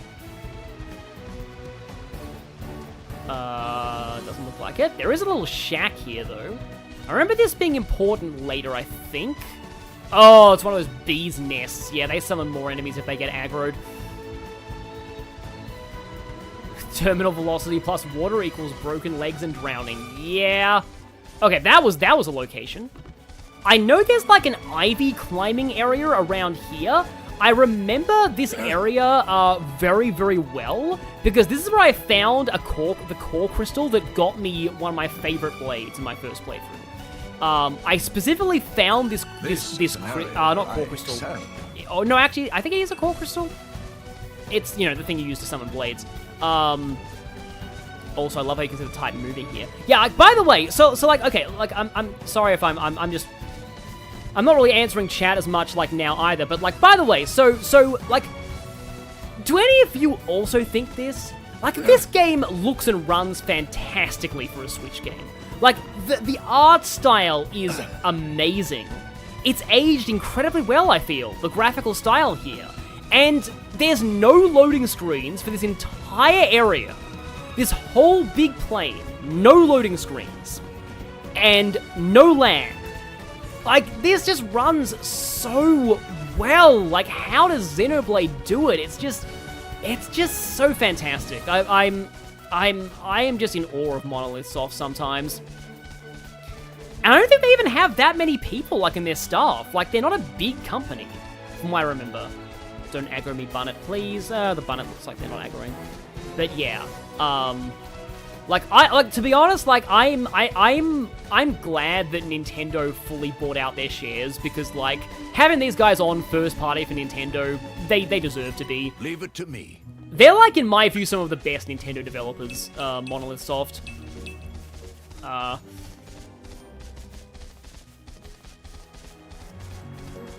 And now the music suddenly changes to the calm music. And it's going to immediately change back. Yeah, Xenoblade X in particular is like, Xenoblade X, I believe, is, like, bigger than most, like, games like Skyrim were at the time. And it never needed to install to the hard drive. It never had any, like, lag or, like, loading screens between areas. It's just like, yeah, Monolith Soft, yeah, people in the chat are saying does black magic. Okay. I can still fight. Piranha'd! But yeah, the annoying thing is that, like, even though most of these, like, the Blade games are owned by Nintendo, the Xenosaga games are owned by Bandai Namco, and Xenogears is owned by Square Enix. So all of Monolith Soft's library on the Xeno series is kind of awkward to re-release. I actually found, when I was in Japan in Akihabara, I found a Square Enix pop-up store, and they had Xenogears merchandise. It was the first time I'd ever seen Xenogears merchandise, and, like, I was just like, wow, that's never seen that before. But it's in a Square Enix store, because Square Enix owns Xenogears, and Bandai Namco owns Xenosaga, and Nintendo owns Xenoblade, so... yeah, if you wonder why Xenoblade rarely references Gears and Saga, that's why. No, it's not that tree. I know, before I go to Gourmont, I want to find that climbable vine that took me to that area. Where I excel. Flora heals an aching soul. It's just like, it's interesting how distribution rights work sometimes. Yeah. So I believe Xenogears was Takahashi's pitch for Final Fantasy VII, and it was considered too existential for Final Fantasy, which is saying something. Like, that should tell you something about Takahashi's vision and the kind of stories he likes. It was too crazy and its plot was too crazy and out there for Final Fantasy. We've got more enemies. That's a good line from Mia as well, but it's no piss off, mate. That's one of my favorite ones. Oh yeah, Cosmos is in this game, but she's like a guest character. I wonder what the rights negotiations would have been to get her in this game as a guest, but yeah. Cosmos is a guest Blade, and she has a 1 in 1,000 pull rate, so... chat, wish me luck, please. If I actually get Cosmos first, I'm gonna laugh so much. That would just be the highlight of all time. I don't think I will, but, like, it's funny. Oh, look! There's a T-Rex here! That's another fun thing about exploring in Xenoblade. Oh yeah, Puyo Puyo has a similar thing with the thing, yeah. I believe T-Elos is free DLC in this game, so I'm not bothered by using her. So yeah, where are you, Mr. Big T-Rex? I believe this big T-Rex is actually part of a side quest later. I know there's a giant T-Rex that is a thing in Xenoblade 1. It's always funny, because whenever you're fighting a certain unique monster which is required for a side quest, the T-Rex often comes on and goes, "Hey guys, can I be in this battle?" And then you die. No, I didn't mean to attack you. I meant to heal an aching soul. Also, those are Turkins. Oh, that's a unique Turkin. Yeah, so Turkins are an awkward aspect of Xenoblade world building. And arrived. Also, yay, you landmark. All in one piece. Because this game basically implies that Turkin are sapient, and that has awkward implications for the fact that they only exist for you to kill them. Basically. Like, there's a lot of unintentional Turkin racism in this game, I'll just say. It's mostly in side quests. But, like, the fact that Turkin is sapient raises a lot of ethical problems. kind of like what happens when you make orc sapient in fantasy settings. No, yeah, Telos is easy to pull, like, from what I remember. I think she was patched in later on, like, she was, like, a free update to the game. Also, where are we right now? We're on Varnax's Plunge. This makes me think that this sounds really sad, but, like, there must have been, like, some explorer named Varnax, and he fell off this cliff and died, and that's why this place is called Varnax's Plunge. There are a lot of areas, also I love the way Dromark swims, there are a lot of places in the real world that do have very morbid names like that. Yeah, it wasn't DLC, it was an update, so basically free DLC.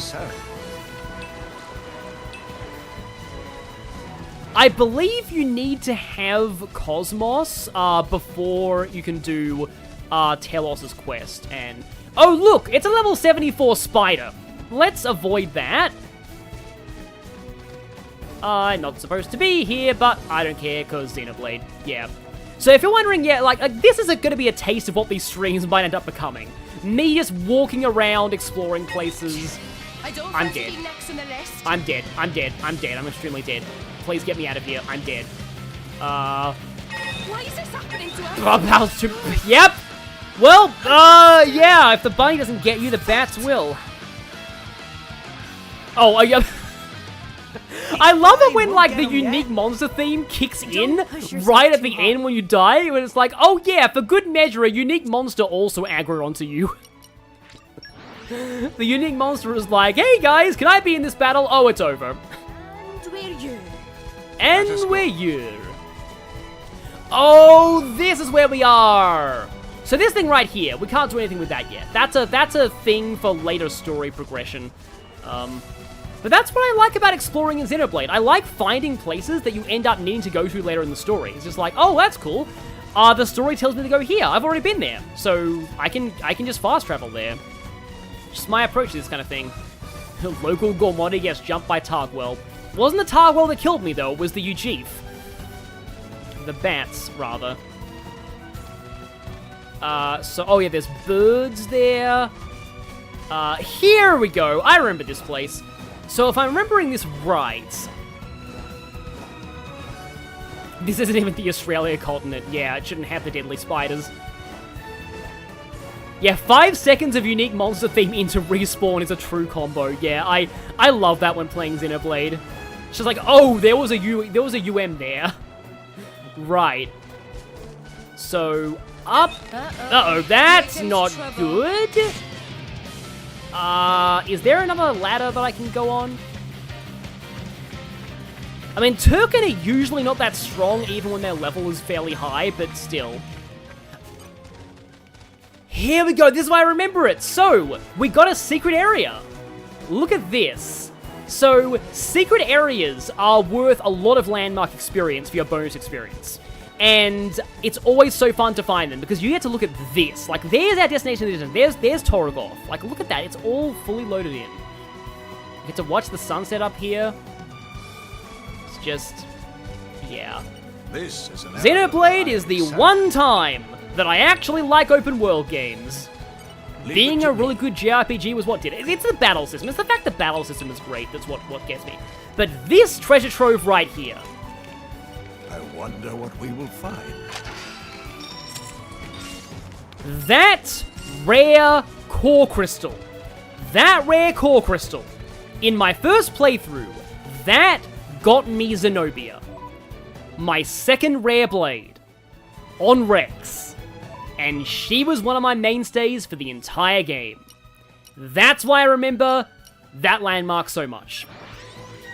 I apologize for, like, yeah, that's not gonna make much sense to you if you don't really know about the rare blade system in this game, but Zenobia is decently rare. Like, I didn't find out until later, but she's actually one of the rarer ones. And she's a great blade to get early because her whole gimmick is she does more damage to bosses.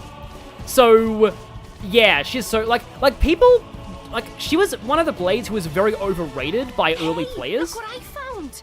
Because, and I think it's because it's so, like, unlike a lot of the other good blades that require a lot of game knowledge to get the best out of, Zenobia is very simple. Like, she's very easy to understand. Zenobia hits things with an axe, and she has more damage to bigger things. That's Zenobia's whole gimmick.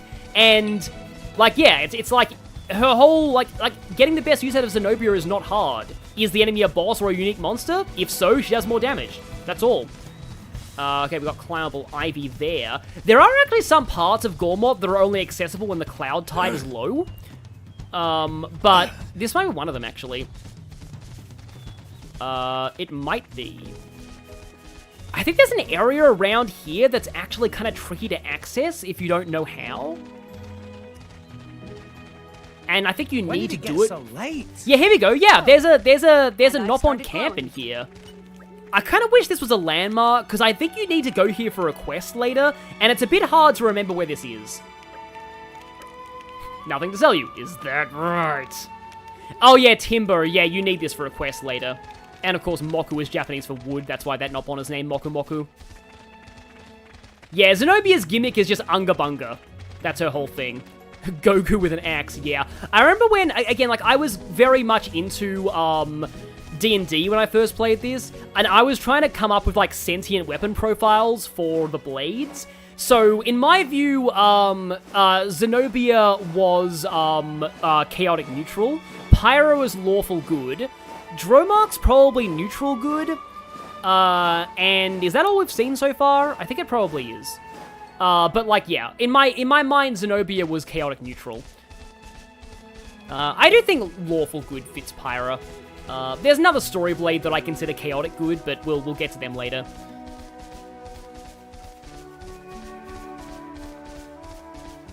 This is an area. But like, I think neutral good for. I mean, I know that video game alignment is like dumb, or not video game. Like D&D alignment is dumb and makes no sense. But like, I mean, I suppose with Dromark being all my lady and guarding her, maybe Dromark is lawful. Yeah, I think Rex is definitely neutral good as far as like alignment goes.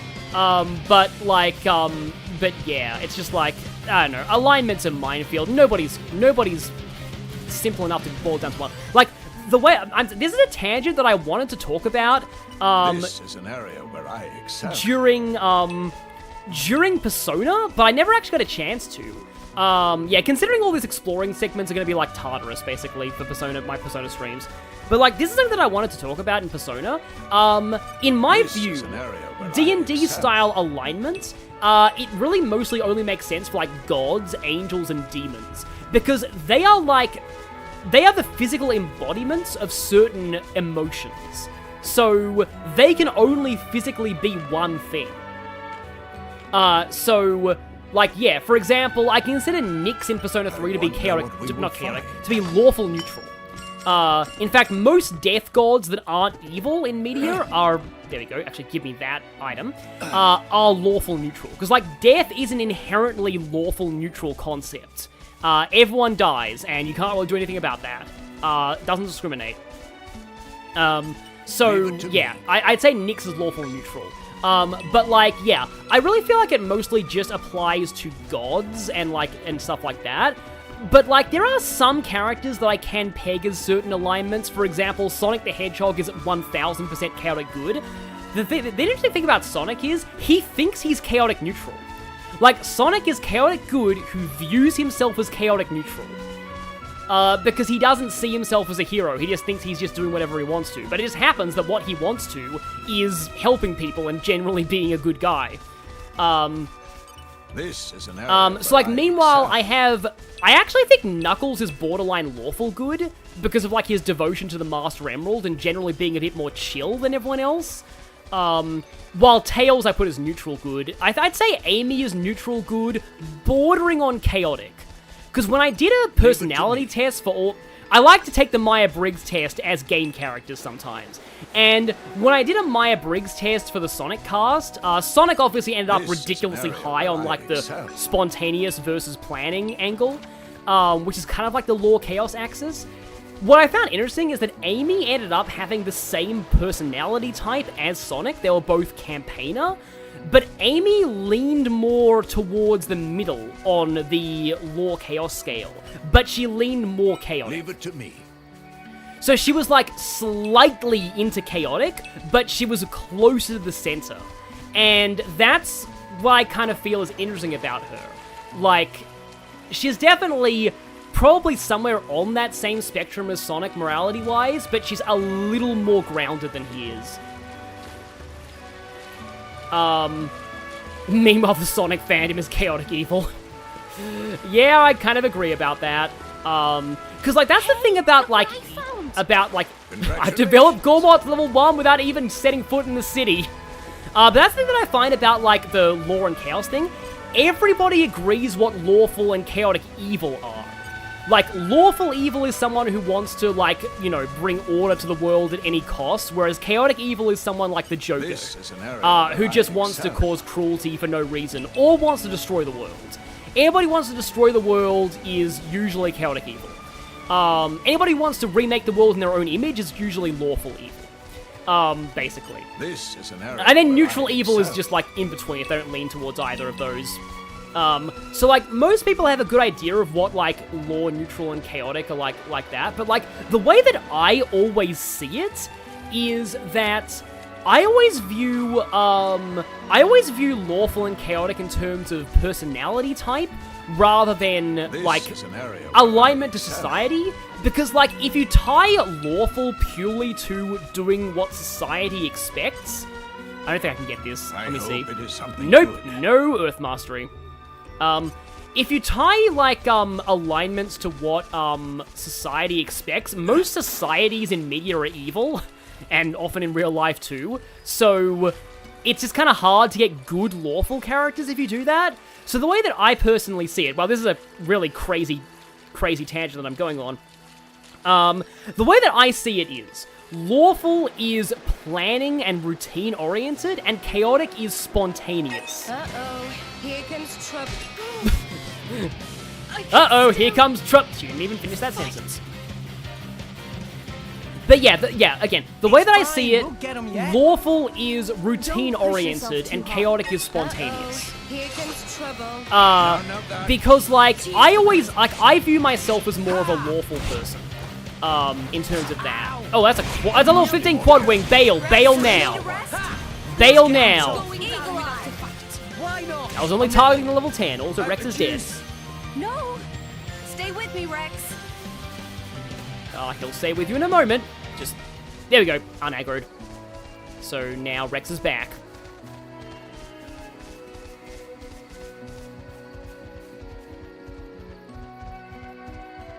Yeah, and sometimes, like, to me... Oh, we're dead again, probably. Like, characters can sometimes shift. Like again, alignment's not restricted. For example, like, the example I use is that a lot of people consider Iron Man in Marvel, or specifically MCU, to be chaotic good.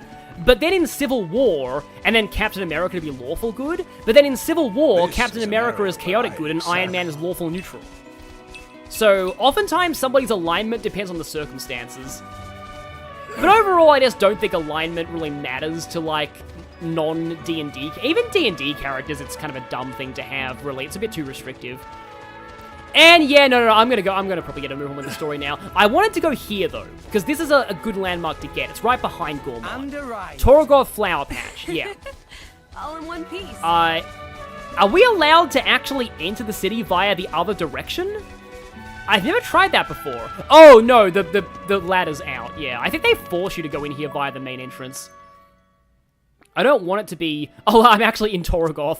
Upper level right? Yeah, there we go. So, where do I go? I guess that's closest? I like how I get a bit of an indication of, like, where things are. We're here.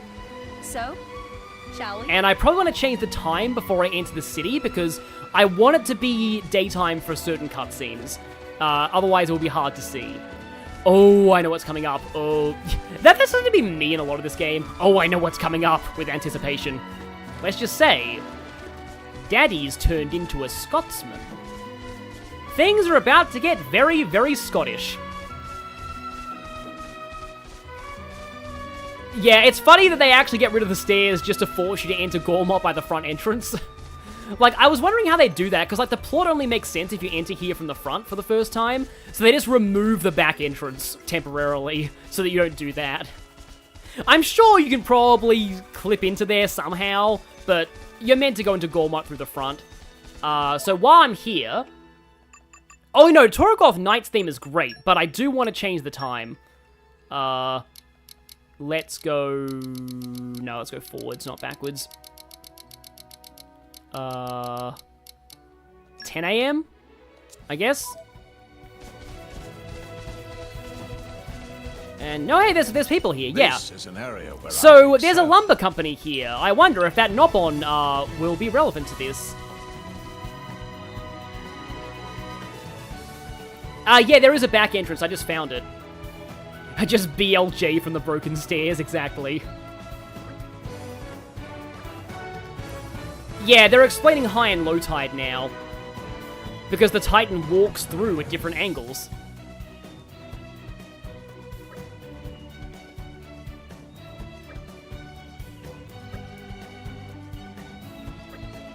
Yeah, so there are some areas in Gourmont you can only reach when the... Oh, hi, Rotbard! Wow, I just realized Rotbard is kind of squid. He photobombs cutscenes. Yeah, so some places don't get this whole low tide, high tide thing.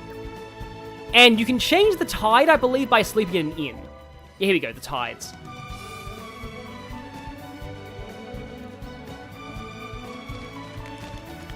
Oh no, I will keep playing as Nia for this, I think, because we're going to get a good Nia moment soon.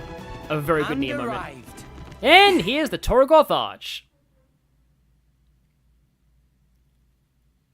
I think I'll probably try streaming for at least one more hour. I want to actually get to the Blade Gacha system at least.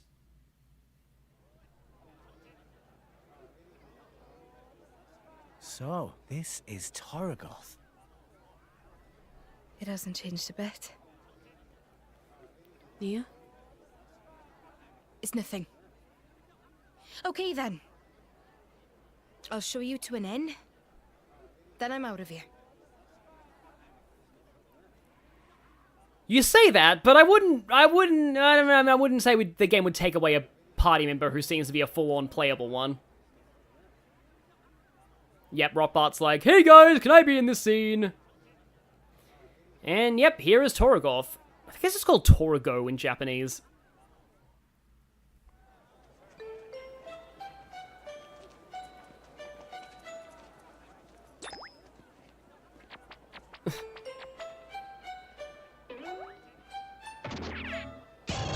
What the bloody hell is this? Don't tell me this is meant to be me. A remarkable likeness, to say the least. Oi, did you see something? No. I fear they may have conflated our countenances, my lady. How very awful.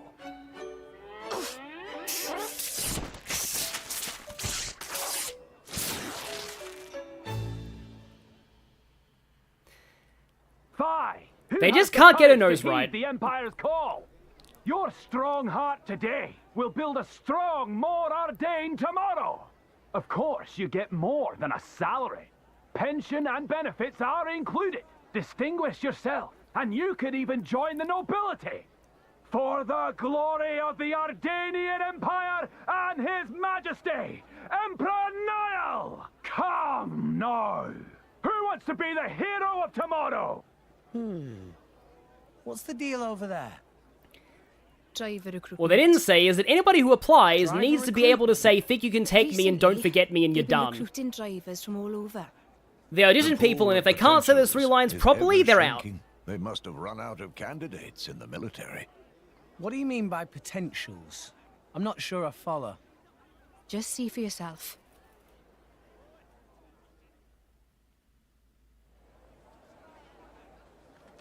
Don't do it, bro. It's too dangerous. What will we do if something happens to you? Who'll look after us? Please. I know it's dangerous, but if I can become a driver... Out of the way, pipsqueak.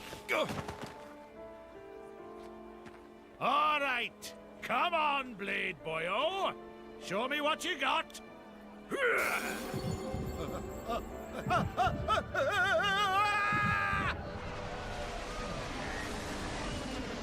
Yeah, he's done for.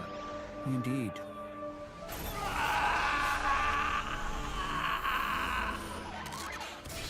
He couldn't handle the gotcha. The wailing was too strong. All bark and no bite! What a shame! Oh, what just happened? All that blood. All that blood we didn't see. Because of the age rating. That's what happens when someone unqualified touches a core crystal. Truly lamentable. Wait, you need a qualification to be a driver? Perhaps aptitude would be a better word. Aptitude? No! Is there nobody else here ready to test their strength for the glory of the Empire? Oh, how about you? What say you? Step forward, sir, with bold heart! Don't worry. Your big bro's gonna be a driver. And then we'll be set for life. Don't do it!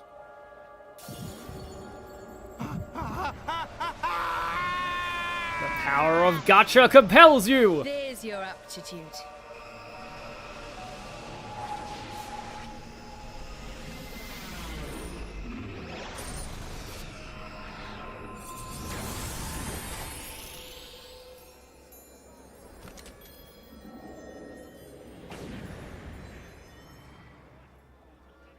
And he got a generic.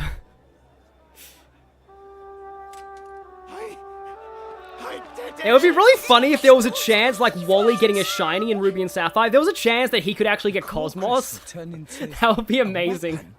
That is how blades are born, Rex. What? But when I touched Pyra's... She's a special case. Pyra's the Aegis, remember? So the usual rules don't apply. All that business with sharing her life force, it's not exactly normal. Wait, what does the Aegis even mean? Jin and Malos, they called her that too. Dunno. All I know is that it's some kind of legendary blade. Why don't you just ask her yourself? Let's go. No point sticking around for the enrollment ceremony and all that boring stuff. Yeah, the enrollment ceremony is where they test them to make sure they can say all the right catchphrases. Solura in the chat, you've had Wally pull a shiny. I should also mention as well that someone in the chat said about Sanji's wanted poster. I love that in One Piece, apparently they introduced a character later on who looks exactly like Sanji's wanted poster, and so his whole life is ruined by the bad wanted posters, and he actually wants revenge on Sanji. Ah yes, developments! Just like I raised the development level here without even setting foot in it. Yeah, that puts the prices down, and shops sell more things. And yeah, talking to people gives you more development points as well. Yes, blah blah blah, yes, shopping blah. But, you there. This is kind of important, actually. Or not. I guess I'll buy that. I think that's a side quest thing. There's someone here who sells something for like 50,000 gold or something, and it's actually like a rare blade. Like, it's a guaranteed rare blade, who can only get that way. But I suppose I can go to an exchange shop here to sell some stuff. Also, this song is great. It's like, even in the Japanese, even in like, the composers for this game are all Japanese, right? And, this song still sounds very, very, UK. It sounds very Celtic. I like to hear the details. Oh, I was one NPC off, okay.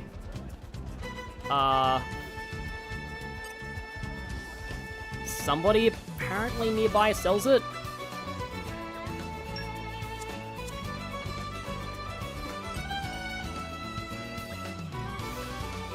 Can't buy ox cores yet.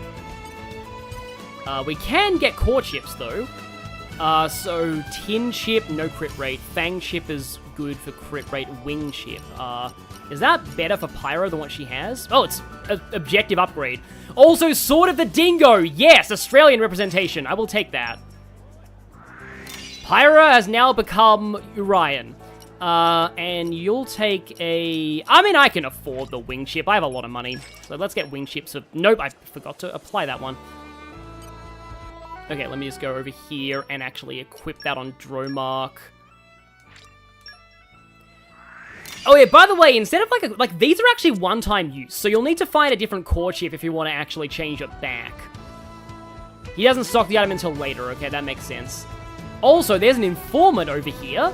They often tell you things about stuff, so what have you got? Oh right, you have to pay to learn about game mechanics. Yeah. So that's kind of a thing. The informants in Metaphor are so good, though. Like, the fact they tell you, like, what to bring to dungeons and stuff like that. I'm getting a little bit of lag here on my end, but it's probably fine. Oh, I was gonna... I can't do Scottish. We can get you enrolled immediately. But firstly, you have to say, think you can take me, and don't forget me. 5,000 times. Once you say those, then you're in the Moradanian army. Oh, they're literally blocking off the rest of the city, aren't they? This is like the first time that the game actually like Pokemons you with like blockage with NPCs. Dancing for no reason moment. But this right here, so apparently this word here, it's Welsh. I think it's pronounced like Chisau or something. Like, I think the double L is pronounced like a CH. HP recovery. Stuffed meaty carrot does not sound like something that I ever want to eat. That sounds horrible. Like, I do not want your stuffed meaty carrots, please. So yeah, we got artwork here.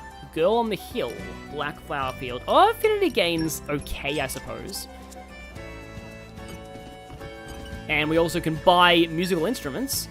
It's a Torregonda!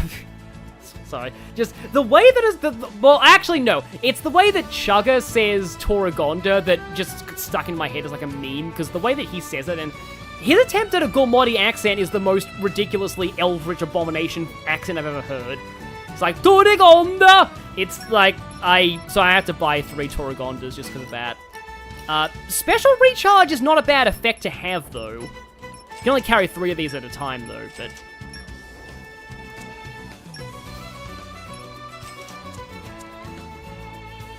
But yeah, desserts are OP. Are there any dessert stores around here? I don't think there are any desserts. There's a fish shop, but fish kind of suck in this game. I can get some more salvage cylinders, too. Get a couple more. I'll get 2 of those, and then I'll get some more normals. Because you need to salvage for quests eventually. So, we are funneled into this dark alley. And in this dark alley, we're about to be accosted by Scotsmen.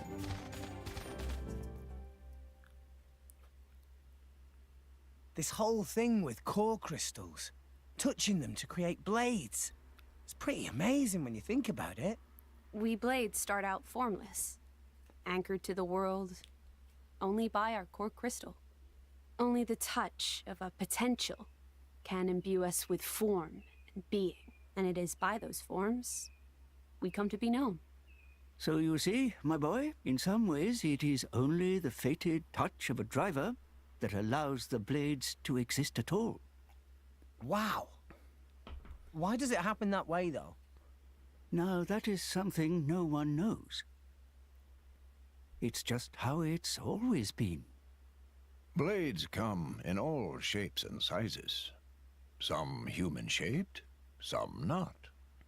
Some people say the shape depends on the kind of person the driver is. The resonance between blade and driver is a mysterious thing. Maybe that means that, like... Pyra. She was crying when I met her. That guy couldn't have pulled Cosmos. Was she brought to life by someone once? Just like a normal blade? What is the Aegis? Really? Halt! Nobody move. Here we go. It's Scotsman time! Oh dear. Looks like Imperial troops. Great. Hey, what's going on? That fugitive in your company is an enemy of the state, a member of Torna. Nia? A member of Torna? It's her, all right. Gourmont driver, white beast form blade.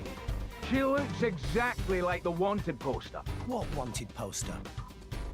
See for yourself. That is a big wanted poster. Wow, it really Where was he does. keeping that? Oi, watch it. I mean, no way. This doesn't look anything like. Wait, we've got no time for this.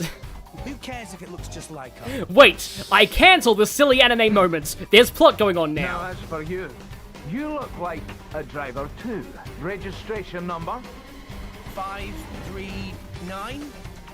Knock it off, you fool. All new drivers must register with Indo. No number means you must be an illegal, unregistered driver. No, you don't get it. You're coming with me. We'll see what the consul has to say about this. Rex, Dromark and I are gonna make a move. Get ready to run. We're not leaving without you. This is our problem, not yours. I'm pretty sure he wants to arrest all of us. So this is my problem too. Sheesh, you're a stubborn one, and you. Gramps says the same thing. Okay, we go on 3. We'll go left, you go right. Okay. Just give the word. Okay, let's do this. You're going to resist? Seriously? 1, 2. All right, men. We've got them outnumbered. Move in and take them down. And don't forget the traditional Moradanian battle cry! So I'm going to go quiet here. This fight's going to be not as memey as it was before a patch, sadly. Quick! Will we have the advantage? I'll explain later. Ready for action. It's time for me to tell you about cancel attacks. What, you mean the thing that I've been doing since, like, the very first battle that I did? Yeah, I'm way ahead of you, tutorial. Yeah, cancel attacks. We'll explain these. You're done! Watch out! Thanks. Don't forget! You're done! Don't forget! Sword Gemini! You're done! Ow! Don't forget! Take that! You're done! No Don't forget! thanks. Don't shut you up! Take that! Don't forget! Watch out! Cheers. Don't forget! Take that! You're done! Thanks for that. Don't forget! We can do even Take better. that! You're done! Gemini, you. Don't forget! Take that! Ready to attack! Don't forget!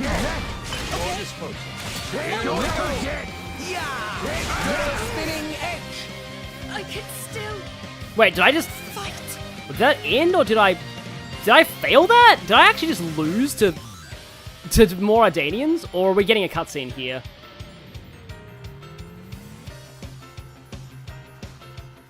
It's fine. I actually lost that fight. I've never done that before. I was focusing too much on the audio.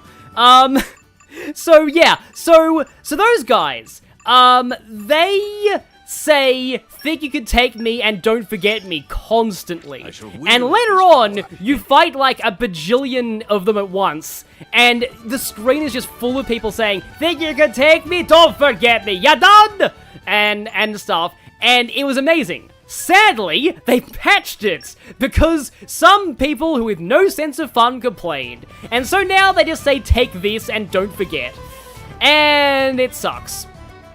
I have never actually seen anybody lose that fight before, wow. Like, I cannot believe that happened. Okay, time to I guess you're meant to take play you as down. Rex for this to get to be more in control of the damage. Like, the AI actually does a pretty good job of covering the healing. Focusing on target. You're done! Yeah, they say behave as well. That hasn't changed in the patch. And they still say you're done, and that's kind of the important part. Also, wow, Rex is like really low on health. I think you do get a full heal though if you get a level up in the middle of a battle. So yeah, that's important. I need to heal. There we go. You know what? I probably should focus on the. Wow, did I actually just lose that fight twice? Wow. I have never sucked this badly at this fight. I cannot believe this. I mean, okay, it's Captain Pardrag, so he is the best character of all time. Won't get him yet. But let's just... Don't push yourself too hard. And those guys are like, why do they keep teleporting back to the town every time we arrest them? Oh wow, this is something. Yeah. How do you actually change targets in the middle of a battle again? Target enemy, concentrate attack. Yeah. Oh, R plus the buttons. Okay. I forgot it was that. I think it's different in Xenoblade 3. That'll be my excuse. Okay, time to take. That's my down. excuse, and I'm sticking with it. Cannot believe I am losing to Captain Pardrag. Our emotions are in tune, Rex. Because when this guy goes down, yeah, I want to target the other soldier. Generally, it's best to get rid of, like, the mobs, like the trash mobs, before you deal with the main boss, because they get very annoying very quickly if you leave them around. Okay. And we broke him. Okay, so now it's just Pardrag. Still gotta be careful though, because if Rex goes down, I instantly fail. I think I actually missed the timing on that one. Thank you for the heal, Nia. Yeah, it's way... Did he just say, like, this will F you up? I don't think he did, but it's still funny to think that he said that. Yeah, oh, yeah, that went way smoother. Yeah, being able to prioritize your targets is important. They're so strong. Even though we beat them twice. Two fighters. Their drivers are right. Rex, no! You got it. Whoa. A wall made of fire. Such a commotion. Just when I thought I could enjoy a little peace and quiet. Oh, Lady Bridget. Bridget? Is she a blade? Where's her driver? My driver is otherwise engaged at present. I'm here alone. No driver? It's the cinnamon bun hair fire lady.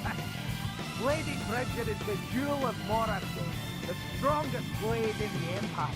Even alone, she's more than a match. Lady Bridget, these miscreants are terrorists working for Thorn. Please lend me your power to bring them to justice.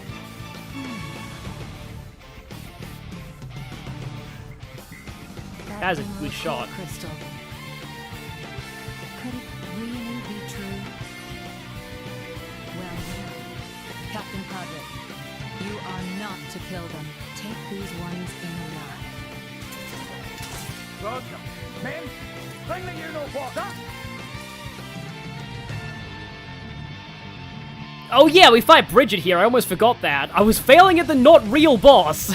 This is the real boss. Let's show him a thing or three. Well, let's hope that we don't get shown a thing or three ourselves, because we've got a boss fight here. Also, Bridget is a fire blade, obviously. She likes to block you, because she's a tank-type blade. So don't despair if you get tinked a lot with your attacks here. Yeah, also, I believe that, oh yeah, she's weak to Nia, though, because of the water, yeah. Oh, yeah, he hates. That's an iconic line as well. Yeah, maybe I shouldn't be using double spinning edge. Maybe that's actually what's killing me, because I've heard double spinning edge is bad in this game. Oh, there's Will-O-the-Wisp. I always much prefer to call Will-O-Wisp because of Pokemon. It will always be Will-O-Wisp to me, not Will-O-the-Wisp. So, like, Soul Calibur 2 has an enemy called Will-O-the-Wisp, and whenever you fight them, like, it always goes, versus Will-O-the-Wisp! Like, in such a fast way of saying it, and it's just so silly sounding.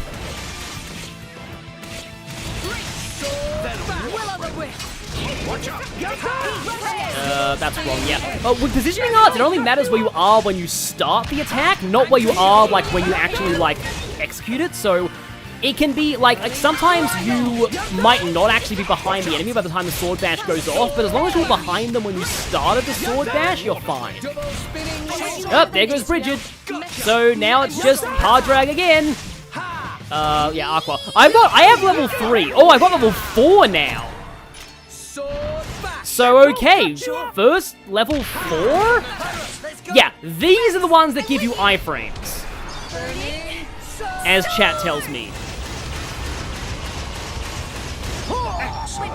Oh, that was a cool way to end it. Okay, the Bridget fight was good. That makes up for all the failing earlier.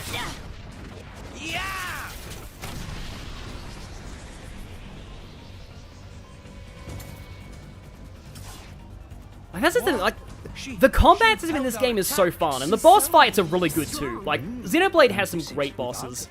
Stop yammering! Just get it!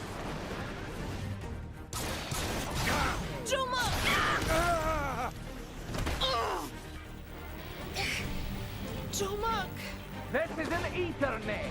I love the edit of that to show him holding a literal Ethernet cable. You can't draw ether from the atmosphere. Even blades have weaknesses. This is one such weakness. Without the flow of ether, blades are quite useless. Nia, drummer! Get out of here, Rex! Save yourself! I'm not gonna do that. I can't just leave you here. You've got your own mission, just move it! Yeah, but... No bets, go! Rex, we must withdraw for now. It's our only chance. But... You won't escape.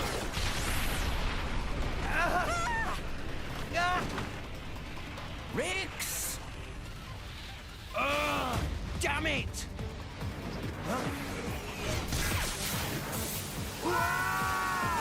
Water! My one weakness, ordinary water. I mean, when you're literally made of fire, that would be a pretty big weakness. We burning sworded you twice. Pyra! Yes! And now everything's steam. I like that touch. Don't let them escape! Get after them! That's right, Rex. Run and never look back. To pull that off despite all this water. So, the legends of the Aegis were real. And now, is this the scene? Please tell me it's the scene. Hey! Hey!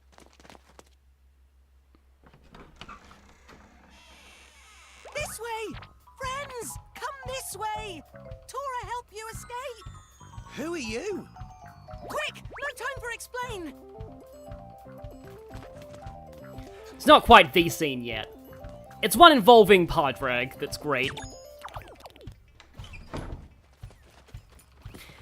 So, we're about to meet one of the most controversial characters in this game. You saved us.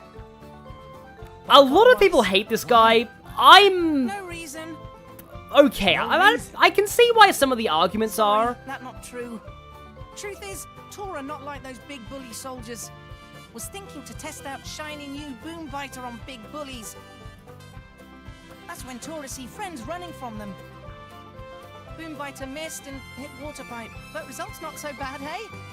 He actually didn't mean to hit that pipe, but the pipe was actually the best thing for him to hit. And you're Tora. I'm Rex. And this is Pyra. It's so lovely to meet you. Good to meeting. Huh? Actually, Tora have other reason for save you. Which is? Don't worry, explain everything when get to House of Tora. This way! House of Tora. I'm actually seeing a lot of love for Tora in the chat. That's actually pretty cool. Cause yeah, at least he's better than Tatsu from Xenoblade X at least. Like, there's one aspect of Tora that a lot of people, don't like, and I'll explain that, like, once we get to it. But, like, so Tora's fine. I actually think he's pretty decent. The thing to know about Tora is, he's implied to be, like, no more than 12 years old. He's, like, in the 10 to 12 range, because he's younger than Rex, who's 15. Like, he confirms that he's younger than Rex. And, like, I think it's pretty implied that Tora is, like, again, I like to see him as, like, maybe 10 or something, like in the 10 to 12 range in terms of age. So, yeah, Tora's pretty young. Oh, this is the scene! The boy and his blade, who seemed to be working with them, got away. But we apprehended the girl from the wanted poster along with her blade. The town is once again safe for... Say, Podrick, do you remember what my orders were? Sir? I told you to capture the blade with the emerald core crystal, did I not?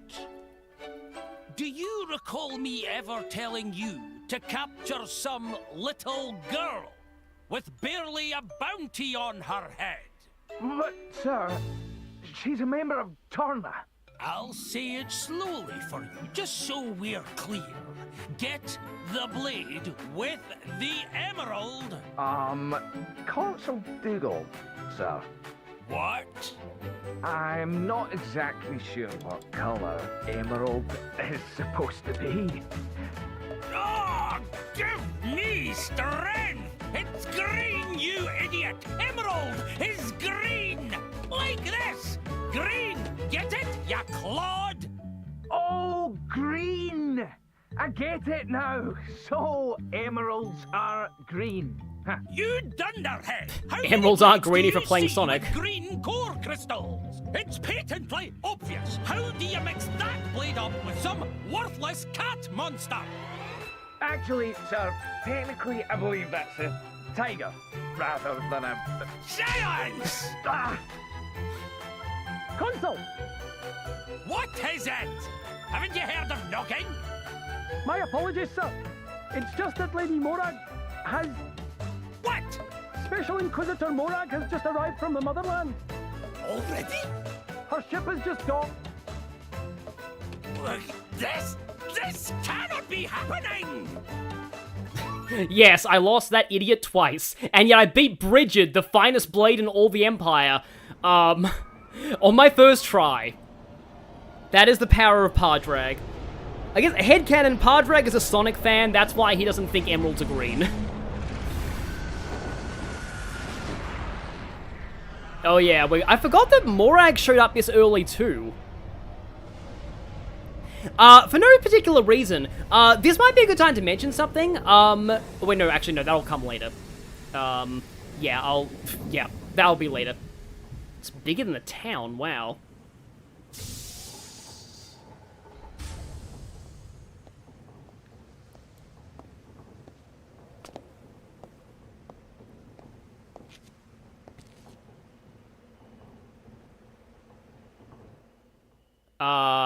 Yes. Wait, is Morag's Japanese VA Joshua from Trails in the Sky? That's interesting. Someone said that Tora's English VA is the Luminary from Dragon Quest, you live down 11. Here? This just back door. Front entrance over there. Makes sense. Whoa! Is that the cloud sea down there? We're so high up.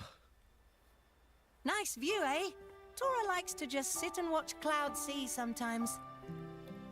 You have a wonderful home. Anyway, Rex. Rex? Rex. Tora, explain other reason I help you. You see, Tora always wanted to make driver friends. Ah, interested in drivers, are you? But of course. Tora think it's amazing how Driver and Blade join spirits together to make big power. Tora really want to be sidekick of Rex. You know my name is just Rex, right? One Rex, not two. What is point? Well, nothing, I guess. It just sounds a bit different from what I'm used to. Double name just show Tora's respect. Respect for great driver. Rex should be proud. I'm not sure I've earned all that yet. Oh, all right. You can call me Rex if it makes you happy. But instead of all this sidekick stuff, can't we just be friends? Really? Tora will be friend of Rex?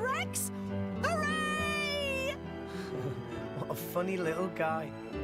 Hey, Tora, do you know much about this town? Huh? You wouldn't happen to know where the army takes prisoners, would you? Rex, you're not planning to... We have to save Nia and Dromark. I thought you'd say that. Oh, you talk about Driver and Blade who were with Rex before Tora's daring rescue. Yeah. Meh. Tora would have to ask around town for info like that.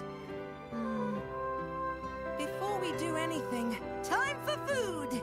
All of today's running around make Tora hungry. Need food to help Rex. I'm a little peckish too. Can't we eat later? I want to find Nia and Dromark as soon as possible. Stomach of Rex tell different story. I can't help it, can I? If it's alright with everyone, I could cook something. Pyra, I didn't know you could cook. You haven't looked at her affinity chart now? Well, as long as fire is involved, I can do almost anything. Fry, steam, grill, you name it. Whoa! If you want ice cream, though, you might have to find someone else. Well, you can't have everything. Isn't, like, grilled ice cream a thing in some places? But yeah, somebody in chat mentioned that, like, Tora's, like, literally a kid who lives alone. I mean, that's also Rex, though. But yeah, you know, this was before let her slash him cook became a thing. But, yeah. Oh, currently playing as Rex in Future Redeem. Nice. That's always fun. Rex is hilariously busted in that game. Oh no, not meaty carrots. Oh boy. Meaty carrots. Also, yeah, the nighttime Gourmont theme's great.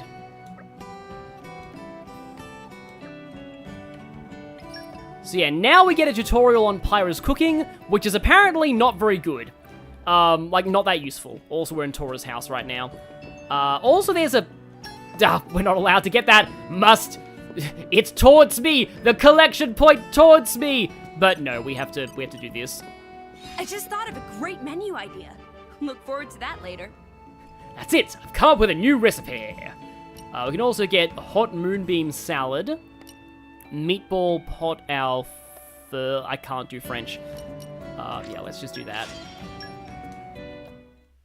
Glitter bake sounds kind of nice. Oh man, this is delicious. Except it looks nothing like a bake. Yummy, so super very tasty. Simply exquisite. I haven't Like, it looks like an omelette. In 120 years.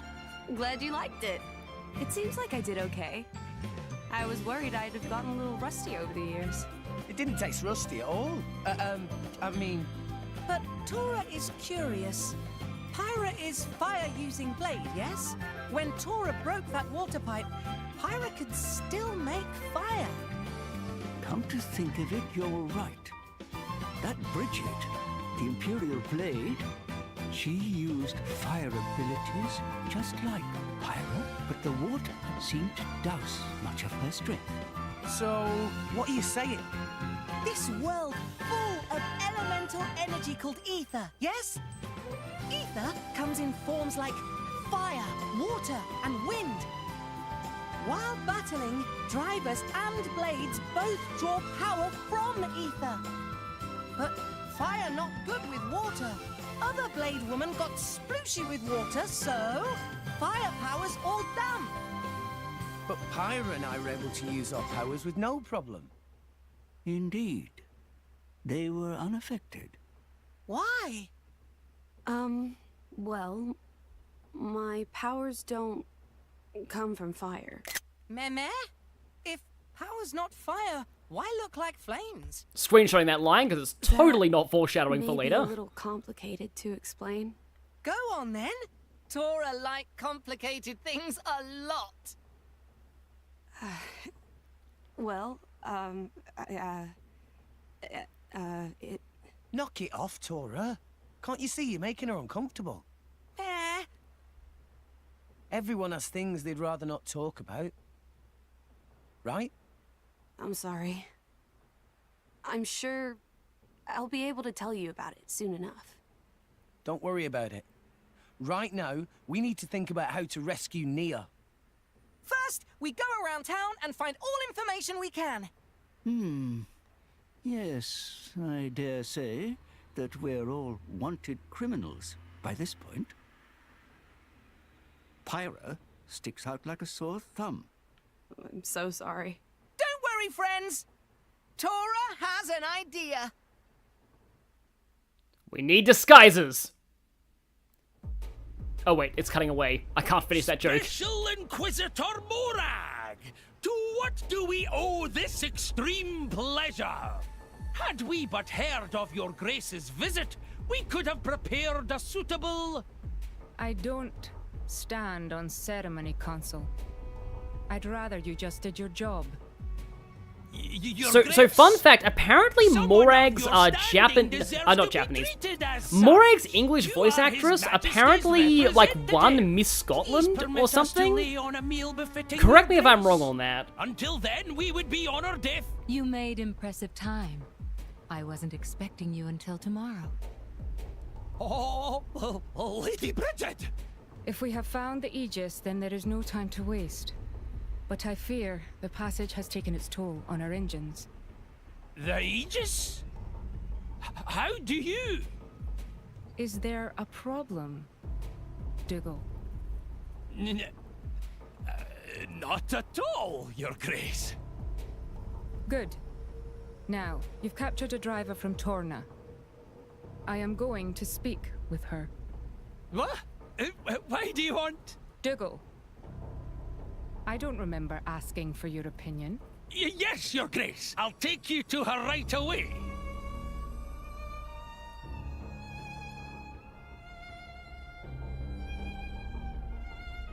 Yes, so much waifu in one scene.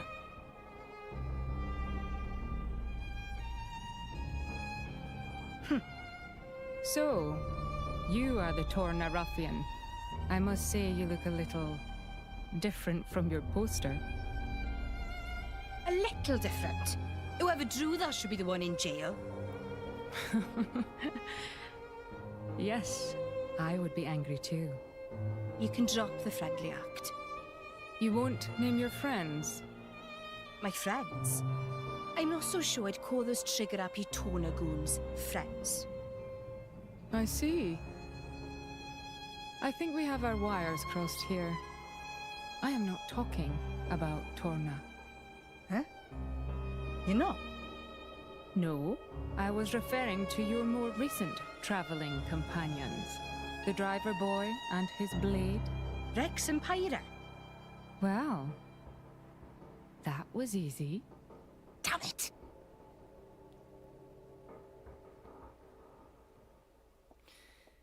Yeah, she walked right into that one.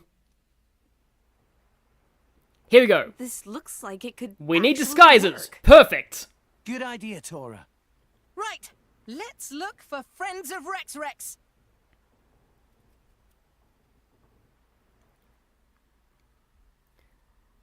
The race to find Nia. So, one thing that I really like doing when I have Pyra in disguise. Okay, also What first, have we here? let's just do this. Oh, look! Look at this thing that will not give us horrible pain and torment in the future. I didn't realize there were actually graphics on the side of it. But yeah, this thing, remember that thing. It's going to give us a lot of torment. But one thing that I like doing when I have Pyra in this disguise is to stand still and idle with her for a little bit.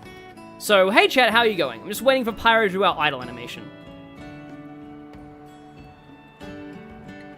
So, nothing to see here. Totally normal Gourmont right here. Definitely not suspicious at all.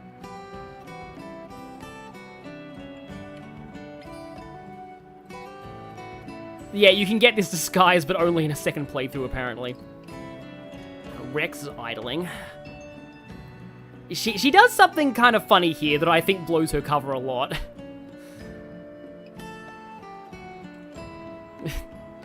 Yeah, the tiger PTSD, exactly. So, I think I'm gonna try and, like, oh, it's currently the next day for you, Shadow Palkia. I know this has been long. I want to go maybe another 30 minutes to an hour. I want to at least get to the Blade Gacha. I think that's fairly soon. But yeah, I want to try and get to the Blade Gacha. I know there's stuff you have to do involving Tora first, I think. But I do want to try and get to the Blade Gacha. There it is! Yeah, look at that, look at that. Totally nothing to see here. Definitely normal Gourmont person right here. Absolutely not the fire blade you're looking for. I love it when Pyra does that in this disguise. It's just like, oh hey, yeah, my idle animation completely blows my cover.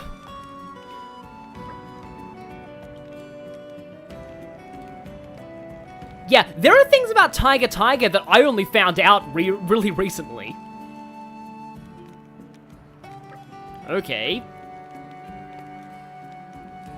The Empire's so cool. You clearly don't know you're in a JRPG. Wait, execution?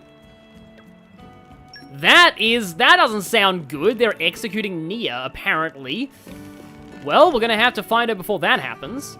Also, there's a nice bridge here you can get over. Toragolf is a cool place.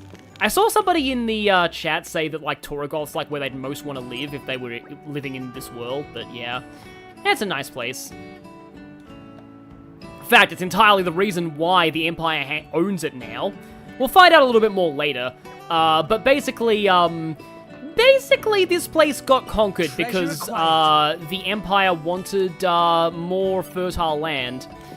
They pulled a Travant, basically. This is a nice nighttime theme. Yeah, I also love that Pyra idol line where she's like, oh, and I've started glowing. I'm a bit self-conscious. Base affinity. I think that's like starting. I don't know how good this is. I'll take one of them. I don't think it's like that good. Yeah, affinity loss. I don't think that's good. I think, like, basically from what I've heard, 90% of the accessory effects are all really bad.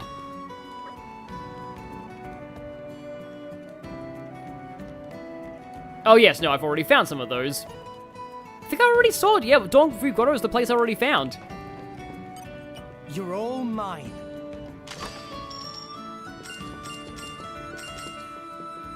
People are having their minds blown in the chat by the fact that you're able to attack diagonally and oh, there's a side. Yeah, you know what? I don't think I'll do any more side quests for this stream. I want to just focus on getting to the blades. So Myron. That just reminds me of like I can't think of that name without thinking of an episode of Friends where like Rachel's sister dates an old man named Myron. It's like, what's his name? Myron. Yeah, told you he was old. But, okay, yeah, so I just want to get this info, and then interesting stuff happens next, let's just say. Base affinity stuff is without the Hunter's Chemistry. So, yeah, Hunter's Chemistry, I believe, like, increases affinity at the start of battle.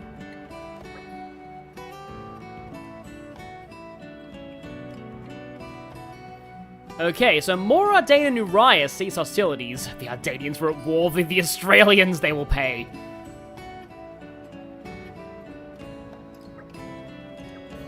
That's nothing bad's gonna happen when the Empire that conquered us is in charge. No, everything's gonna be totally fine. Yeah, by the way, that up there, that's actually Council Dougal's place. It's kind of easy to forget that, but you can actually go there. Though I probably should do my exploring of, Toragolf later. There's also Salvage, though.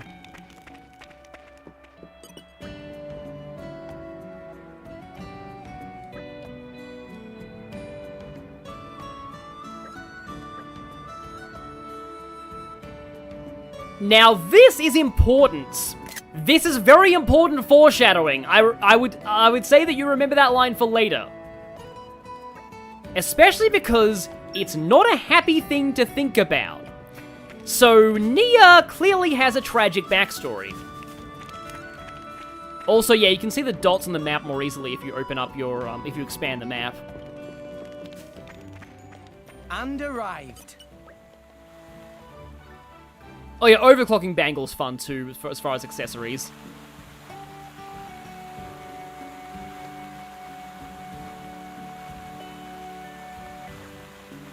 Oh nice to find out a little bit more about the war that's been in this world. More world building. Oh no, it's a Torrigonda! A Torrigonda! Yeah. I was originally gonna make like a joke video of like Chugga's, Ursula video, except every time he says Torrigonda, it gets faster, or something like that. Oh.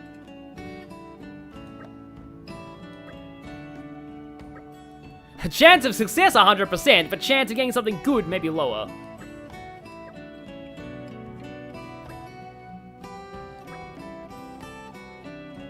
Oh, maybe you do get it now. I think maybe you do. So yeah, some drivers can have more than one blade, and with Nia gone, it might be useful to have multiples.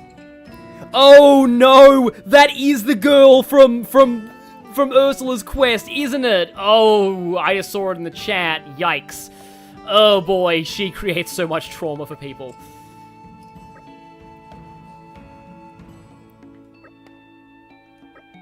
Yep, we've actually finally got gacha. We're gonna get ourselves a core crystal. Oh, we already have one. You don't want to know. You don't want to know where he hid that core crystal. Do a clear picture in your head of the blade when it awaken. I am picturing a robot waifu with a big gun. A light robot waifu with light blue hair and a gun. You can't get Cosmos on this, by the way. So, yep, it's gacha time. So yeah, your first one is always exactly the same. By the way, the ability to skip awakenings, I think, was actually a patch. In the original release of the game, you couldn't skip these. Gacha, go! And yeah, so, the first one here is always the same.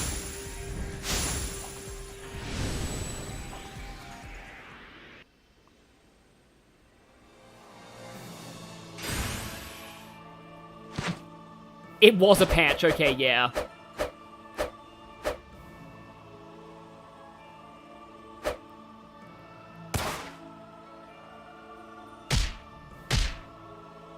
They'll never take me down in a fight. I think their name is still random, but your first blade pull is always a, it's always a male wind knuckle claws. Rex's ability to resonate with core crystals has been unlocked. So yeah, the higher your luck stat value, the better awakening certain very special blades. Once you yourself, you have to engage, blah blah blah. Oh, engage! Wow, it really is emblems from Fire Emblem. So you can have up to 3 blades equipped at a time, and you can swap between them during battle by pressing the D-pad. And every blade has a completely different moveset. So this is why I said that, like, characters' classes aren't super important, because anybody can really be anyone. Oh, they can be female too? Oh, that's interesting to know. But it's, I have never seen a female from this. It's news to me that they cannot be male, because every single time I've always seen, also lol, Pyra blowing her cover again, I've always seen, male knuckle claws here. So that's kind of surprising.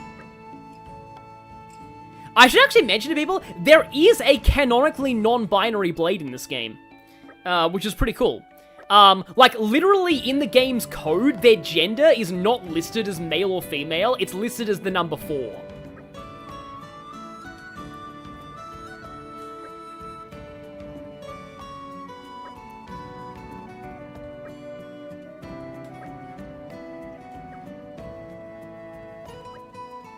I've already used the Ox Core. Oh, no, the Ox Cores, right, not the... Sorry, I thought they were explaining something else. I've always used the Core Chip Shop, but now Ox Cores.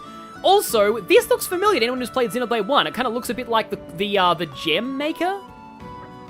Yep, 4 is the best gender, objectively. Yeah. But, well, yeah, my theory as to why that happened was that okay, so blades can be male, female, or beasts. So, in my theory is, 1 is male, 2 is female, 3 is beast. And then this blade, was assigned the number 4 as their gender. Because of that.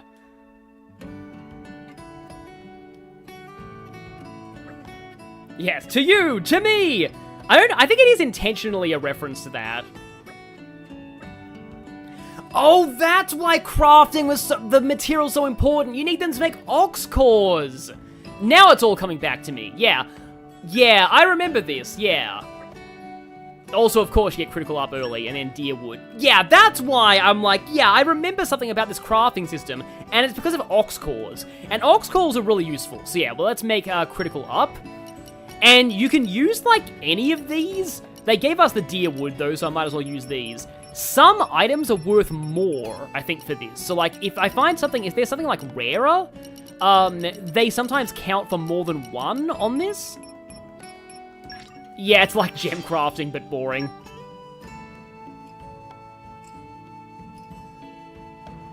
Blades can also be giants. Are giants considered a different gender? That would be interesting. Yeah, one of them would be 0, because you'd think one of them would be 0. I know that, like, in Xenoblade 3, there's a non-binary character whose gender is 2, because, like, 0 is male and 1 is female.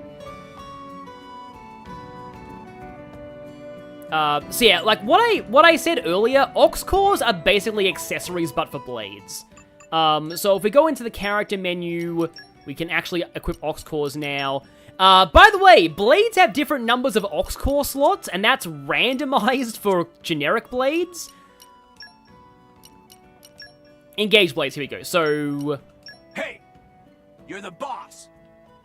So yeah, I think their voices are also randomized. Like, generic blades can have a number of different random voices. So we have this Knuckle Claw, guys. Let's look at what Knuckle Claws do, I guess. Also, no, that's Rex's affinity chart, wrong affinity chart. So yeah, here we go. Meor. They can equip core chips just like any other blade, and ox cores as well. Oh, you have 3 ox core slots? You have more than Pyra. Huh. But yeah, generic blades have very small affinity charts, and they're all totally random, in terms of their abilities. There are viewers in the chat discussing the genders of various Pokemon and blades. But anyway, so, there are some abilities that are exclusive to generic blades. Like, rare blades can't have them. So, yeah, that's cool. But yeah, I only have level 1 Wind Mastery on Meor and Attack Aura. That's not bad of an effect, though. But, like, yeah, you can still, like, raise affinity on them to, like, level 5, but they have very small charts. Some of the generics are actually better than the rare blades. But the main thing to know is... Okay, firstly, before I do this, I should probably explain how gacha works, because I actually have some blade gacha I can do. In fact... Now I'm going to open the expansion pass. War chest contribution from Bana. Which one of them is the core? I think it's the driver essentials. Oh, here we go. Newbie driver's core crystal set. Common core crystal. Well, I'll take that. I know there's a rare. Spoilers. Oh, are there spoilers for later party members in here? I'll take Pyra's favorite thing though, as well as Nia's, even though we don't have her. Arcadian bear carving. Yeah, that's a spoiler. Is it driver? There it is! Yeah, legendary core crystal. 3 overdrive protocols. So, like, I don't normally like using these, at all, because, like, this is technically the only pay-to-win aspect that this game has, because these are DLC, that you get for having the expansion pass. Overdrive protocols let you swap a blade onto another character, but you can't do that with the story blades like Pyra. I'm gonna exit just in case I end up seeing, like, a spoiler for a party member in there. Oh, there are party member spoilers in there. Yeah, that's good to know. So okay. I think I need to put the pouch item on Rex to actually get it registered as Pyra's favorite. Generosity. Party gauge gain. Having this makes me real happy. Generosity tea. Expertly brewed, too. So yeah, as you can see there, that's Pyra's favorite item, but it's not one of her favorite types. So the favorite items aren't always part of the favorite types. Also, generic blades have random favorite items. So that's a thing. But yeah, Rex likes drinks as one of his things. In fact, does he like fish too? I forget what he also likes. Oh, no, I've already used fish, so he can't like fish. I want to say he also likes,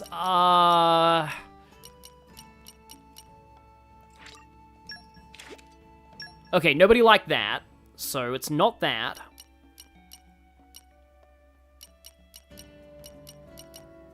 Anyway, well, yeah. Like, the expansion pass is good because Torna is amazing, but, let me explain this. So here we go. It's gacha time. So, yeah, I'm gonna be doing my best to go over this because, this is kind of a thing. So, this is a gacha system, essentially. But, don't worry too much. There's no, I don't mind this for two reasons. One, there are no microtransactions. And two, the story blades that are guaranteed are always the best blades. There are some really good gacha blades, but which gacha blades you get are not going to impact your experience with the game in any way, shape, or form. So, well, okay, they will impact your experience. Sorry, that's wrong. They'll make your experience different. They usually won't make you have an easier or harder time of the game, though. Because the main story blades will always be the ones you use the most. Like, Pyra is better than the vast majority of things that you can pull here. But, so the type of core crystal, basically is a multiplier to the chance of getting a rare blade. I don't know the exact specifics off the top of my head, there's a whole video on that, but it's a multiplier, essentially. Your luck stat also affects things, and also your idea cloud. So these slightly weight you towards certain things. So I believe bravery is fire and ice. No, bravery is fire and water. Truth is ice and wind. Compassion is electric and earth, and justice is light and dark. If you have justice boosters, I recommend using them. Why is the AI chat summary anti-non-binary? Wow, okay then. Anyway, so, yeah, that's something I actually worry about AI. It picks up biases, and it might become racist if we're not careful. So, let's do our part to make sure AI doesn't become racist. But anyway, serious talk aside, so, if you have any justice boosters, use them, because you cannot, there are no yeah, the only light blades are rare blades, and Cosmos is a light blade. You also never get a dark blade in the main story, so that's a thing. I believe you also never get an ice blade in the main story, but ice blades are kind of meh from my understanding. But anyway, compassion is there's a lot of bad electric blades. Another thing that I want to mention about this system as well, that I want to just go over here, this is specifically why I wanted to stream this game. Well, one of the many reasons I wanted to stream this game. It's because, there are different seeds. The rarity of the individual rare blades is not the same for every playthrough. In every playthrough, you are put into one of 5 different seeds. That seed has different rarities attached to every blade. So some blades will be common for some playthroughs and rarer for others, and vice versa. Every seed also has 3 pity blades. So every time you open a core crystal and don't get a rare blade, your pity counter increases based on the type of crystal. So I believe rare core crystals give you enough pity points that if you open 2 rares and don't get a rare blade, you are guaranteed... No, that's legendary core crystals. If you open 2 legendaries and don't get a rare blade, you are guaranteed to get a pity blade. Because I think it's like 50, and it's every 100 like pity points you get a pity blade. So the pity blades are different for each group. They messed up, and one of the groups has... One of the pity groups was copied twice. So, yeah. Groups 1 and 2, I think, have the same pity blades, but groups 1, 2, 3, 4, and 5 all still have different rarities than the other blades. So yeah, there's supposed to be 5 pity groups, but one of them is never used, and it's copied from the other. So yeah, for all those who are watching blind, sorry for the giant information overload, but okay, I guess I should use a compassion booster? Probably should use a legendary, though, if I'm going to be using the compassion booster. And let's go!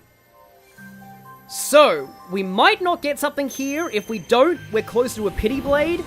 If I see something, I've forgotten off the top of my head what the pity blades are. That looks generic to me.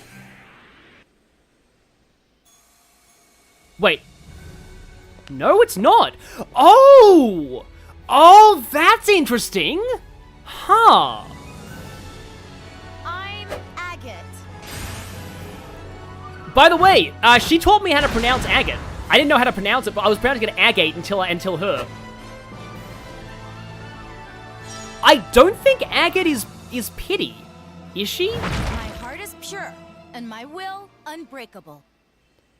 From what I remember, axes are good on Rex, so that's not bad. Like, that's actually pretty solid. Yeah.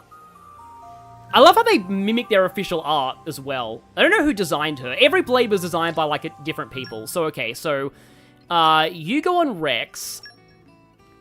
I kind of don't want to, like, hang on. Sorry. Let's get out of that for a second. Let's go characters, engage blades.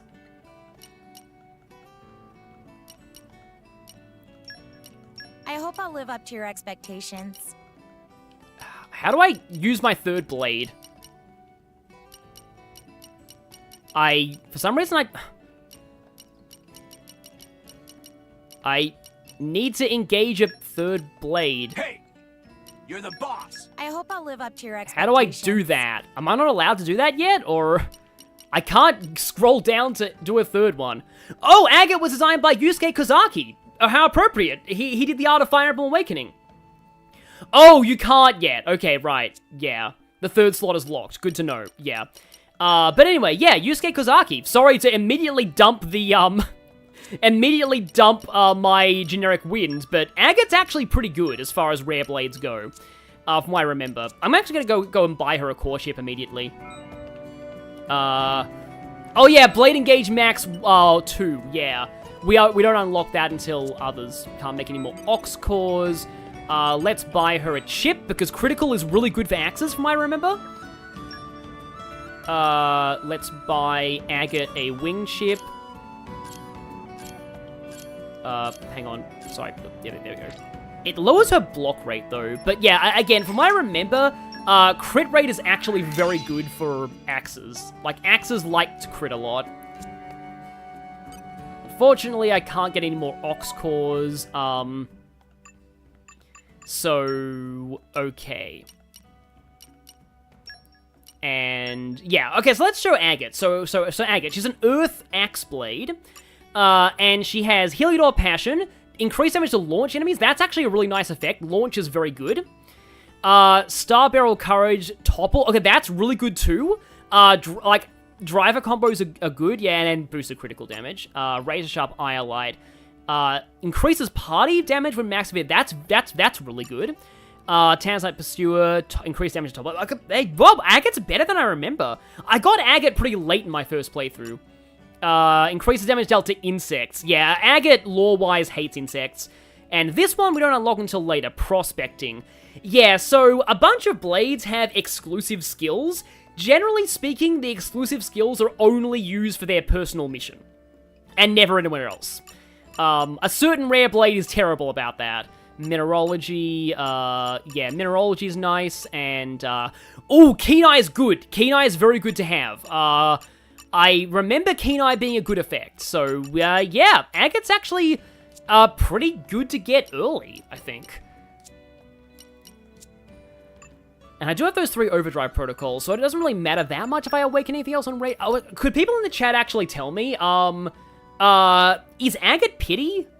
In fact, I'm kind of tempted to look up the pity groups right now, but if people in the chat can tell me, because if she is pity, then I know what seed I'm in.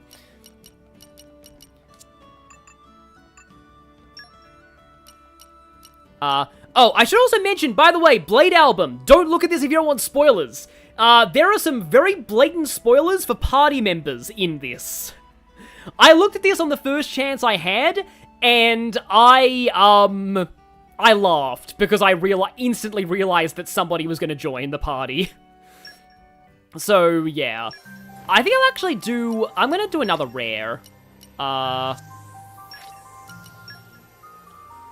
Let's see. I'll probably just get a bunch of generics. Generics are good to have, though, because not only can they be better than the bad rares, but they also have, like, field skills as well. And you want as many field skills as possible.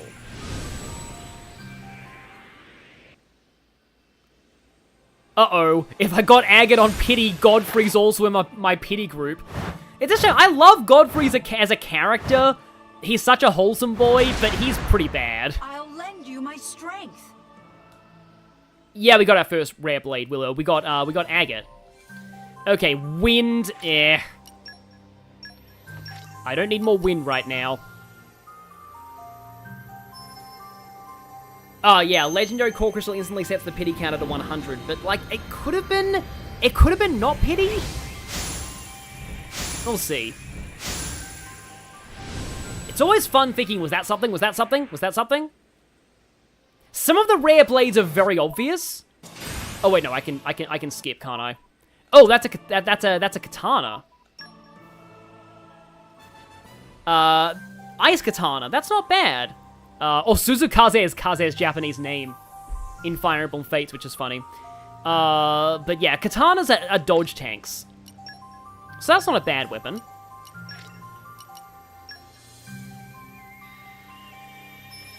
Yeah, a lot of the generic blades have Japanese names.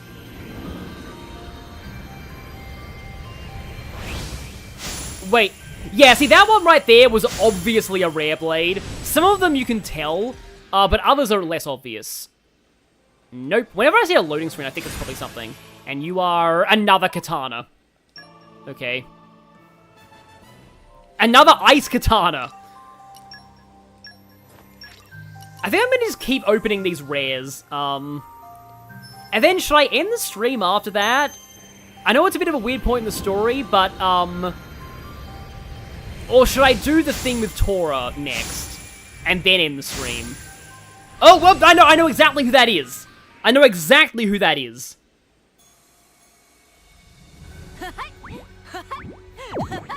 Warriors, at your service. I bet you can't keep up with me. Going fast sure makes me super hungry. I like how there's some really weird designs for rare blades. Everything that Allrest has to offer. Some of them are a bit too weird, but Boreas is fun. Yep, there's Boreas. I got Boreas early in my first playthrough as well. He's a pretty common one from what I know. He's a Bitball, which is a healer, but yeah, I like Boreas. He's usually pretty common though. Do I quit while I'm ahead, or do I keep going? I don't want to get too many on Rex before I have Nia back, is the thing. Gotcha, though. I want to keep going a little bit. Yeah, for Blitzball. Agate and Boreas do share a pity, but I wouldn't be on pity 2 yet. Oh yeah, Baymax. Definitely Baymax. Nope, if that was a rare, then it would have been funny. I am getting so many katanas. But like... I should probably save some of these for Nia, I just realized, though. I think this will be the last one I do. I mean, I know I can use Overdrive Protocols, but that's a pay-to-win thing, I guess. Oh, that second one was definitely a rare blade. Okay, we got someone new. Another katana! Katanas are a good weapon type. They really want to keep giving me... You know what? I think I'll stop here. So, what do I got here? Look at all these generics. Okay, so, I guess I can look at that in, like, the character menu, I suppose. If I do engage blades, I want to... How do I look at their like, affinity charts and stuff? You can also dismiss blades. So you've got, Arts Plus and Insect Hunter. You have Nullify Reaction, Accelerated Growth Attack Aura. Okay, that's actually pretty nice. and Ice Mastery. You have Debuff Cancel. I don't know how good that is. Machine Hunter, Ether Bear. Oh, wait, you're the one I got at the start. You have Critical Up, Aerial Hunter, and Forestry. Okay. Earth Mastery, Front Attack, Critical Up, Absorb Damage. I believe it's Orb Master that is the one that only generics can have and is a really good ability. It's like one of the best abilities in the game. I probably should get an Ox Core, not Ox Core. I probably should get a Core Chip for Boreas too while I'm here. Oh, I need to actually equip Boreas to do that. I'm kind of running low on money though. Although, I mean, block rate's probably better for Boreas because he's not really an attacker, but yeah. Okay, we've, oh, didn't let me open this before. Mine. Oh, well, okay, we get a free Overdrive Protocol at least. That's actually kind of nice that you get a free Overdrive Protocol. It's funny how the Ardadians just let you just waltz in and take their stuff.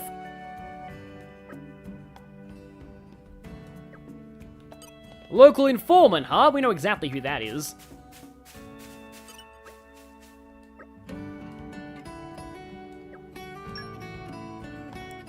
Oh, wow. Imagine if I couldn't afford that. Okay, she's inside the Titan battleship. Well, I get the feeling that battleship was meant for Pyra and not Nia. Oh yeah, Pyra's name is Homura in Japanese. It basically means the same thing. It's like fire.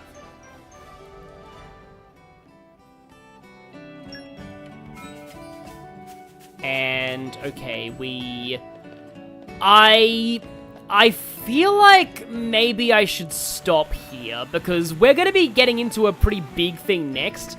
I really want to get to Araya in the next stream, though. I mean, there's actually not a whole ton of Chapter 2 left. Like once we do the thing next time, and after that, it's just going after Nia, I should be able to finish Chapter 2 and start Chapter 3 next stream. Hopefully. So, yeah. Who are my favorite blades? I guess to end things off, Zenobia, easily. Zenobia is like one of my favorites, because I got her early in my first playthrough, and she was like a mainstay for me. Oh right, actually, but before I go, I should probably show what Rex's arts are like with Agate. So every weapon has the same, like, abilities, but, like, Agate has Strong Smash, increased damage to toppled enemies, which Agate does even more. Axe Twist, increases damage to aquatic organisms. Launch. Yeah. Launch is really good.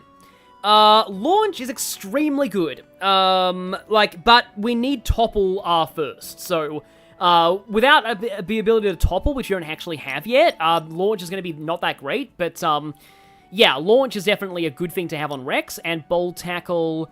Oh, recharges arts and getting a critical. That's going over Axe Twist, definitely. Let's take that over Axe Twist. And you know what? Oh, Rolling Smash! I love Rolling Smash, because it reduces Rex's aggro. Yeah, why haven't I been using this so far? Let's actually put Rolling Smash over Double Spinning Edge.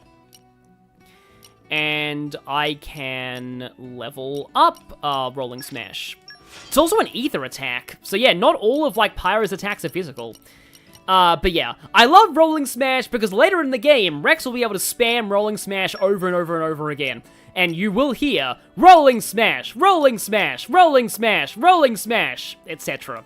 It's amazing. And for the Bit Ball, which is what Boreas has, Rex gets Touchdown, Brave Throw, increases to topple enemies, Strong Shot, Healing, Mighty Ball, increases to Launched. I don't remember Rex's Bit Ball set being that great, but okay. For Knuckle Claws, he gets, just potions and stuff, I think. And then for Katana, oh, Rex gets a break art with Katana. That's actually really nice. But it would require me to give up Agate, and I don't want to give up Agate because she's cool. But Rex getting a break art is nice. It's good to know I have that option. Increases aggro, increases damage to enemies targeting users. So yeah, like, Katanas want to be targeted, and they want to have the aggro, and want to be in front of the enemy. So that's why those things are. And Dual Smash. Oh, Evasion, that's good too. In fact, I should probably swap that out, because evasion's a great part of katanas, because katanas are dodge tanks. There's another weapon type that's also, like a face tank, but I think katanas are generally considered better. Rex has break on katana and lance. Yeah. That's good to know. But, yeah. Wait, Anchor Shot was only level 1, okay. Do I have enough to level up Rex's, Oh, I can get rapid attack. Yes, let's get that.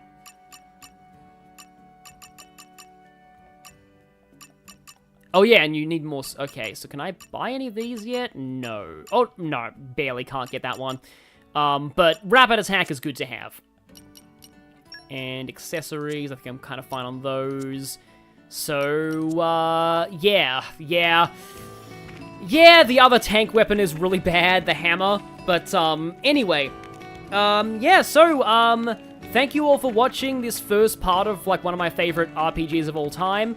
Next, I'm sorry to leave Nia for a week, but, we'll rescue Nia next time. And next time, hopefully, we get to Australia. Next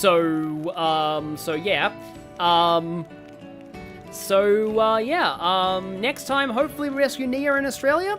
So, yep, see you all, and, I hope you all enjoyed. I've really liked Xenoblade. It's a really fun... This has been fun so far. So just, you know, like, please tell me in the comments, or... I don't want to be the guy who, like, says, please hit the like button, blah, blah, blah, blah. But, like, you know, if you...